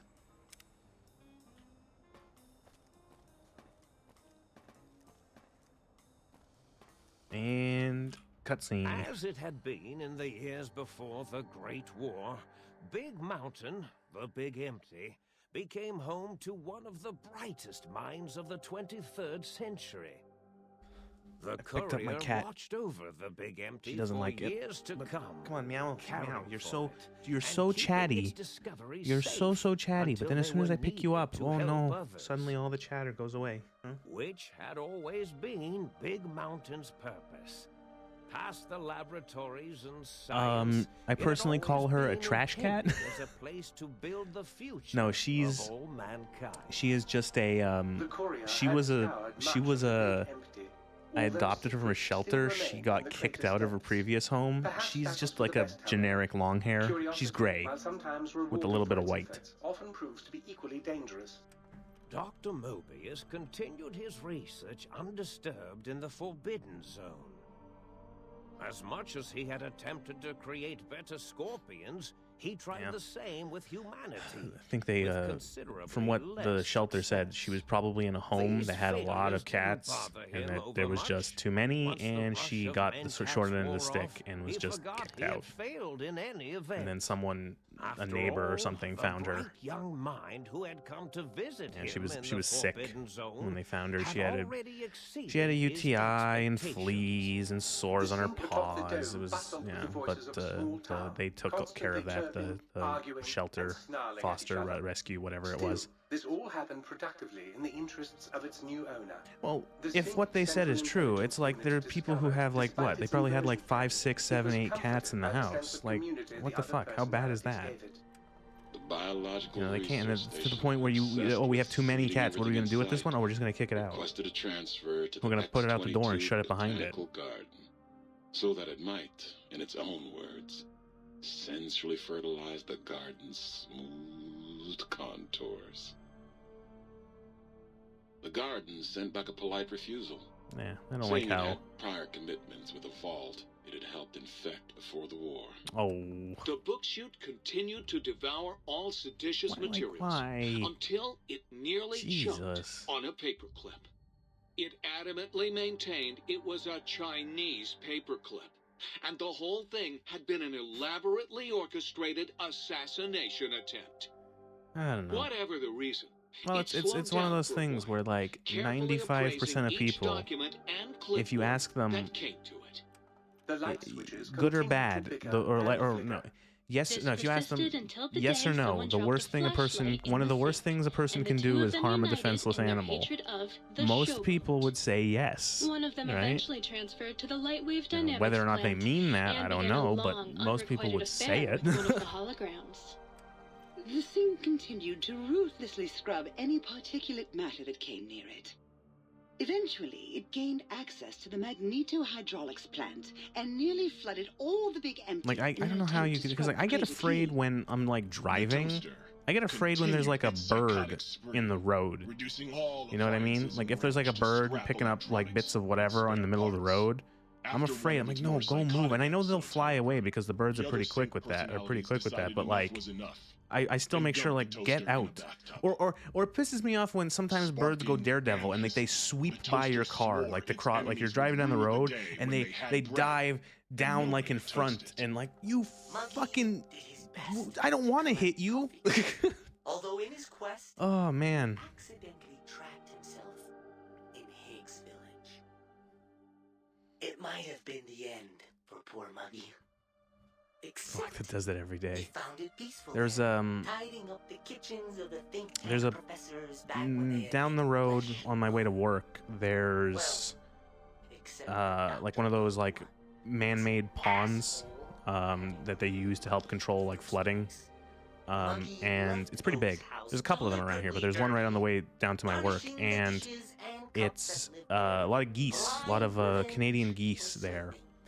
And there's like a family of geese over the last month that them and their like goslings are like going like halfway in the road and then just standing in the road and stopping traffic often because people don't want to run over the fucking geese. You know, and sometimes stopping traffic both ways because they're long enough in like a train that they're on one side of the road and the other side, like, you know, so. And was soon left in the dark as punishment. Autodoc, always gentle and methodical, kept sewing up the courier in all the right places when the skin split open from repeated wear and tear. The Autodoc was just herd of glad to have cows purpose escaped again. and just stood on the road. It heard its simpler brothers and sisters who got shipped to the Like, hey, what are we Sierra doing here? Madre, I don't know. bored That's out a of road. their skulls in that toxic dead city. In time, the Autodoc found a way to deactivate the Y-17 trauma. It's not a. harnesses, It's releasing oh the corpses god, they there had was held prisoner for almost 200 years. It was a couple months back. I want to say maybe like I don't know if it was a couple months. I don't know. It was sometime this year. There was in and around the area, there like the general area of the province I live in. There was an accident where people bees carrying fucking bees. Like beehives crashed, or like they either crashed or like the cargo slipped or something, but like a bunch of beehives broke open into the and in thousands upon thousands of bees in this one like stretch of road, to the point where they were saying like, if you have allergies, don't drive here, like avoid this road, because there are so many bees in this area. And you see like videos of like cars just covered in like a dozen or two bees each, because they're everywhere, and so they're just landing on the cars. So the infiltration It took them like a whole day to like corral them back into like rebuilt hives and get them out of there. Of course, they couldn't get them all out, but still. Set up a new research center, testing and murdering fiends who kept breaking into the facility. The courier, organs intact, continued I didn't replace my organs. Shit, I gotta do that. That's a word you don't say very often. Places, as they should be. After all, brains can develop a life of their own when left to their own thoughts, and the courier's brain was more clever than most. Dr. Klein and the think tank remained alive, unaware of the world outside. They looped through their daily routine. Oh shit, my organs. None the wiser. Oh god, I just had another like random memory from the past. Perhaps there was was the wrong word. There was like an advertisement that played years ago. Belonged to the courier. It was one of those ones saying to go get like checked for like cancer or something like that. Had already and what it was is that it showed, it was like two CG people who had like transparent skin. They had like see-through skin, and so the guy is like looking inside of him, and like the girl comes up and says, "Oh, what are you doing?" And he goes, "Oh, I'm checking myself for like colon cancer." And you can see he's like looking at his own organs, and like the commercial ends, and it's like you're like with the thing of like, you're not see-through, go get checked or something like that for cancer. It was so fucking weird. An event often isn't felt for years, even centuries to come. In the times following the Second Battle of Hoover Dam, however, Old World blues took on a new meaning. Where once it was viewed as a form of sadness, nostalgia, it became an expression describing the potential for the future.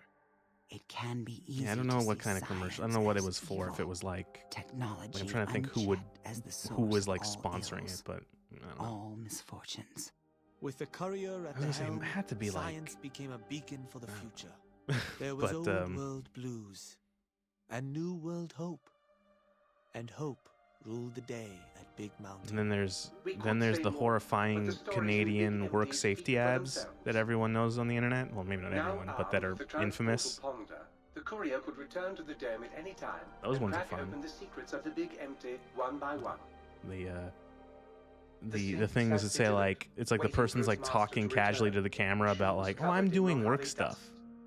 It's like a woman working in a kitchen. She's like, I'm doing work stuff and I'm here and and she's holding like a big pot of like boiling water or boiling oil, and so she's like walking and she's going, I'm doing things, and like hard cut, she slips, spills the water all over herself, and the last shot of the before it cuts to black is her fucking screaming and her like face covered in and hands covered in burns, and then it cuts to like, don't do stupid stuff at work, or like take work safe, like don't, like this is what can happen.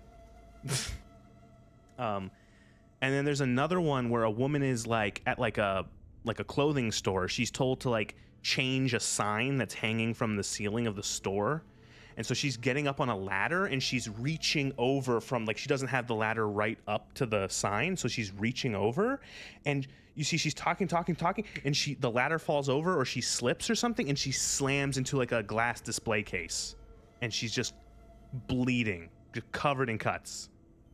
And they showed these on TV.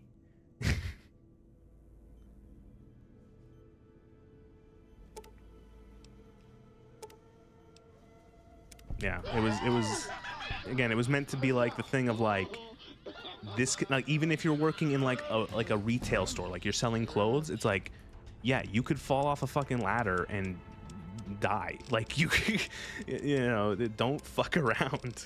Like if you're told to do something that you don't think is safe, don't do it. You know, like just, you know, don't fucking like, yeah, God. And I think there's a third one, but I don't remember. But yeah, those two are like infamous because they're like, it's almost like a shock video. Like it's that brutal.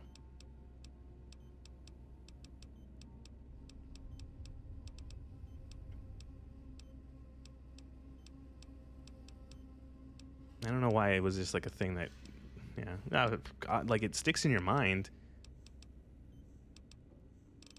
Again, we're at the point where like nothing.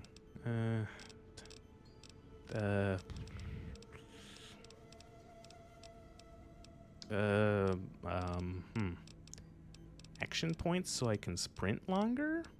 Sure. Oh, yeah, organs.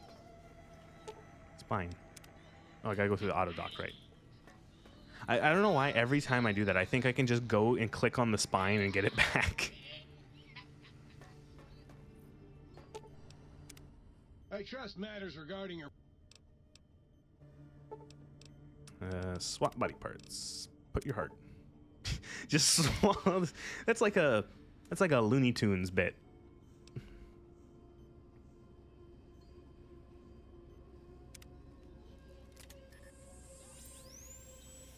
Just swallowing a whole spine. Yeah, no thanks. I get skeeved out when I get a piece of chicken that has the spine in it. Like they didn't cut the spine out. Like I don't like that. I don't need to see the spine. Thank you. Planning to stay a while.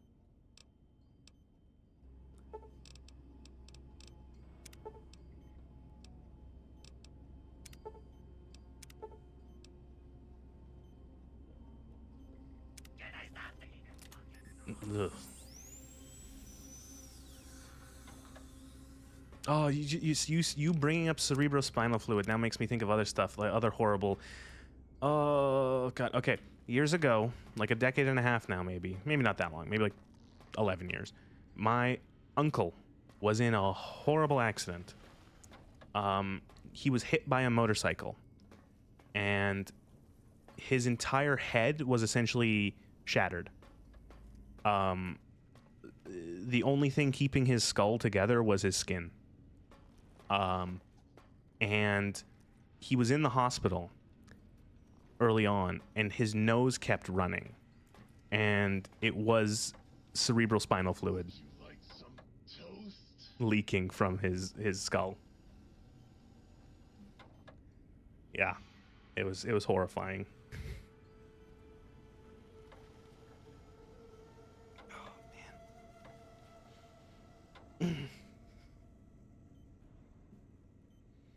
Yeah, they had to literally like bolt his entire skull back together. Like he has so much metal in his head, it's unbelievable. Ugh. Oh, well, all right as someone could be considering the thing. He's lost his sense of smell, and his eyes are a little fucked up because of the pressure. There's a lot of pressure on his eyes, so he doesn't see very well. He has to wear. He should get some glasses, but yeah, he has trouble with seeing. And of course, it's like the scars are very present because the way the way they had to do it is they essentially to get to all the bones in his face and his head, they had to cut the skin from the top of the ear across the skull to the other ear and pull the skin down and off to get to all the bones and to put them all together. So he essentially came out with a free facelift because they had to then put all that skin back and stitch it back in place. He was like a hair's breadth away from death.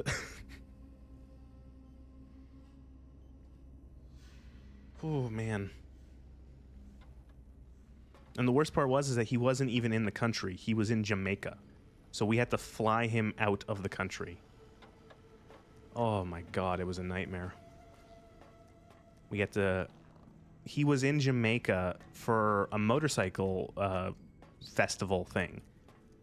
And he wasn't even on his motorcycle. So he was walking his motorcycle. He was off of his motorcycle. His motorcycle was turned off, and he had his helmet off because he wasn't driving his motorcycle. He was walking it, and someone hit him. Muggy? Yeah, Muggy's alright. And yeah, they had to get him. We had to hire an air ambulance to get him out of Jamaica and get him back to Canada to a trauma hospital here. Yeah, it was... Fuck, that was rough. No, just... But I remember after he came out of the hospital, he had so much fun showing everyone his x-rays, or his, I think his x-rays, where you could see his skull before and after it's like all pieced together with just like 1,000 like metal brackets holding it back in places. He had so much fun showing that to everyone.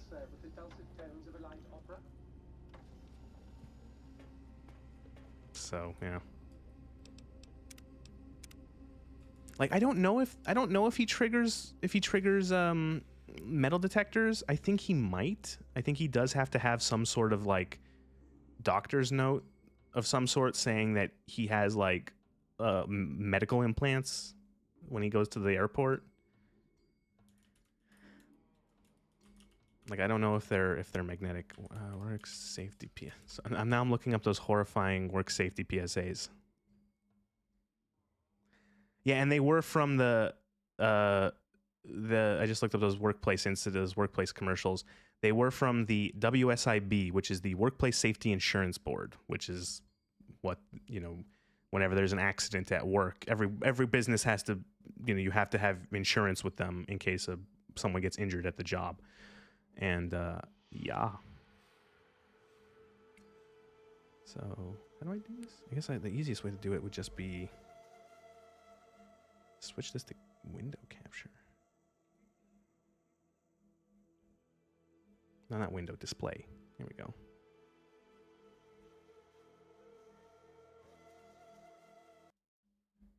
Yes, watch. This was on fucking television.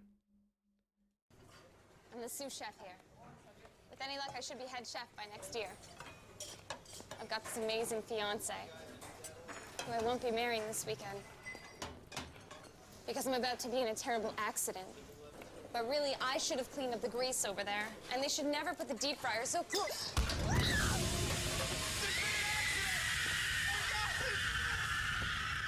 Somebody help me! Yeah. Like, yeah. You don't, yeah, that one's the worst one. And this one isn't as bad, but it's still, they're abrupt. I'm working overtime because I want to take my family on a nice vacation. Soon they get a call telling them I was killed in an accident. But hey, I'm wearing a busted harness here. And the company should have checked those tanks to the... There's been an accident! Run, get some help! They didn't fuck around. They did not fuck around. Like, just like, yeah. And it honestly, I like it because it's like, yeah, this shit can happen.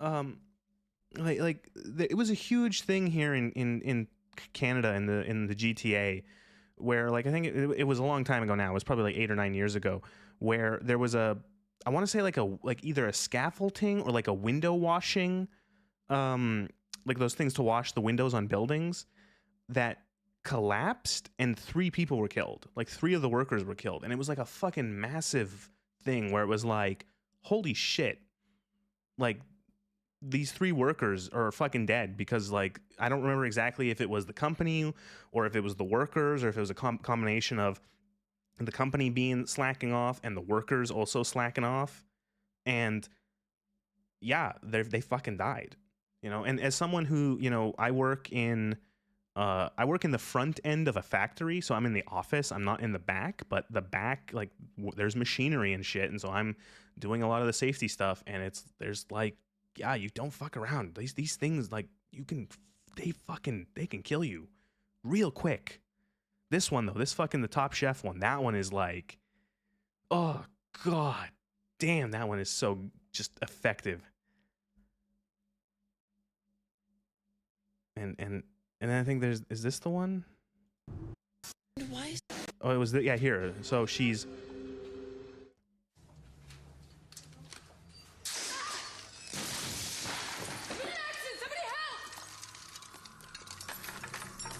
Yeah, this one's weird. They go like... There's no accident. The company should have replaced that ladder years ago. I knew I shouldn't have reached over like that. And why isn't there a strict policy about 2 people doing a job like this? Yeah. They just don't... Yeah, just like... They hired some good people to do the fucking fake injuries, but holy shit, that's... Ugh.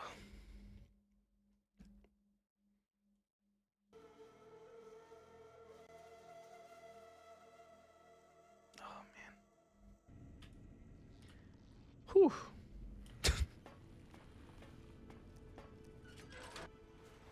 No, that was... I almost said New World Blues. Old World Blues. Which I still would rank pretty high. In terms of the 4 DLCs. I think it's up there. I think... If I had to choose, my personal favorite is Dead Money. And then I would say this. And then the last 2, it gets difficult.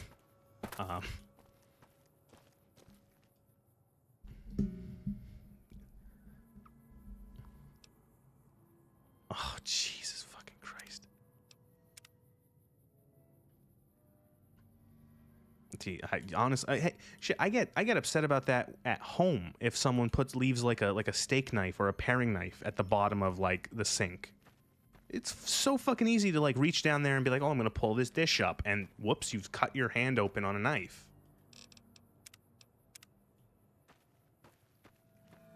God, yeah, that's awful. Yeah, we thankfully haven't had too many accidents at our work. Nothing major ever. The one that was bad was my uncle again, which I don't know if this says more about him, but he was working with a bandsaw, and he got the bandsaw about maybe 1/3 of an inch down his thumb. It was pretty gross. And he had to, thankfully he just had to go to I don't think he had to go to a hospital. He just like wrapped it up and it was fine. But it looked worse than it was.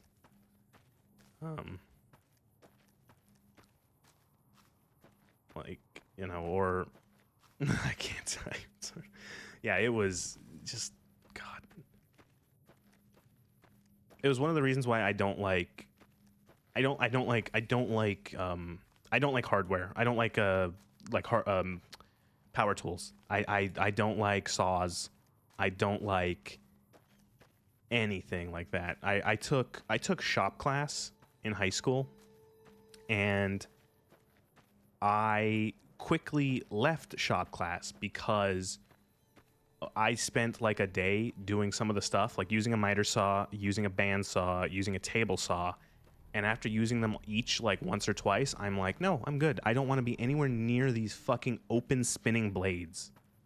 I'm good. Especially because the fucking to show us how dangerous the table saw was and the whole thing of like kickback from a table saw, the shop teacher put us all far to one side of the class or to like the shop, and he showed what happens if you like don't properly feed something into a table saw, and it flung the piece of wood back, you know, like 20 feet, and then it hit the wall.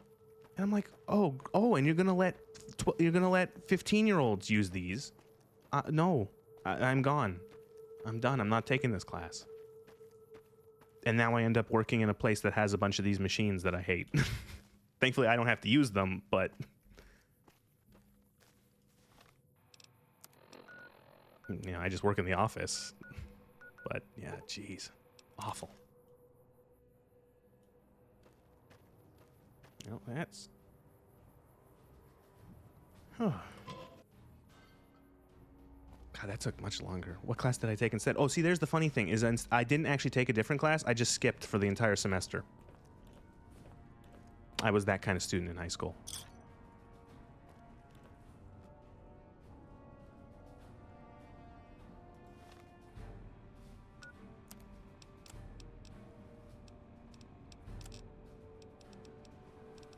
Yeah, I'll never forget the day where they eventually found out that I was skipping, because the teacher thought that I just had probably just swapped classes, right? That's what the teacher thought. And eventually someone realized, wait a minute, he's just not going to the class. And they eventually said, you have to go, it's like, you have to talk to the vice principal. And so the vice principal sat me down and she's like, you've been skipping for like 2.5, 3 months. And I'm like, yes. And she's like, you have to go to class. So for like the last month, I went and I barely did anything, and I passed with like a 50 just because the guy was like, whatever, I understand that you don't want to be here, but, you know, so whatever. He gave me the barest minimum pass, and, just, you know, that was it.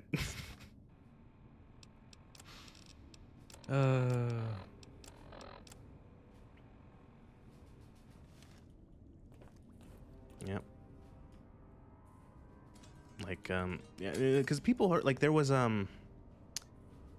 we had, the high school also had a shop class, but also had a auto class. We had a big wood shop room, and then right next door to it, we had a huge, like, 2 or 3 garage, car place, like, for, like, doing, like car mechanics, I guess you would call them. And I heard some horror stories from there. I heard one student almost lost his thumb. Carrying a piece of sheet metal without gloves on. He tried to pick up the piece of sheet metal and he didn't have gloves on, and it slipped and it landed on his thumb that was holding the bottom, and it cut through all the flesh, almost took off his thumb. Yeah. Awful.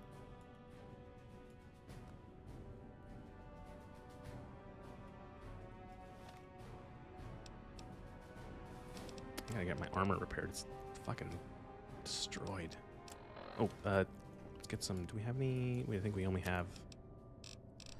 See that here? Look, you got your Sierra Madre vending machine, and if you go down, you can get stim pack. Oh yeah, see, we have 15,000 stim or 15,000 chips. So let's buy like 100.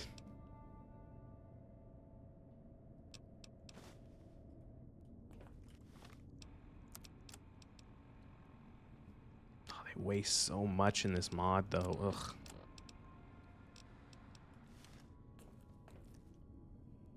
The game is perfectly balanced.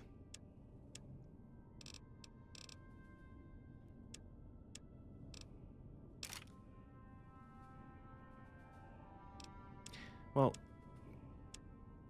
and that's the thing too, is that I think normally what you're supposed to do is that if you win the jackpot in the Sierra Madre Casino, if you play cards and win 10,000 chips, you're supposed to get, I think, every either month or week in game, you're supposed to get a voucher in the drop box here that is worth 1,500 chips. I don't know if the mod changes that, if one of the mod packs mods change that, but you can essentially keep printing Sierra Madre chips. Of course, if you just collect every single pack of cigarettes you find in the wasteland, you can do that as well.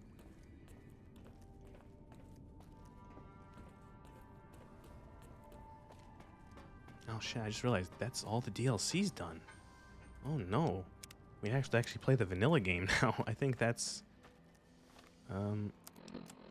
because I have not done anything outside of, more or less outside of the DLCs. I've just done, like, we've only got Ring-a-Ding-Ding. We have to go deal with Benny at the tops, so it's... Barely anything has been touched. I went to the strip to just play at all the casinos and have them kick me out. Yeah, we can do that. We still have to deal with Caesar. We gotta do the things on the fort, and man, all right. There's still like a decent amount of game, and then all the sides. I guess I could do the companion quests. I feel like I'm not a big companion guy in these games. It's not like I don't like the companions. I think some of them are good. I like Arcade, and I like his story. Cass is all right as well. It's just, and same with Veronica too. She's okay, but I just don't particularly care to have an NPC following me around like a lost puppy. Okay, this is a weird bug that one of the mods has added. One of the mods, I don't remember what it is, but it makes like the wasteland a bit more lively by adding more like bodies and stuff like that to make it where it's like, oh, there was a battle here, so there's bodies. But it's spawning these people alive instead of dead.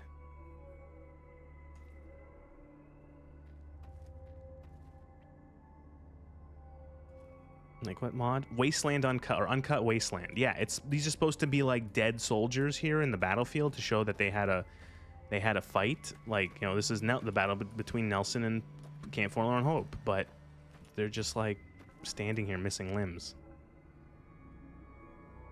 I don't know why. It's the only the only thing that seems to have broken in this mod. Everything else works as it's supposed to be. Like, and some of them work. Like that guy's dead. Stimpaks go. It cost me an arm and a leg. Oh.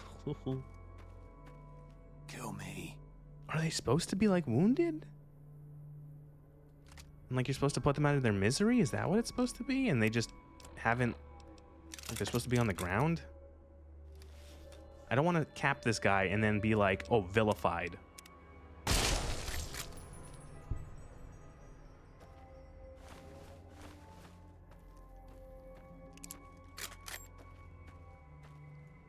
Think he's okay? I'm not. Well, let's check. See, look, this guy is hostile now. They're hostile now. So like what? What?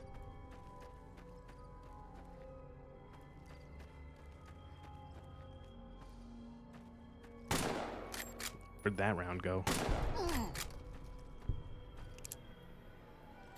Okay, now, here's the question. If I go to, like, an NCR place, are they just gonna be like, oh, you fucking bastard? No. Stay out of trouble. We have enough problems. Alright, that was strange.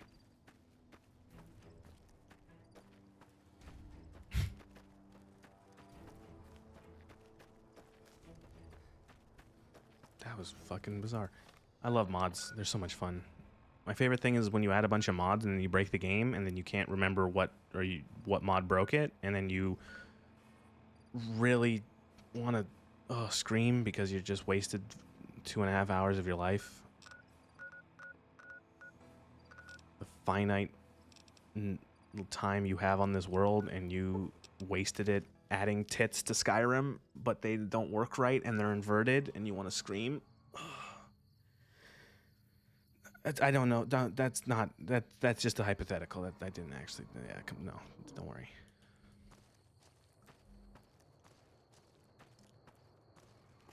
Why did I spawn here? I wanted to go to the Gunrunners. Not based on real experiences at all. Evening. Welcome, sir or madam. Do you think Bethesda's ever like? Because there's things on record where Bethesda's been like, oh, mod community, and I know that they won't ever say it. Do you ever like think they've ever had like backroom meetings about like all of the adult cough mods for their games? Do you think that's ever come up in like a meeting at Bethesda? I don't know what they would say about it, but like.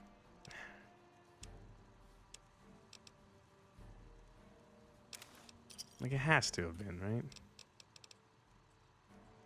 Yeah, okay, fair enough, but like... But I mean, like some of the mods, like, you could turn fucking Skyrim into your personal fetish playground with enough work.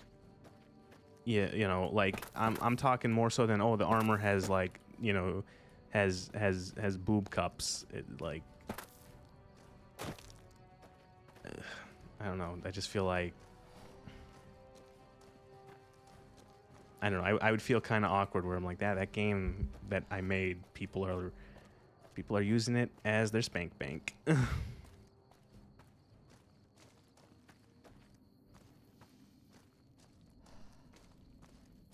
know. Skyrim is such a weird legacy.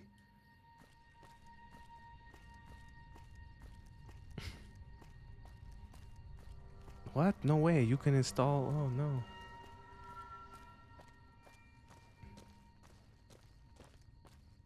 Hey, yeah. But I just think it's funny where it's like... because when I hear like Todd Howard talk about, oh, the modding community, it's like my mind goes to like all those mods, and I think like that's not what they're talking about, but it is kind of what they're talking about, but they can't actually say it because it's really fucking weird, and you know, like they can't outright say that people are turning their game into like a fucking an H game, you know.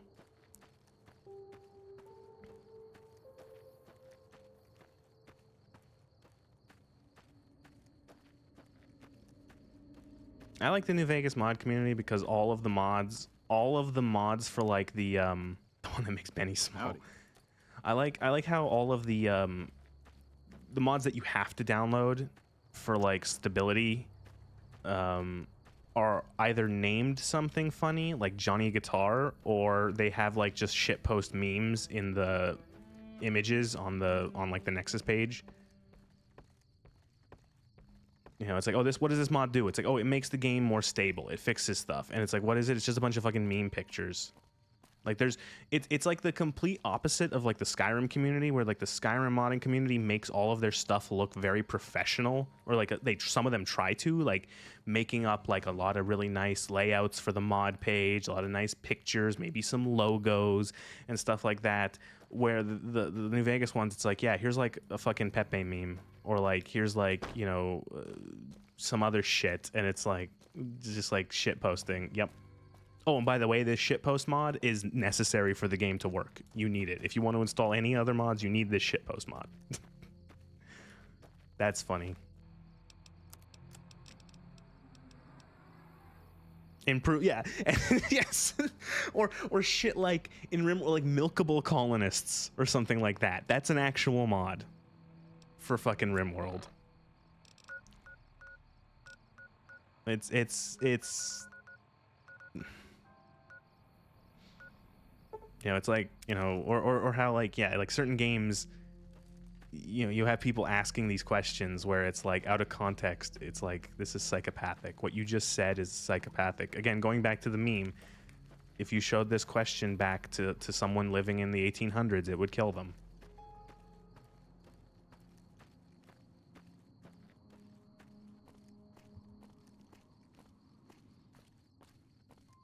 You know, yeah, well, like, you know, you make like RimWorld is deranged, and it's so funny because I don't think it was, I don't know, was it intended to be deranged? I think the developer is from Quebec, so you know, it could have been that it was meant to be deranged. Because like you can do stuff even in vanilla RimWorld. Yeah, well, he calls it a story generator, you know. But even in vanilla RimWorld, you can do some deranged things, or at least some things that it's like, it's one of those things where if you imagine it happening in like a real way, it would be horrifying. But the fact that it's abstracted to the little pawns makes it a little less awful. You know, like the idea of like, okay, you make a kill box that you seal the enemies in, and then you like light a fire, and it's starting to get to several hundred degrees in there, and you have essentially cooked these people alive, you know?